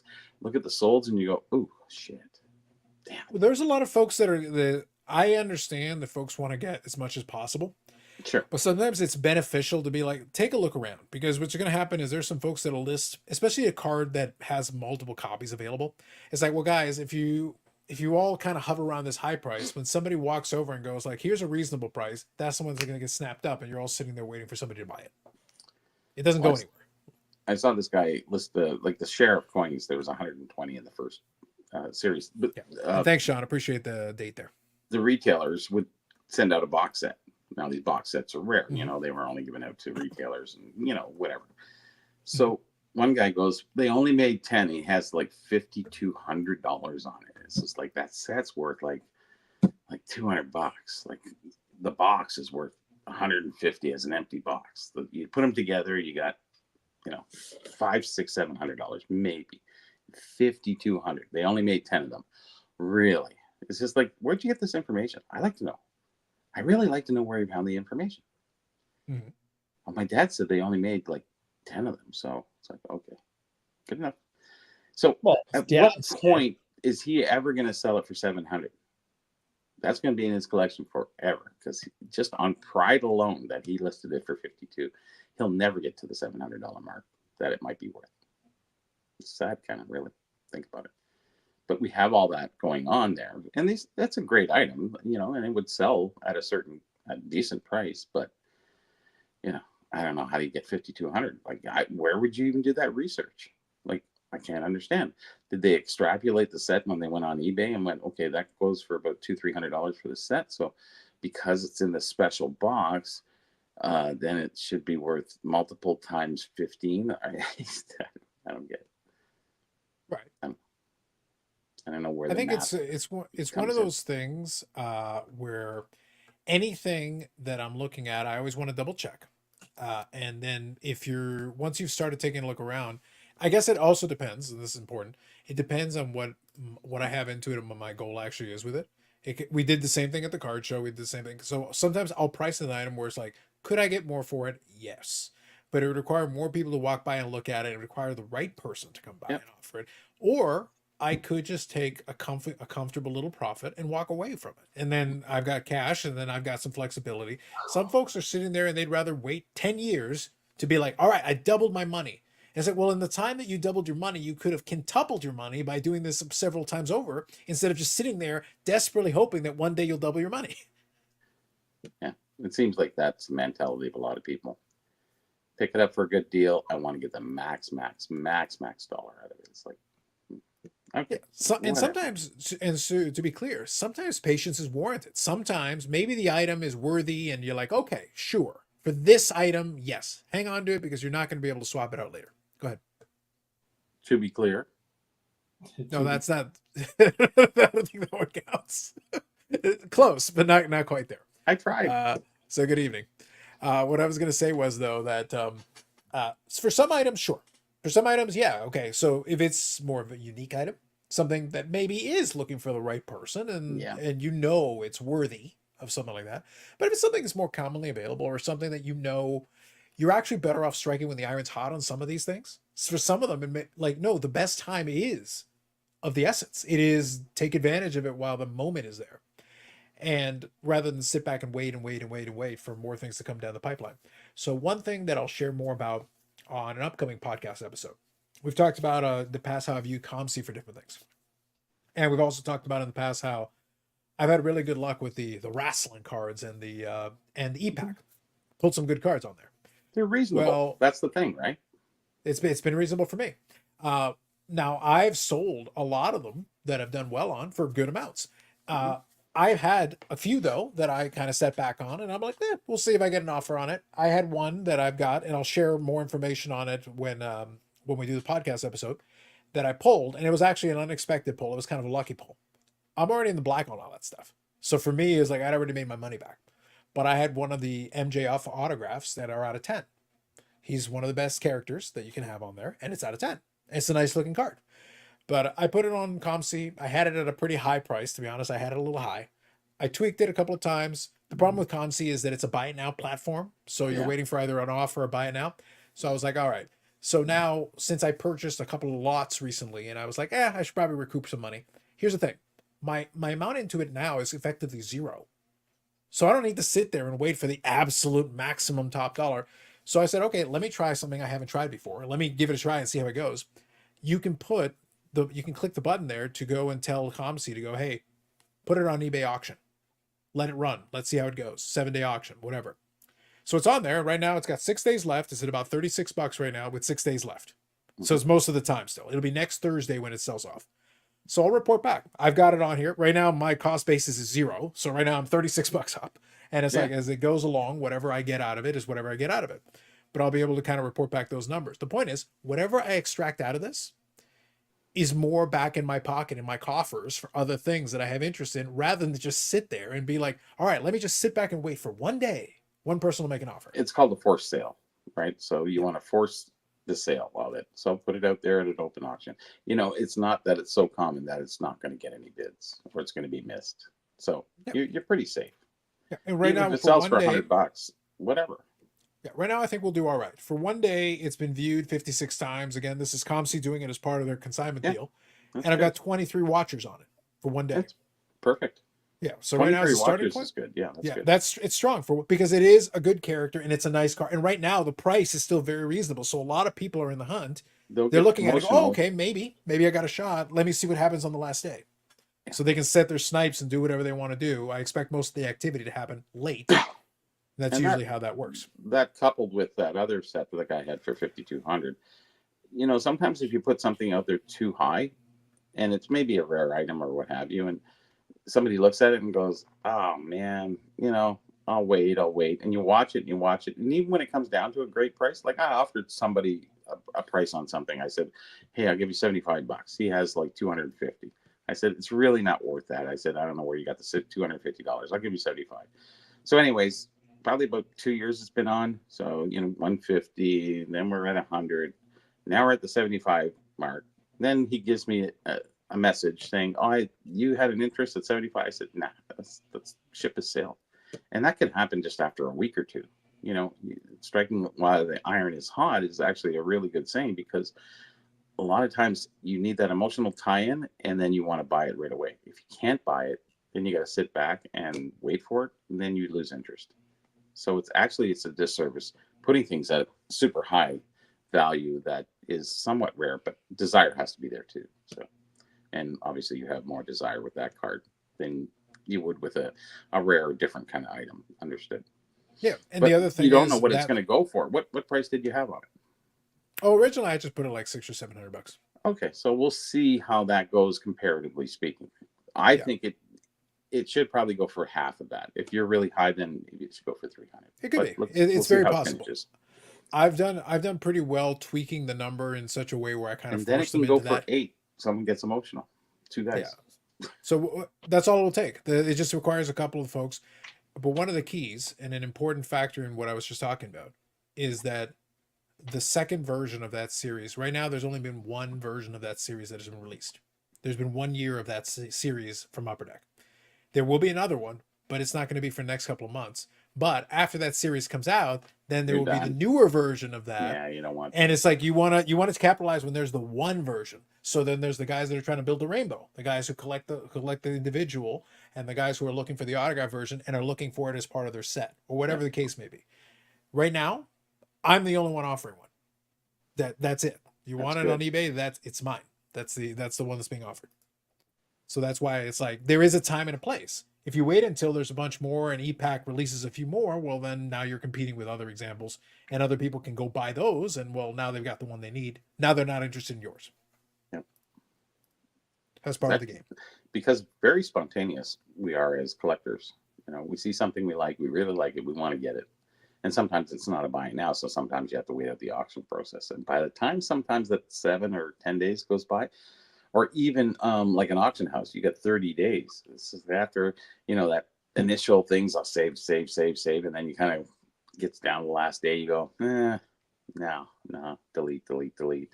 And then you really just focus in and they go, oh, that's too high anyways now, so forget it. And you don't buy anything at the auction. That's what happened last Classic. You know, I had about 3 or 4 items, and then by the time it came down to it, I said, do I really? No. And I won nothing.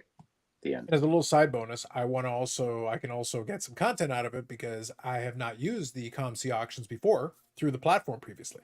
Because that is a card that literally came from EPAC to COMC to eBay. Oh, yes. I have never touched the card. So they're shipping, selling, all that they're going to do.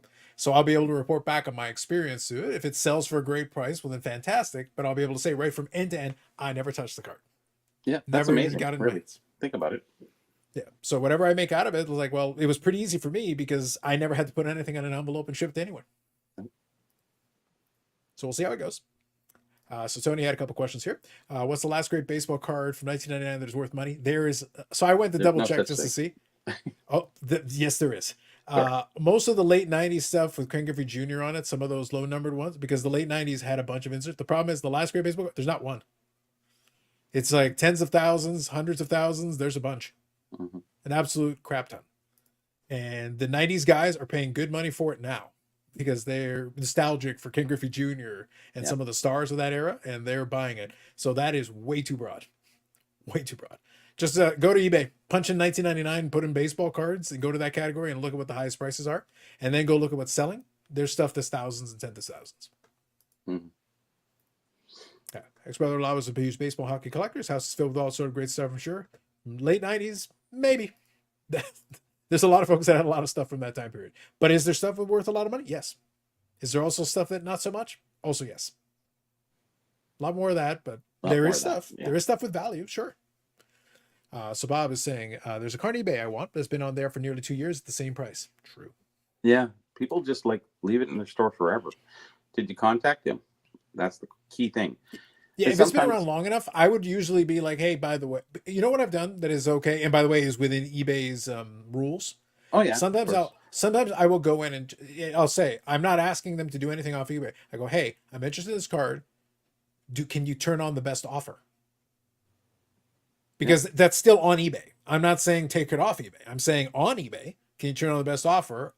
I want to be able to send you something on the platform, but you don't have it on. So yeah, I know. So it's like, so to me, it's like you're almost missing out an opportunity to at least receive. If it's been sitting for 2 years, then maybe an offer is not a worse idea in the world. And sometimes they need a push because there's a lot of people who don't know how to put offers or do anything like that. So yeah, there you go. I made an offer 2 years ago and they wouldn't budge. Try it again. Oh, you might want to try again. Yeah, if it's been 2 years, maybe they finally want to get rid of it. Never hurts. Maybe the time is nigh. I've watched guys that'll get stubborn for a long time, and then eventually it's like, well, so do you want to hold it for the rest of your life, or would you like to actually get some money for it now? Yeah, or you can just piss them off or make them happy. You know. Well, the other thing is, if he made an offer 2 years ago, then it's not like he's badgering him every other week. So it's been if it's been 2 years, I think you're probably okay to throw another shot at it. Make an offer. Yep. Yeah, no doubt. Listen, if it's been 2 years, you offer less. You do not offer the same. You bring the price down. It's been sitting for 2 years. Drop the price. That's facts, Bob. Yep. And if you have no luck, eBay yesterday. Look, worst they can say is no. Worst they can say is no. So then just move on. And you do a Hail Mary. Just go, go Trump or something on the end. Either they're going to take it or say, fuck you. So either way, you can't.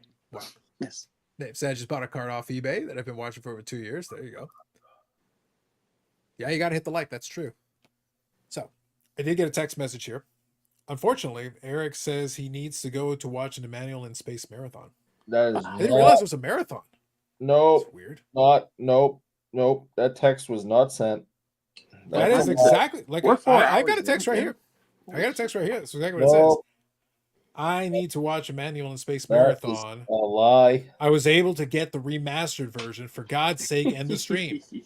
Whoa, that Wow. seems like Guys, seems a little. That seems a little strong. Lies are being told. Yet I'm a man again. of truths. In addition to being a man of peace, I'm a man of truths. Oh, Sounds to me like a truth. Always here for the upcharge, Eric. That's right. Yeah. Eric texted me he needs to go to Vinnie Vincent Invasion music video marathon. Oh my God, there's No two of them. way. Jesus Christ. After we had a great talk last Thursday. Wow. Mm-hmm. Oh my God. Yeah. Anyway, all right. So let's call it a night here. I think we've managed. We've gotten to kind of our standard time period. Last week, I don't know what happened. We shot into like old school territory. It's like we all need to calm down. Carlos has a cookie that's calling his name. It's calling it. I can hear it. Off in the Actually, I distance. don't know how we got to 4 hours on talking about next to nothing. A lot of anger on the post office. Is what I Maybe, heard. yeah. A lot of A upset little people. too at the post long office. on that, but A lot of Yeah. post Langer. Brad had the munchies earlier, so that Yeah. was distracting. That was the thing. I think that was going to happen. Mm-hmm. yeah, he's got the munchies, all right.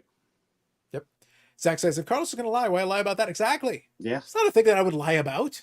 Yes. It is exactly the What thing. does he benefit from that lie? Like, honestly, why? Why would I? I don't know. Makes no sense. Silliness. Bob Jackson Yes. says, is this show the Steinfeld of sports card shows? A lot of times it is. Pretty much. It's the longest running episodic again. Whatever the hell this is, Lord knows. We don't know. You don't know. None of us know. Maybe one day we'll find out.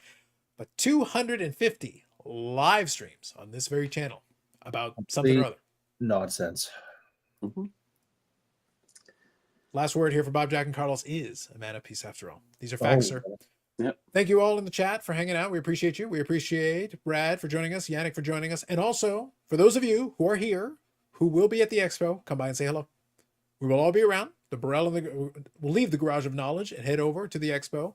Eric will be harassing hockey players, but you can wave. And if you find out where the Baywatch girls are, that's where Eric will be probably. Yeah, they're not going to look like the picture that they show on the thing. Just No, but I fair know. warning. But after Eric is done watching his Emmanuel in Space Marathon, he will be an excited man. He will be rejuvenated, energized. He'll be ready to go. Are they going to be in their bathing suits? I I would don't. hope for everyone's sake, no. Yeah. I would No. prefer not. It would be Mhm. better if they did. Let's not and say they did. Mhm. And on that wonderful note of Zen, we wish you a good evening. West Coast, still got time left. Name, do whatever it is you're doing. Wrangle your 47 kids. And the rest of you on the East Coast, it is now Saturday. Enjoy the rest of your weekend. I think it's daylight savings this weekend, I believe.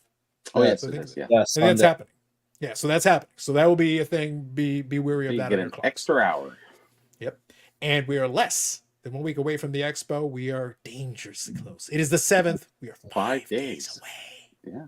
Oh my God.